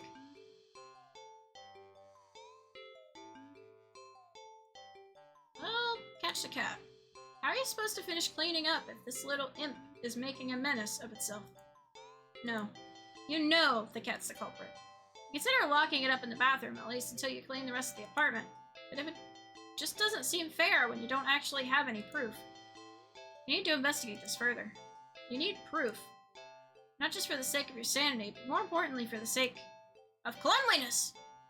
You start to clean again and peek behind you, catching mere glimpses of a paw here, or a tail there. But as with earlier, when you rush back to the living room, the cat is still sleeping. Okay, you want to play, cat? Then let's play. This time you decide to lay a trap, one your feline friend won't be able to resist. You tackle the kitchen island counter and give it the works. It's glistening by the time you're done.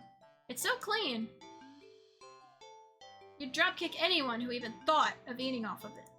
Perfect trap for your little cleaning saboteur.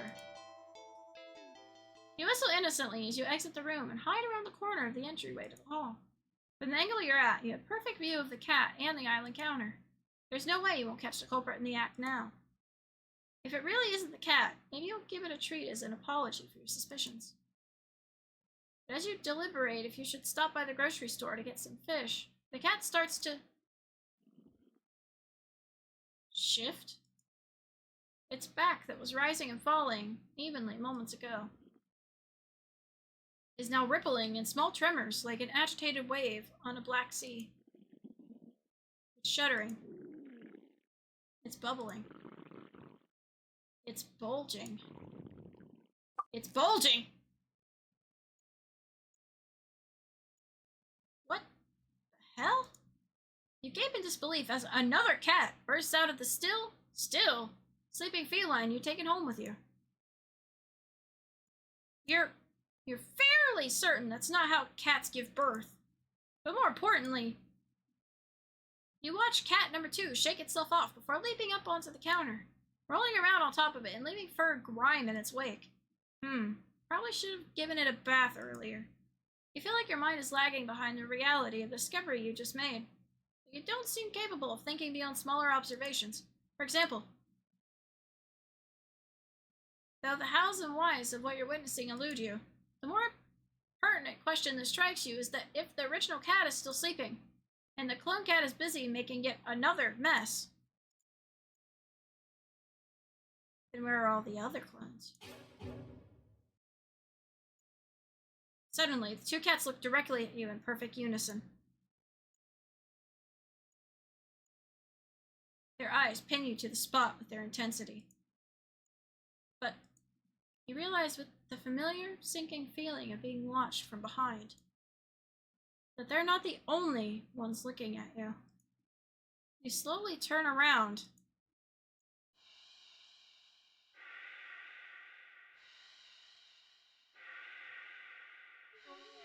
Packed in the hall behind you from the floor to the ceiling is a living, breathing, writhing wall of cats. Of clones, all piled on top of each other. The glowing golden eyes of every cat in the undulating wall of pure black fur. Every single eye is trained on you.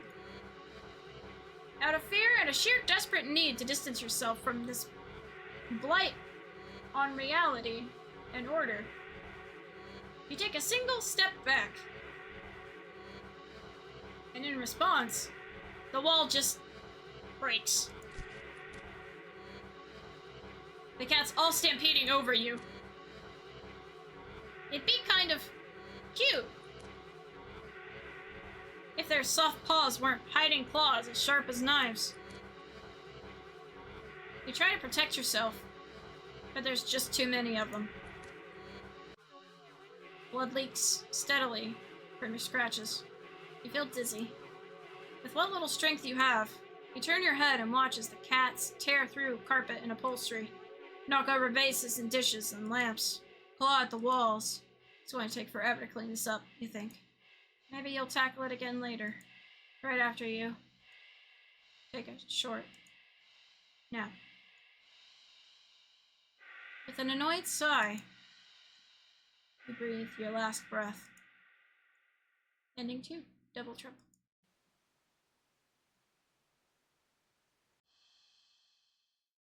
Keep cleaning.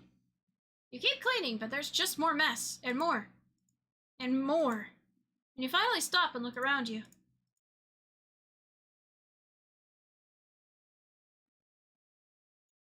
You don't even recognize your home anymore.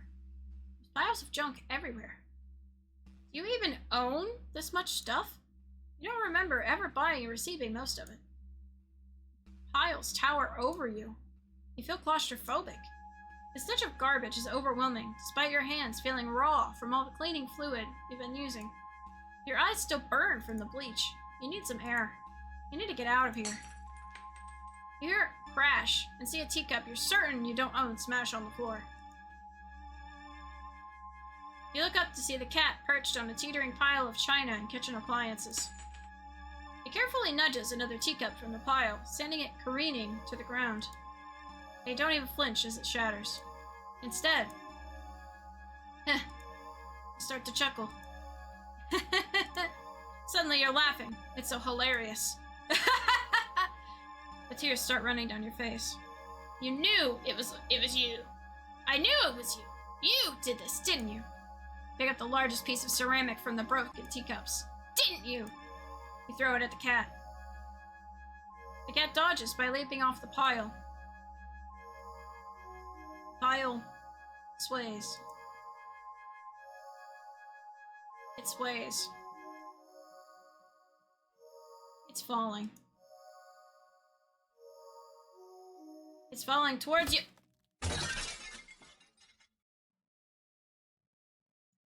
You can't move. You're buried. The pile fell on top of you. Broken shards of fine china and sharp utensils are piercing your skin. Your organs. Your bones feel loose and limp, crushed under the heavy appliances. Warm liquid pools under you. With the last of your strength. You listen as the cat pads over to you before laying down and purring sleepily.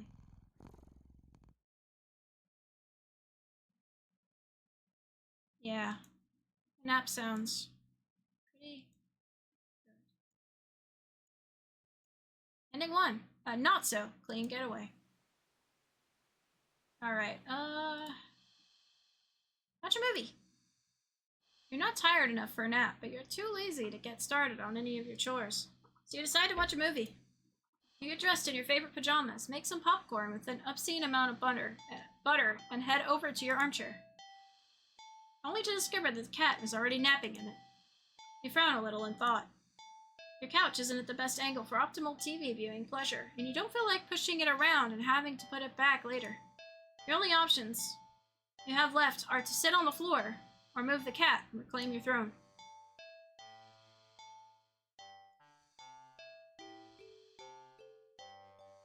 You decide to sit on the floor. The cat is a guest, after all, and you pride yourself on being a good host if nothing else. Well, at least you would if you'd ever had any guests over before.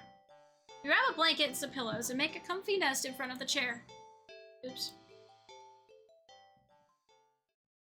You pop in a random movie from your collection and can tell instantly that it's one of your favorite horror films. You've seen it a few times already, but it never fails to get your blood pumping. A few minutes in and you're already invested, getting reacquainted with the story and characters. The scares won't come until later, but for some reason you feel like something is watching you from behind. You know it's probably nothing, but you feel compelled to check anyway. You peek over your shoulder, only to jump out of your skin, jostling a few pieces of popcorn out of the bowl in your lap. The cat is awake and looking right at you. You take a calming breath, recovering from your heart nearly lurching out of your chest, and immediately feel foolish. It was just the cat, of course. It was so quiet you'd forgotten it was right behind you, even though it's the whole reason you're sitting on the floor in the first place. You shakily pick up the remote, intending to rewind some of the parts you missed. However, as soon as you press the rewind button, the TV shuts off.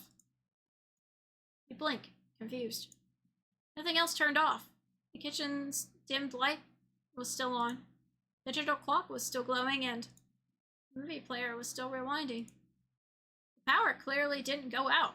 So why? You feel a chill run down your spine as you catch the cat's reflection in the dark TV screen. It's still looking at you? Cats stare, silly. It's kind of their thing. Right? And you're a new addition in its life. Of course it's going to study you closely to see if you're trustworthy. As you mentally reassure yourself, you turn the TV back on. What? The TV's on, but the movie isn't what's playing on screen. It's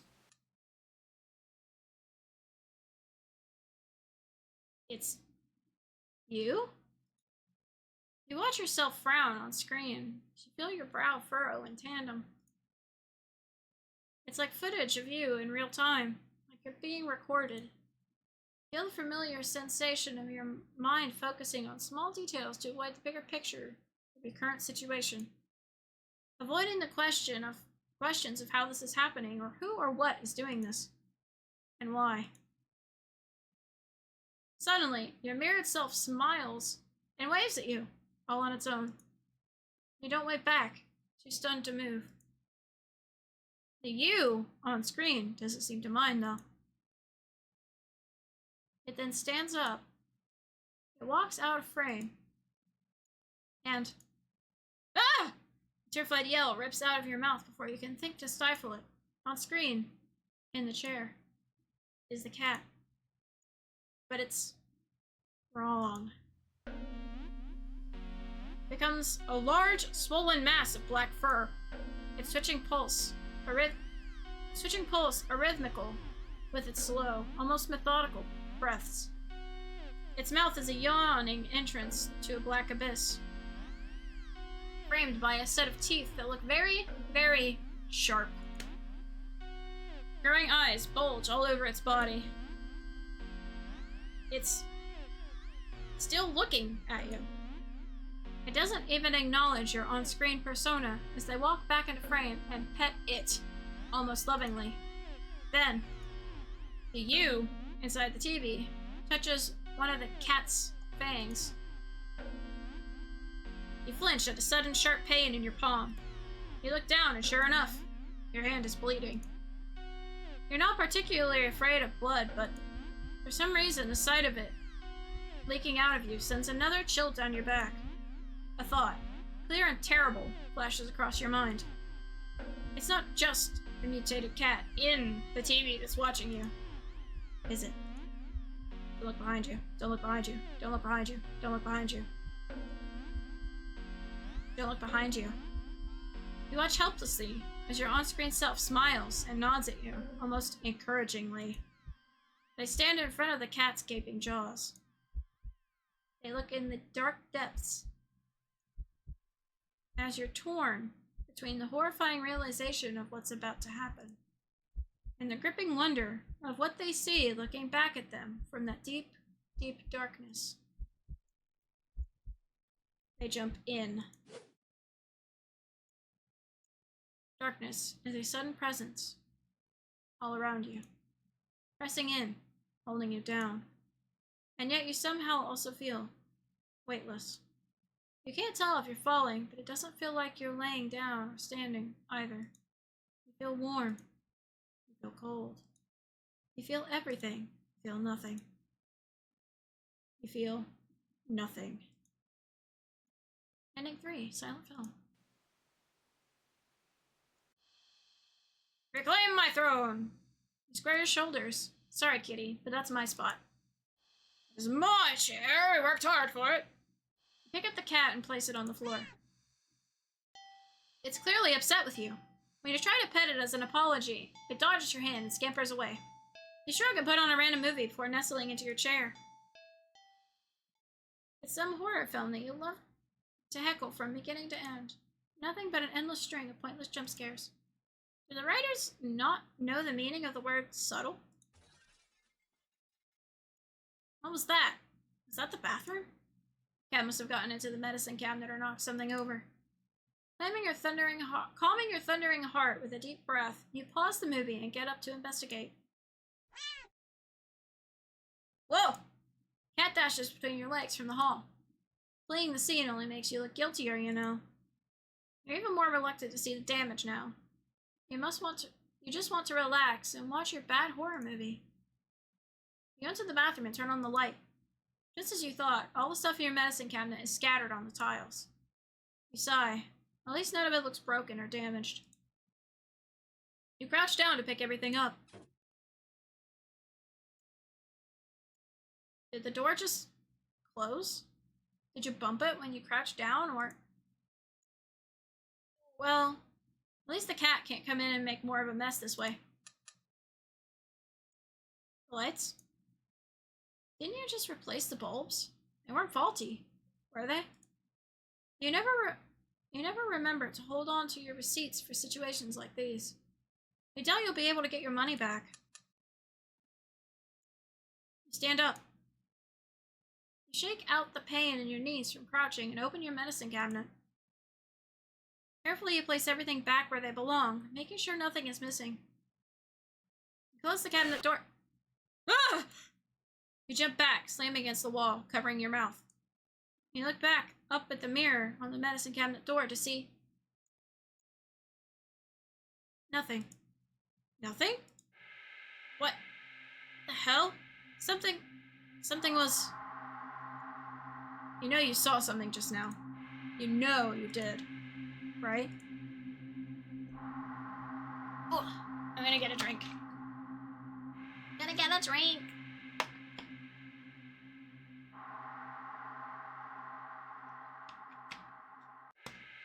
Okay. Okie dokie.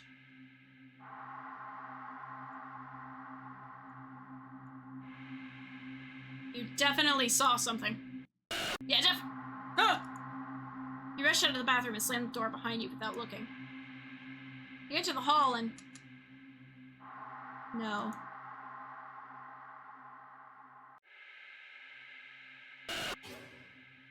No, no, no, no! You shield yourself with your arms and... Nothing. Nothing. Again. Peek through your fingers and see... It's your usual hallway. You don't feel very good. You need to sit down. Carefully make your way back to the dark living room, trying not to overwhelm your senses anymore than you already have. Maybe you should just watch something a little more lighthearted. Or just lie down instead. You don't know. It's a little hard to think. You just need to sit down. Stumbling forward, you reach your chair, but...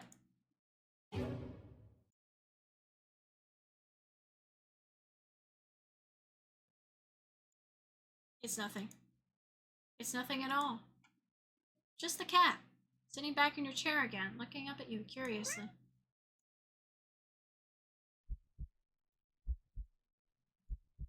But it's enough. Your heart lurched, so harshly out of a mixture of fear and anticipation, that it completely gives out. Your eyes roll up into your skull. You feel yourself falling back. You're dead before you even hit the ground. Ending 4. Ending 4. Real, subtle. Scared me. Yeah, definitely. Rush out of the bathroom, slamming the door behind you without looking. You enter the hall and... No. The same ending.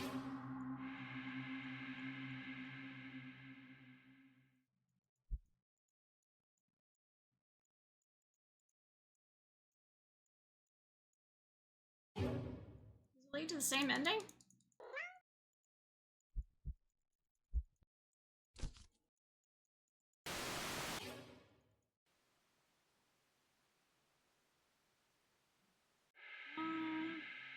You saw something. You definitely... I think I've done both of these. Yeah.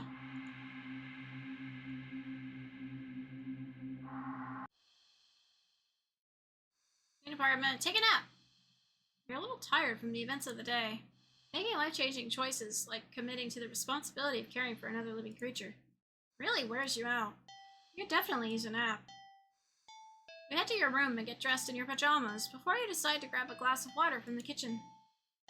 You head back to your bedroom, ready for a much-needed nap. Whoa! Only for the cat to race past you through the open door and jump on the middle of the bed. It takes its time kneading at the sheets before settling down and closing its eyes. Well, that was fast. You frown thoughtfully.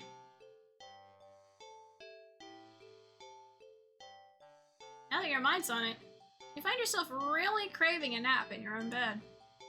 There's no way you're settling for sleep on the couch. Certainly not the armchair. Which means you should...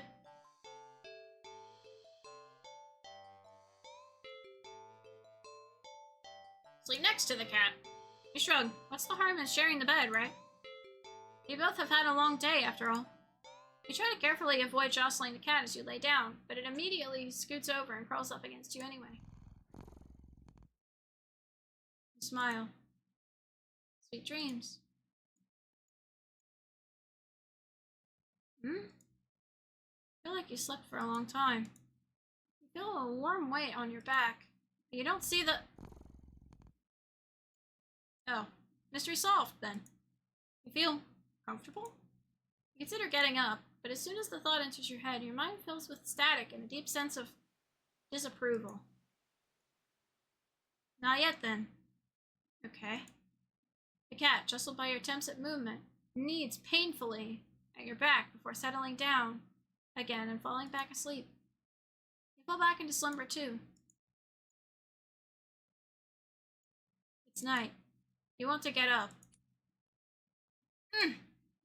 Claws dig into your back like a warning. Tomorrow, then, right?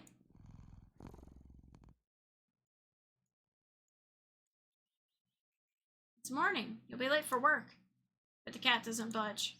You don't even try to get up this time. Just close your eyes and drift off again. It's the next day.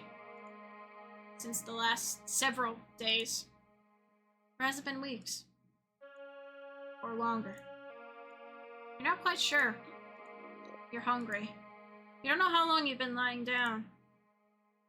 You feel sore on your back, but also on your stomach, your arms, your face, everywhere. You can't remember your last meal, the last time you drank anything. You've been sleeping all this time.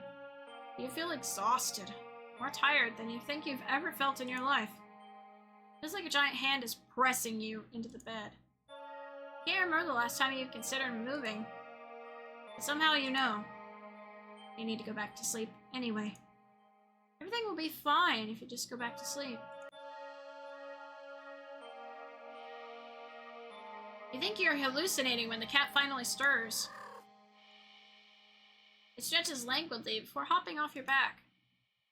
You hear its feet padding through your still open bedroom door, its steps fading down the hall. You don't open your eyes. You don't move. You're afraid you don't remember how. You're afraid that the static will return if you try. But you eventually do try.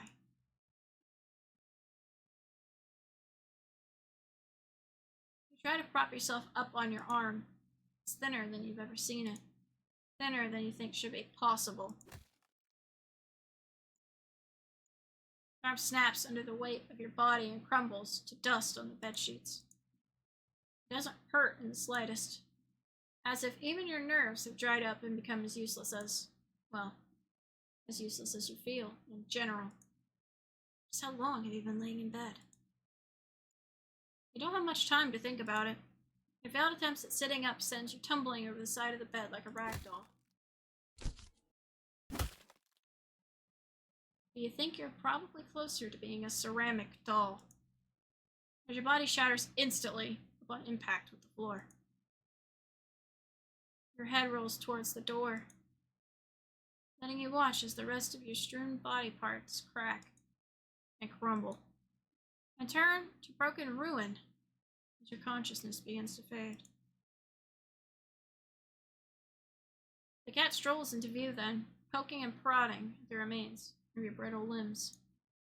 Bad kitty, you try to say. You think your jaw might have snapped off earlier as well.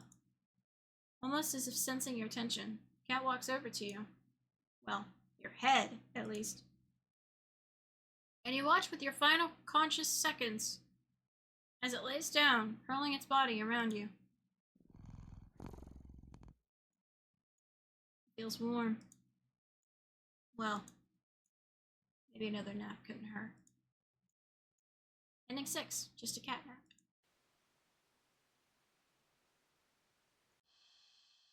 Move the cat. You tentatively nudge the cat in an attempt to make it move on its own. It doesn't budge in the slightest. Move the cat.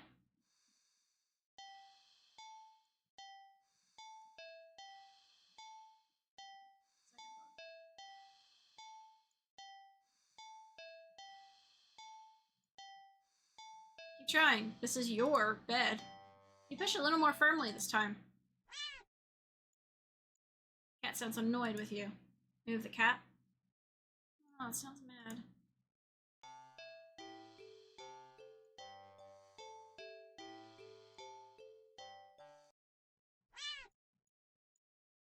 Again, you will sleep in your own bed. Cat opens one yellow eye and slides it up to look at you. Is its voice a little deeper than before?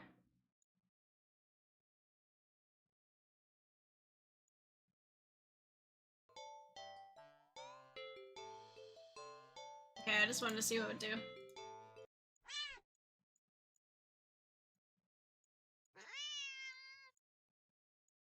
Alright, move the cat. You move forward, ready to shove the cat with all your might. Yeah! You're thrown back by some invisible force and crash into the dresser, before falling to the ground. When knocked out of you, you look up in a daze. You don't quite comprehend what it is you're seeing. A strong, swirling wind has picked up, throwing items all over the place. as if a miniature hurricane had just taken form in your room. And right there, in the center of it all, is the cat, hovering in the air above the bed. Its eyes open, glowing like molten lava.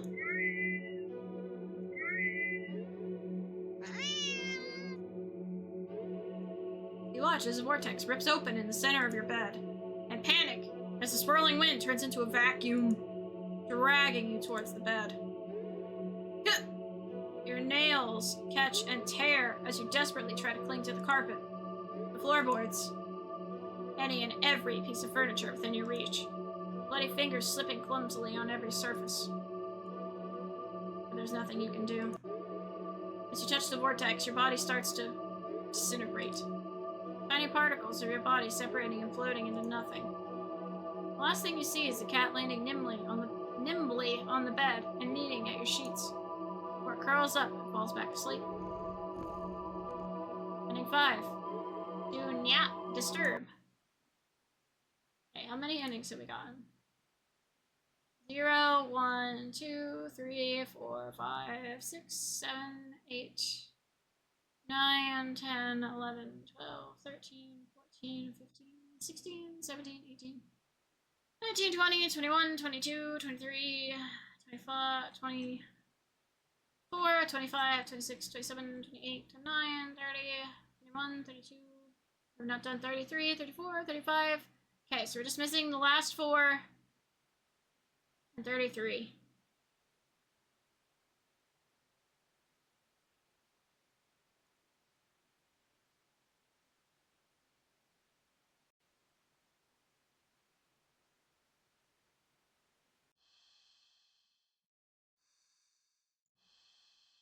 Okay, so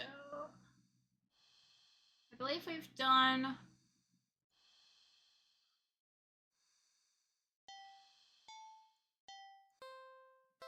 okay, so I have to do the secret one to unlock this last one.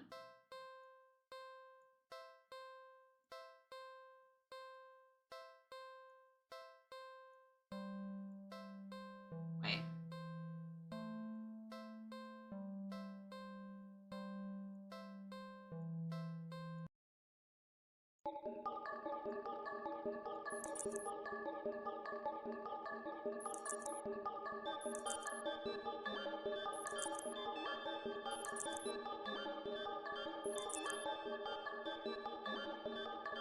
What are you doing?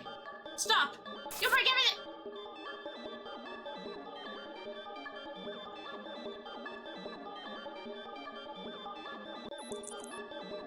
Cat stares as you keep eye contact and back up. You step back. And back.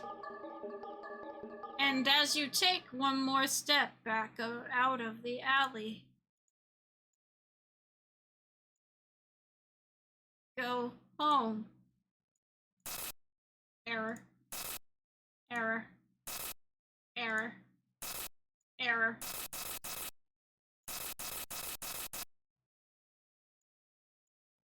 The road outside the alley seems to be broken. What exactly did you do? Error found. Oh, I thought I was gonna reset the whole game. You've been enjoying yourself, haven't you? Yes. I, as well. Still, all good things must come to an end, and I believe you are ready.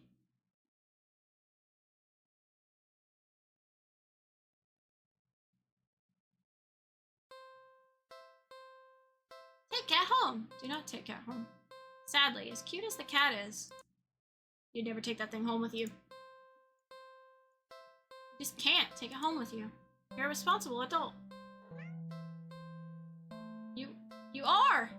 With rent and bills to pay for, not to mention you need to buy food to survive, too. There's no way you could care for a cat long term, right? You can barely afford this little outing on your day off. What to do? You are ready. Only one thing left. So, what should you do with a cat that has been very, very, very naughty? Begin restoration?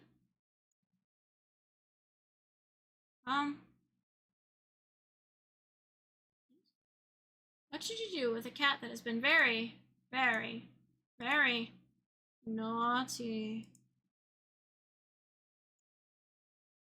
It's something it deserves. Something final. Something it has been doing to you this entire time, over and over and over again. The act of taking a life.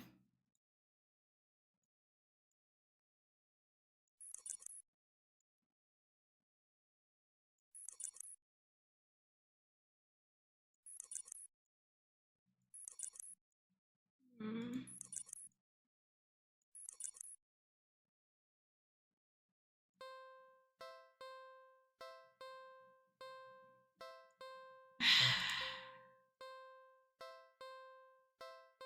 I don't wanna, but I wanna get all the endings. Really? Are you sure?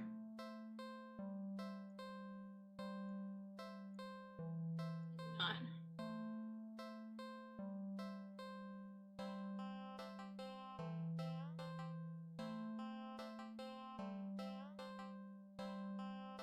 Really? Are you sure?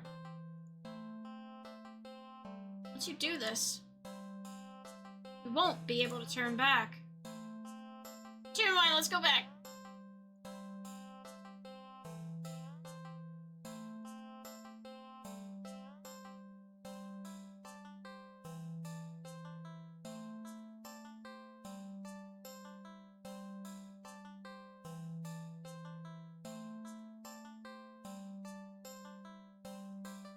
Last chance.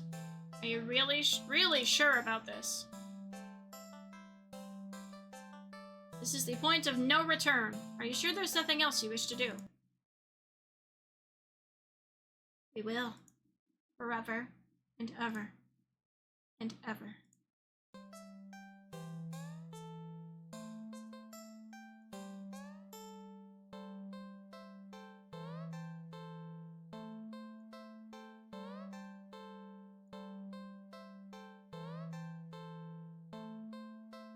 I'm missing 4 endings.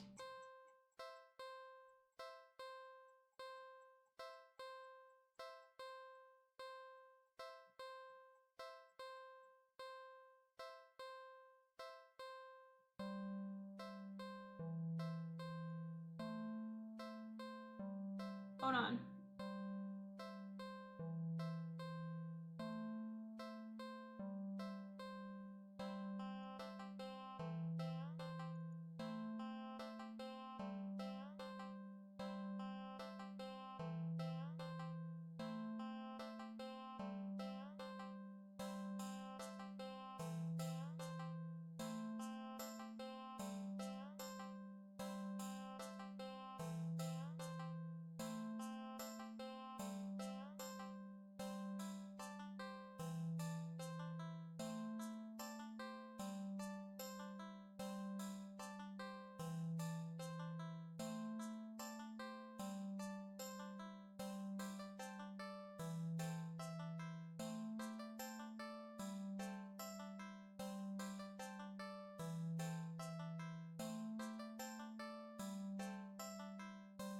Okay.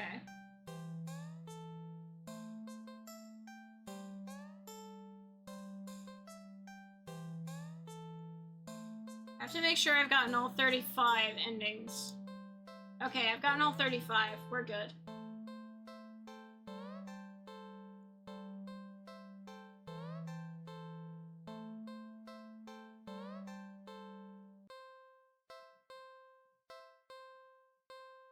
Really? Are you sure? Once you do this, you won't be able to turn back. Last chance. Are you really sure about this?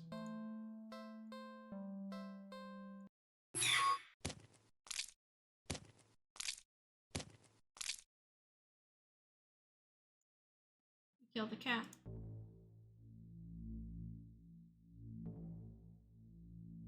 Corpse lays limp and lifeless in its now bloodstained cardboard box. What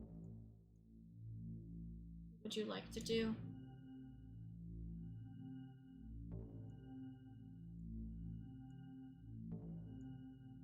There's no point. The cat is dead. You dig in your pockets anyway. Left pocket. String. Useless. Right pocket. Chocolate. You eat the chocolate. You have your phone. Take a picture. No point. The cat is dead. What would you like to do? What are you looking for? The cat is dead. You look anyway. You look to your left and right. Nothing but trash. You look up. The sun never reaches in here well enough. You can tell that it's a beautiful day today. You look behind you. Nobody saw. You look down in front of you. Oh yeah, the cat is dead. What would you like to do? You're done here. Turn around and leave the alley. At least, you try to. As you stand at the edge of the alley's entrance, you see that nothing exists beyond it. It's just an empty black void. You turn back.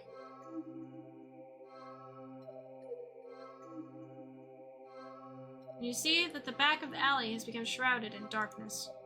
You can't see a thing.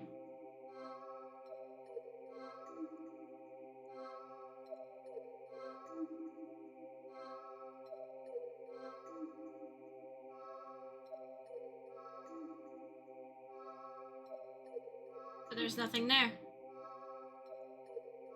No other options. You step towards the darkness. Closer. And closer. And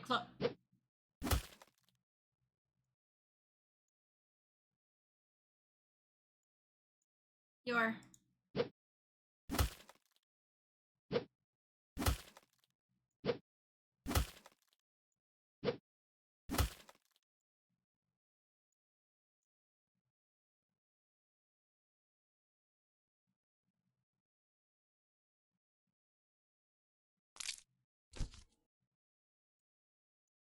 collapse to your knees. The front of your body is slashed open, leaking blood and guts and organs down your torso and over your lap. You know. The cats have 9 lives. What?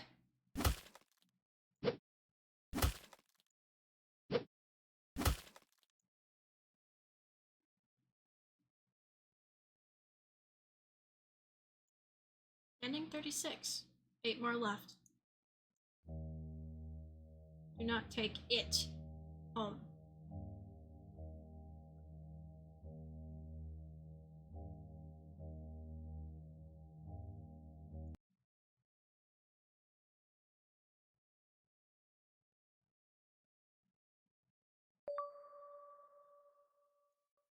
I never believed in unconditional love.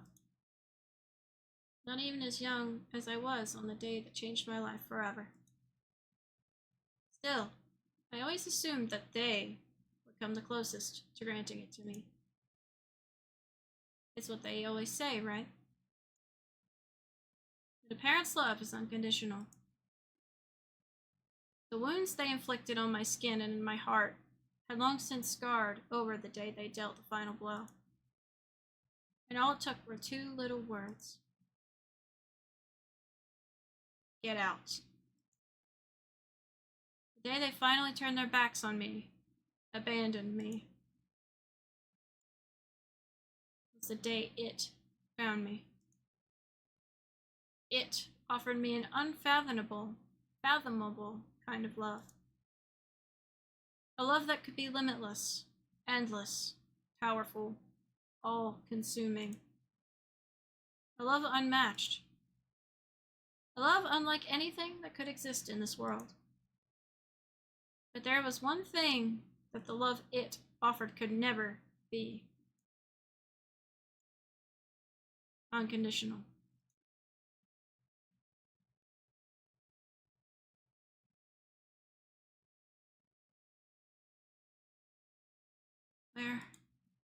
Where am I? And so, you find yourself here, yet again. What? Who said that? And where is here? I can't see anything. Why? Here is here, silly. Well, Do you remember me this time? I never would have thought myself as being forgettable, but I suppose there's a first time for everything. Your memory slowly pieces together fragments of a moment. An encounter. A cat in an alley.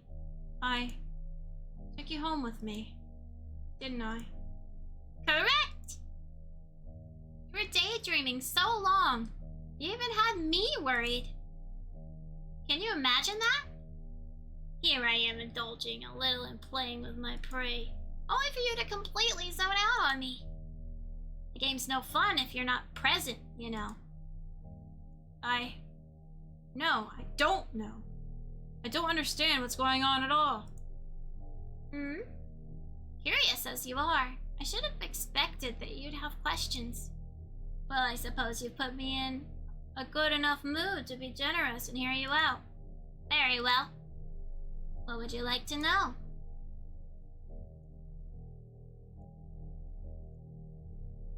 What do you mean I was daydreaming? It's the first thing that came to mind, really. You were on the brink of death, but instead of watching your life flash before your eyes, you got stuck reliving the moment we met. Subconsciously coming up with scenarios in which you managed to survive. Well, maybe you would have, but couldn't resist messing with your imagination a little bit. You did just start ignoring me out of nowhere after all. You know by now how much I love attention.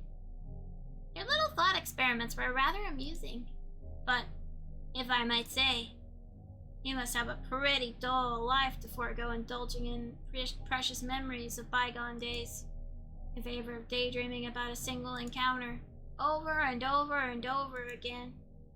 I've heard of having regrets on one's deathbed, but this has been ridiculous. Ridiculously intriguing, that is. Or perhaps rather than regrets, was what you found intriguing.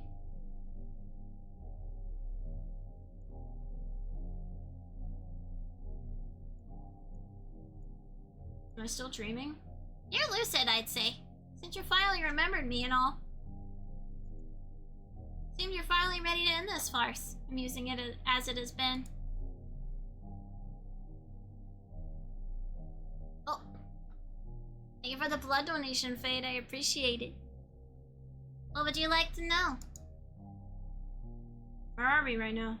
Inside your head, silly. Hello there, how are you? Good. A little bit sleepy. As soon as this game's over, I think we're almost at the ending of the game, and then I'll probably just end the stream. We've been streaming for 5 hours. Yeah. I'm gonna have to get to bed soon, I gotta work. But I wanted to finish this game. We're almost done. So I was like, we're gonna hold out. Oh well, yeah. Yeah. I gotta get up in like 6 hours. I hope work went well for you.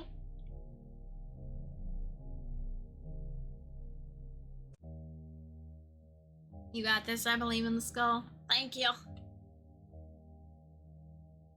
Well, yeah, we're almost there. Almost there. I just can't believe I've been talking for 5 hours. Yeah, it did, and I gotta work tomorrow. Oh, well, make sure you get plenty of rest, okay? The real versions of ourselves are halted in time back in your reality, though I doubt much time has actually passed. These things tend to happen in the blink of an eye, after all. Well, usually, anyway. What would you like to know? I will. Good. Why do you keep killing me? Oh, don't be so dramatic. I don't keep killing you. I haven't even killed you once yet. Those were just thoughts and ideas floating around in your head that I admittedly had a little fun with. Can you blame me? I would have gotten bored just waiting for you to wake up. You even made me kill you in the end. Yes. I suppose I was curious to see if you actually would. Certainly didn't hold back. You must have been quite angry with me. Hope you do get some rest too. Oh, don't worry, I will. As soon as we're done with this, I will. I promise. It's fine though. You know what they say about curiosity, yes? It was my own choice. And besides, I got you back, didn't I? What would you like to know? You're a cat. How are you talking? What do you mean? I've been talking to you all along. Intriguing as your imagination is, it would have ran wild without my help. I was guiding you the whole time. Didn't you hear me in your thoughts? Like this. You're a cat. How are you doing this? I'm quite powerful, yes. But also not so much. What does that mean? Besides, what makes you so sure I'm a cat? My appearance? I doubt I resemble any cat you've ever seen before. Right? And what the hell are you? Not a cat. I didn't say I wasn't a cat, did I?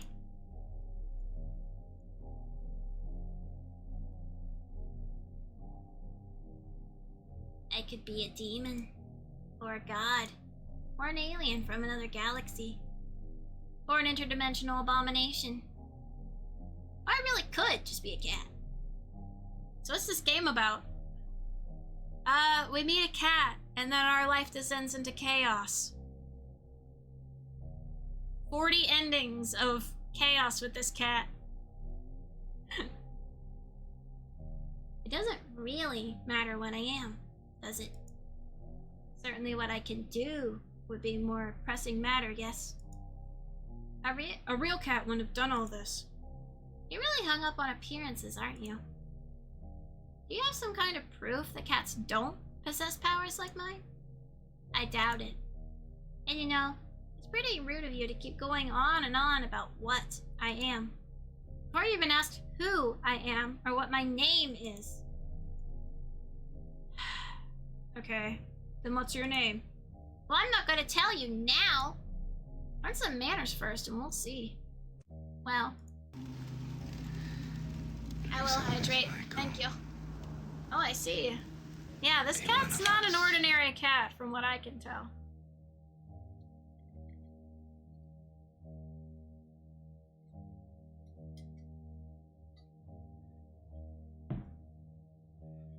Maybe in your next life anyway. What would you like to know? What do you want? Well, if you're talking about my original goals, those are a bit personal, I'd say. And anyway, things have changed. Right now, well, presently, I'd like to have some more fun with you. Your company has been very entertaining thus far. Given more time, and under different circumstances, perhaps we could have even been... Well, all good things must come to an end. You can't truly want to spend that little time you have left in regret and delusion, right? Alternatively, I'm also quite hungry after waiting so long for you to wake up. At this point, I could go either way.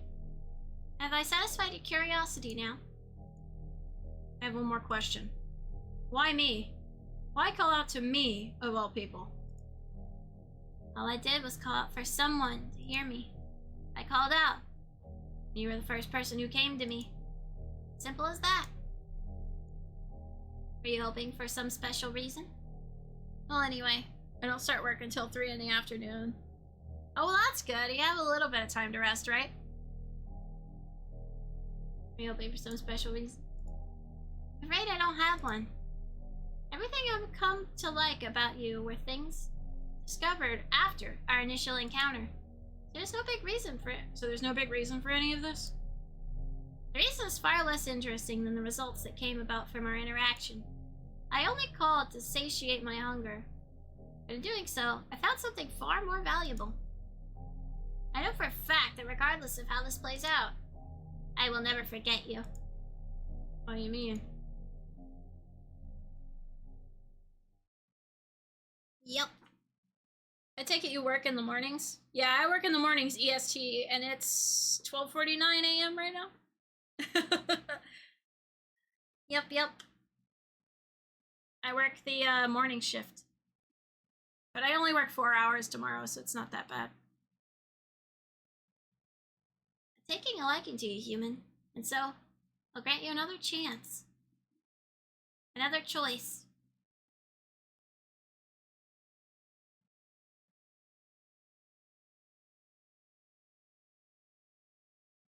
This place is... You remember this place. Being chased. Being hunted. Being afraid. So afraid. That fear that so attracted me to you. That instinctive desperation to survive. I craved it all, as I am the origin of those delectable emotions. And you are already mine. But I will still permit you the chance to accept the reality of your fate. Human, join me, or perish.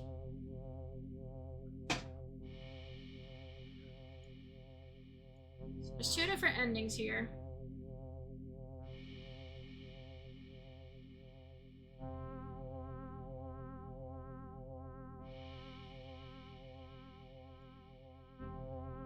I'll join you. Splendid. Come forward, my human. You step forward and pick up the cat. You cradle it in your arms, reaching up to scratch its head.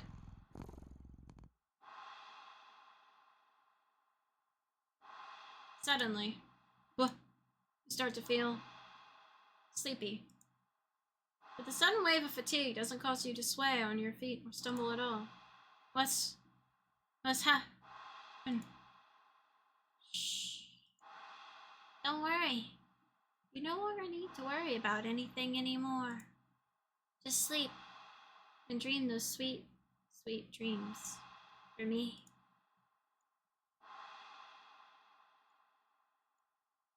Excellent. With this, you will soon become a part of me.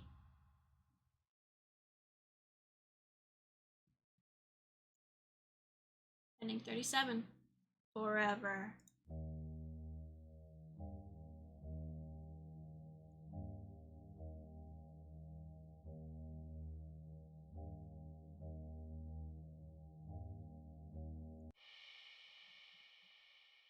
I'd rather die. I see. And there's nothing left to say.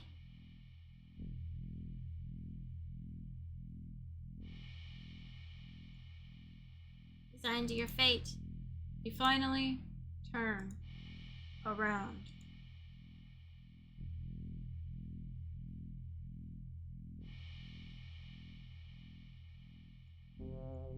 It's enormous, shapeless, billowing like thick smoke in the wind. Shadow-like entity towers above you. So high, it looks like the sky poured it down to earth. Is still pouring it, even. It is unfathomable. Your tiny world is even able to stand under the weight of the reality of such a being's existence. You're an hour ahead of them. Yeah, I'm an EST. CST is behind, I believe. And that you and your fragile mind haven't fallen to ruin as well.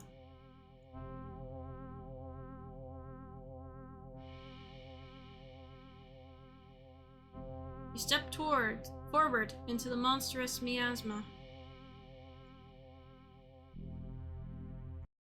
and offer yourself to it.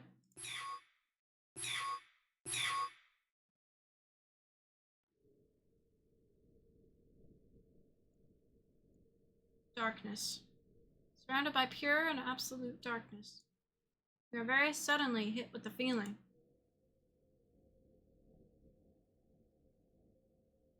You are not alone.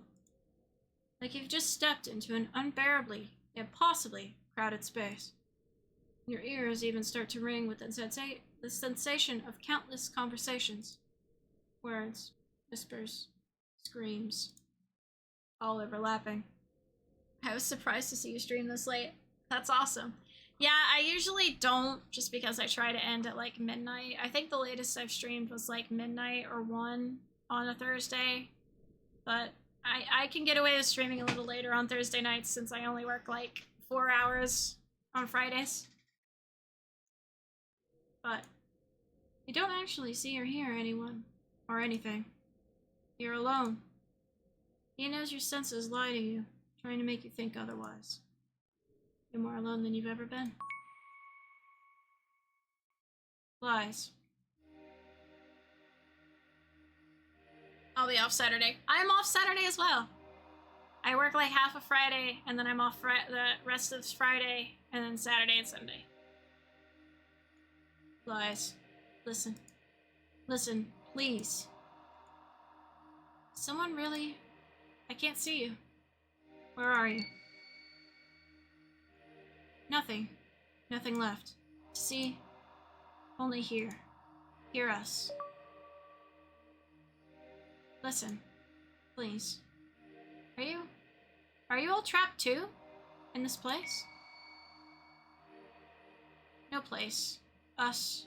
All you see, hear, feel, is us. Us. And it. We are victims, prey, like you. We are many, beyond counting. Our bodies gone, with time. Wills left behind, us. We became what you see. This place is us. Need you, need your help. Help. But what can I do? Nice, let's go! Oh, that's cute. At least I tried. No, it looks good, it's cute. It, too greedy. Make mistake. Ate too many. We are many. Now strong. We are strong. Made it strong. But make mistake. Mistake. Error. Flaw. Weakness. Then why not escape yourselves? Too long here. Too long. One. We are one with it. Bodies lost. Minds. Wills. Us. All corrupted. No body. Can't escape. You too. You. We. It. One. All of us. All now one. But you. New. Fresh. Body. Still have body. Escape is possible. Yet still one. With it. Even just you. If escape. With mind. With body. It would unravel. Lose power, lose strength, lose us. Us. Set free forever.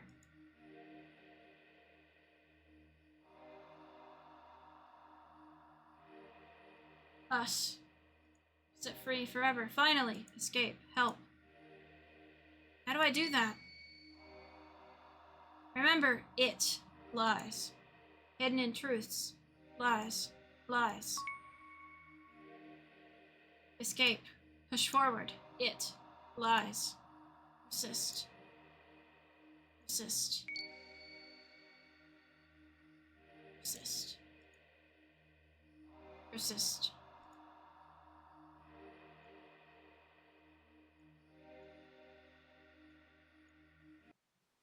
You ignore their words. Deep down, you know, there's no way someone like you could win against something like it. The cat. Trying would be futile, useless, insignificant, pointless effort. The hopes of those words, their wills, it would all be wasted on you. So, you accept your fate and choose to perish. Do you have any plans on Saturday? I do have a collab with some friends of mine.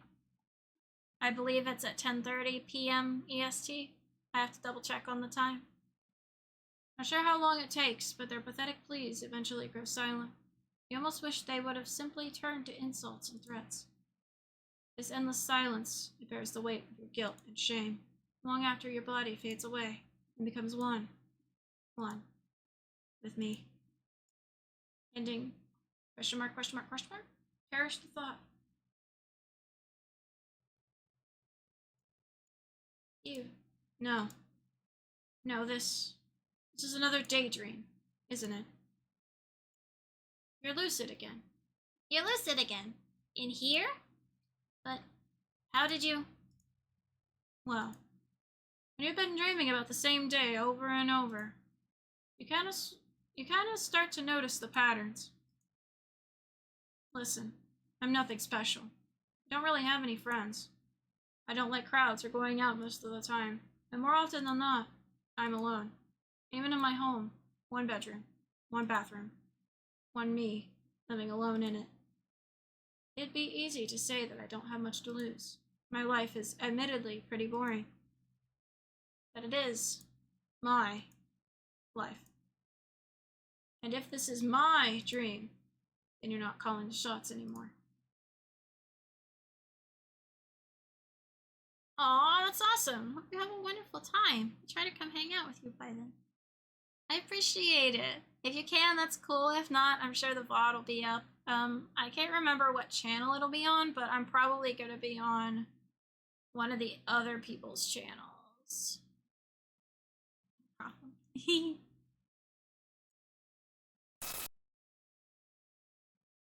I don't think you understand what's going on here.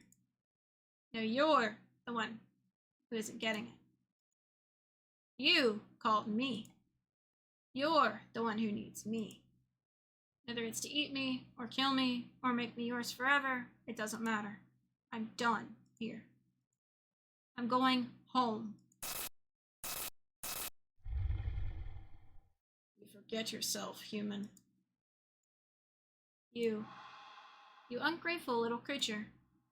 I give you my patience, my attention, my love. You think you could just leave? I didn't have to, you know. I could have just eaten you whenever I liked, but instead, I gave you time to understand, time to accept what was happening. I gave you a choice. You. An unremarkable little nothing of an existence whom no one would even notice was missing if I'd just taken you as I pleased. Dreaming away about endless possibilities, never having to worry about permanent consequences ever again, about choosing wrong. A little world all your own inside your head. I offered it all to you. I gave you the choice to join me and have it all. And you refused. You said you'd rather die, didn't you? And yet here you are, trying to go back on your choices. Only to continue to reject me. To reject my love. So foolish. So ungrateful. Just like the others, you don't even know what you want. Another bundle of contradictions. You wish for solitude, you fear being left alone. You fear being forgotten, undesired, unloved. And yet I thought I love you and desire you. Yet even though I love you and desire you, even though I promise to never forget you, even though I am the only one willing to never leave you, you still reject me. Stupid little child. I'm done waiting. You do not get a second chance. You made your choice, and you will accept the consequences of that choice. You are not going to stay here with the rest of these ingrates. Forever. Haven't you ever heard of changing your mind? Bruh. Bruh. Can you send it through Twitter to see what channel it is? Yes, I will as soon as it gets figured out. I believe it's going to be on either Ghoul Girl or Yeegus' channel. Either one of those. They are linked in my suggested channels at the bottom. Such a thing doesn't erase your original decision. It has been permanently etched into reality. You think yourself so important that you are above facing the truth of that reality. No. That doesn't mean I can't do my best to make things right. I'm still here, aren't I? That means I can always make more choices. Better choices. You gave yourself to me. You are already part of me. This might be your pathetic little delusion. But don't forget that I'm the one in control here, human. Oh yeah, that's right. These twisted choices in my dreams were all you, weren't they? Thank you for the head pats, Fate. You, Girl, and Yeegus are awesome. Aw, thanks. We just like hanging out. Chilling. Help. Help. Running. Endream.exe. Butts. Persist. What are you doing, you useless traitors? Stop! I think it's about time I started making my own choices.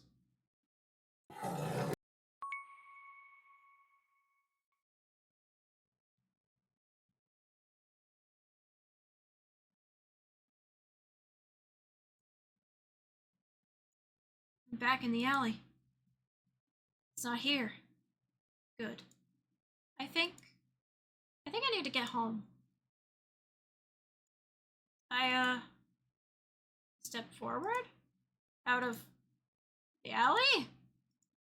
This is gonna take some getting used to. I step forward towards the entrance of the thankfully empty alley. I'm almost out of this place, almost home, when suddenly...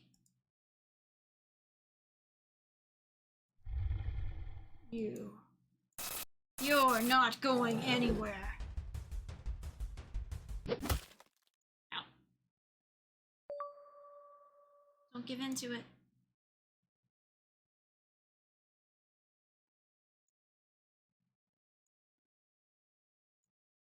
Persist? I need to dodge away from it. An alley. Out of the alley?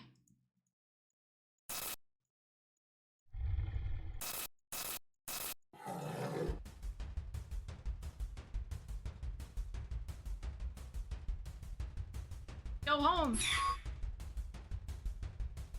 Damn it, it overrode my choice. Where the hell do I go? How to escape? Watch a dog park. Anywhere but here.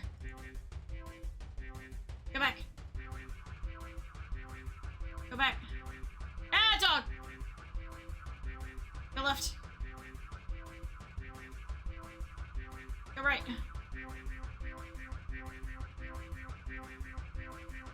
Go right. Damn, gotta escape. Got you now. Right. Left. Come back. Get back here. Watch a movie.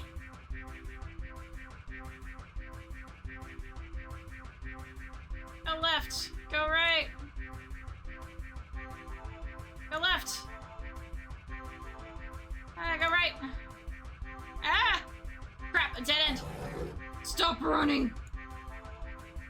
Go right. Go left. Go back. Get back here.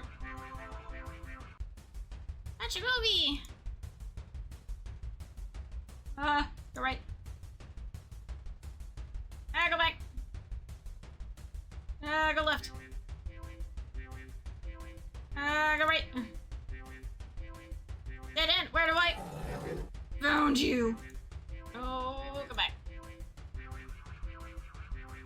Go left. Go right. Get back here. Carnival. Go right. Go right. Go left. Go back. How do I get out? No escape. Go right. Go back. Go left. Get back here.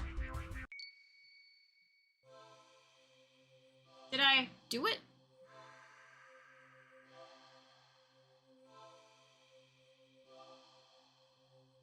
Oh, thank you for the head pats again. It is. This is like a storytelling of this game. Yeah, this is like a choice-driven game. This is like a visual novel style game. I've never seen this, but it looks interesting. Run for your life! Yes. I like visual novel style games, and this game is like an indie game that got released on itch.io. Did I do it? Red unraveling. Many us escape, many free now. It losing us, losing strength. Your escape, possible now. No! You are mine! We go ahead, we go free. Thank you. Thank you. Thank you. Thank you too, all of you. I won't forget you. They were right, my choice is back. No! The right. The left. Come back! No!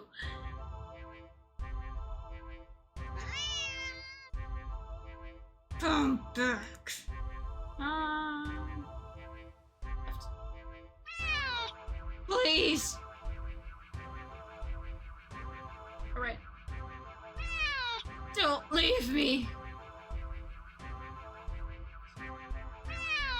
I'll die without you. I'll die.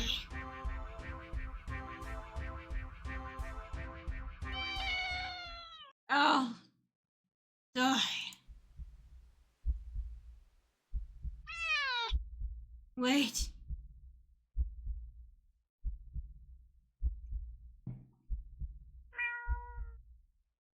So it's like choosing a dialogue of which phrases to pick. Yeah, this is not how it was before. Before I was just choosing choices. Kitty! You sound great with that voice. Thanks! I used it on a character once for like a game. And everybody kinda got scared of it. And I was like, good, it's working. It's working like I want it. Wait.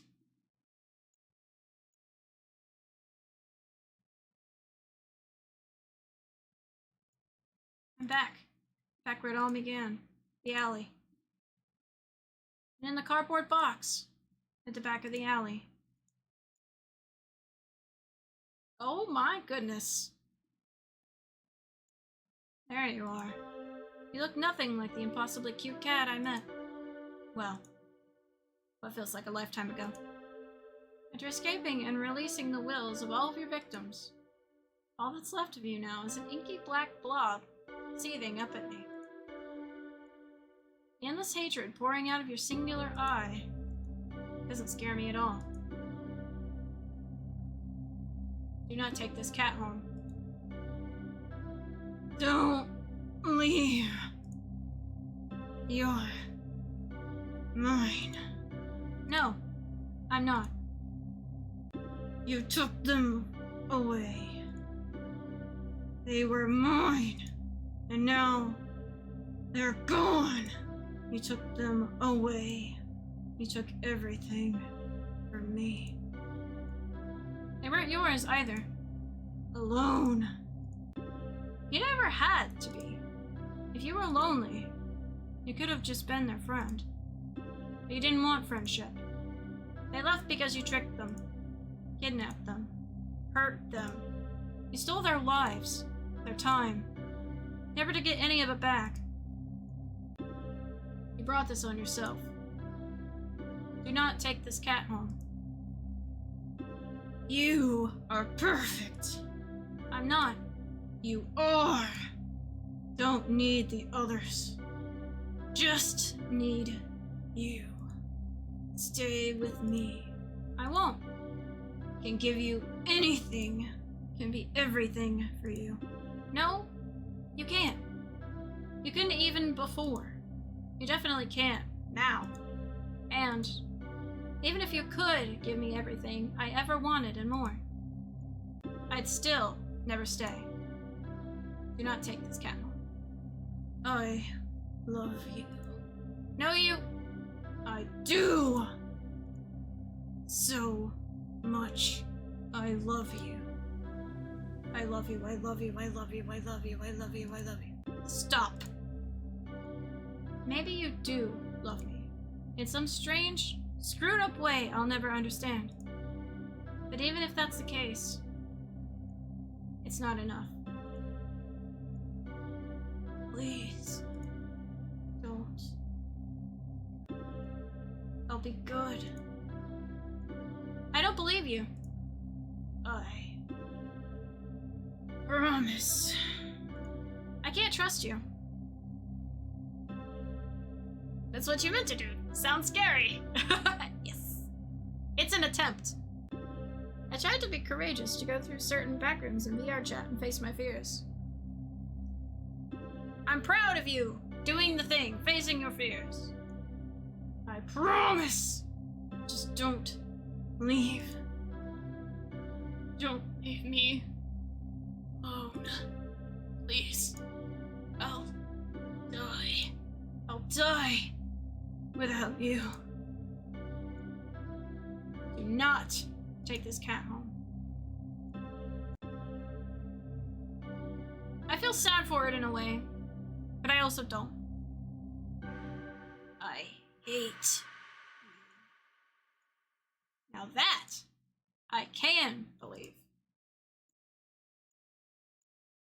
There's nothing left to say.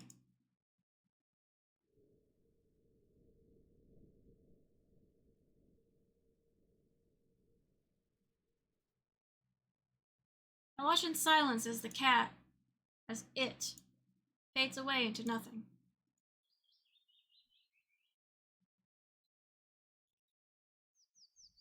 Goodbye. With one last glance around the alley, I turn.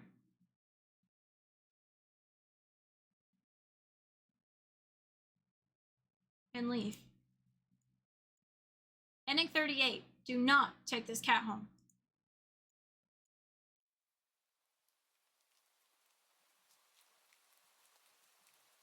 Today's been surprising? Yeah, pleasantly so. The day off that started with admittedly crummy weather led me to the old theater, where I enjoyed a movie by myself. My laughter filled up the empty theater. The rain had stopped by the time the movie was over, and I was in such a good mood, I hopped over to the not-so-new cinema, not to watch another movie, to play around in the arcade, earning a few high scores. With the gamer in me awakened, I went to the carnival to play some more, and was humbled fairly quickly. But I did manage to win a small stuffed animal at the ring toss booth. The design is questionable, and I freaking love it. The rides weren't so bad either. I got inducted into a group for a bit, all waiting in line at the Ferris wheel, bonding over a shared mistrust of the carnival's game vendors. I even shared a carriage on the Ferris wheel with a few of them, and exchanged numbers before we parted ways. I don't know if I'll ever see them again, or if any of them will ever call me, or if I even have it in me to call any of them, but having the option to do so is nice. It feels nice. Baby steps. After all, even that tiny bit of interaction, though fun, exhausted me. So I went to recharge at the dog park, feeling rejuvenated at the sight of dogs. Old, young, big, and small, all running around. Happy and carefree. A few of the owners even let me take pictures. Yeah, today was a good day. Thank you so much for the blood donation, Fate. Anyways, I'm gonna get some shut-eye. Awesome to hang out with you as always. Thank you for what you do. I hope you do rest as well. Take care. I hope you get some good rest too, Fate. Enjoy your sleep, okay? Thanks for dropping in and saying hi. And I appreciate you. I don't always think about the cat, or it, I guess all that much these days. It was hard at first, in the immediate days and weeks that followed. What happened to me was all I could think about. There were days I blamed myself, days I questioned my choices. I went back to the alley more times than I wanted to admit. Thank you. Aww. Bye. Bye. Have a good night. Go sleep. A feeling that always went through me at the sight of that empty cardboard box was so indescribable, so overwhelming. I sometimes break down and cry right where I stood. It took a while, but eventually that strange emotion became clearer and clearer, until I had the courage to recognize it for what it was. Relief. I'd been afraid to feel it for so long. terrified to let my guard down. But that sense of relief finally returned. Relief that it was gone. Relief that I was now free to live my life. However simply or extraordinarily I wished. The ones it had imprisoned. I never heard their voices again either. But that's for the best. Living here and now. Never forgetting what they did for me. And what I did for them, too. For now, I think that's enough. At least, I hope so. And that wherever they are, they're finally at peace. I'm fighting for my own peace, too. One day at a time. One tomorrow after another.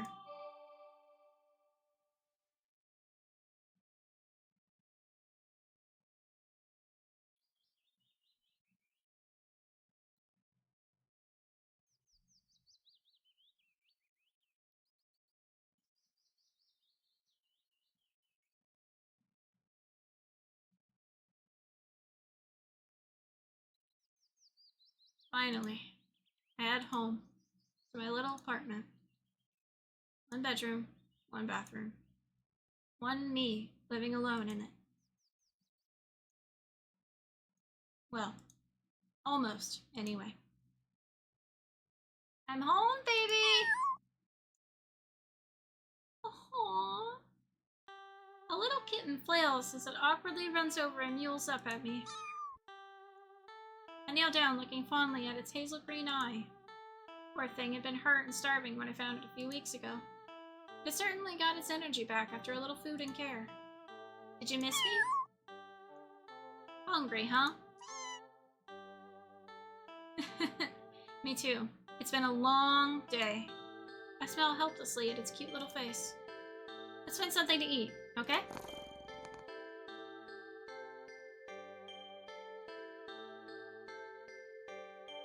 Well, I guess there is one more thing living in my home. And, at least for now, I wouldn't have it any other way. Ending not available. Another day.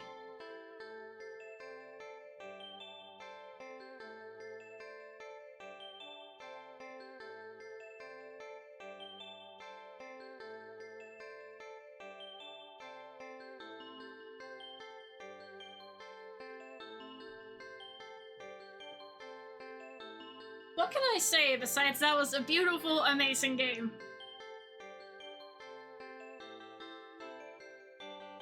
It had such good scares, such good atmosphere. Like, it had such a sweet ending. Like, for real. The people who made this game are great. And you really should check them out.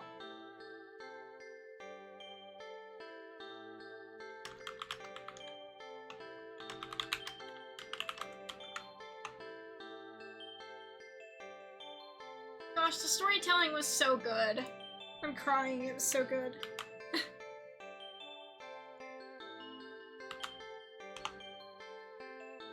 These are the people who made the game, and it was amazing. Like, you can get this game for free.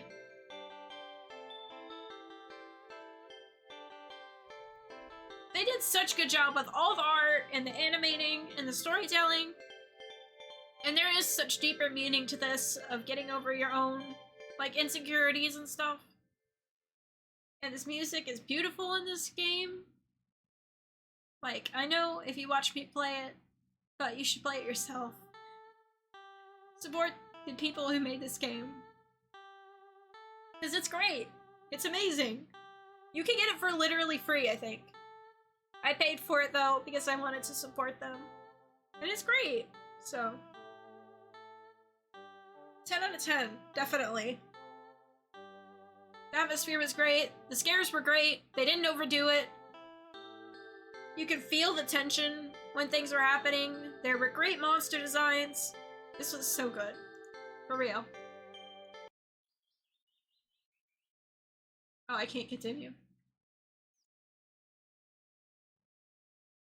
Oh, maybe I can.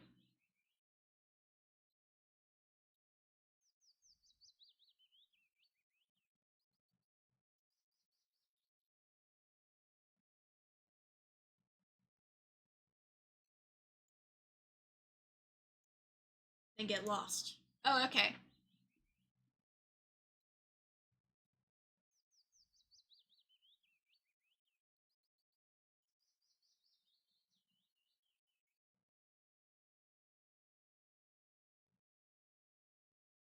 Yeah, I can't go back. So that's the ending of the game. That's the full ending of the game. We played it all in one sitting and I wanted to finish it. So I love this game. This is probably top on my list now of games I've played. I recommend anybody to play it, support the amazing people who made it, and yeah. Sorry. I cry at sappy endings, I hate it. I also have a soft spot for cats, so. Yeah, it was great. Ah,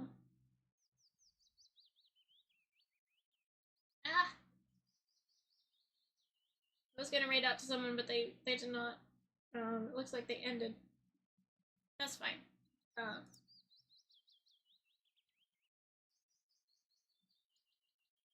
yeah. It's very late. I think I'm just gonna end it here, but I do not regret playing this game. This is so amazing. I loved every second of it. So I appreciate you all so much. Thank you for joining me, and I will see you next time. Bye bye.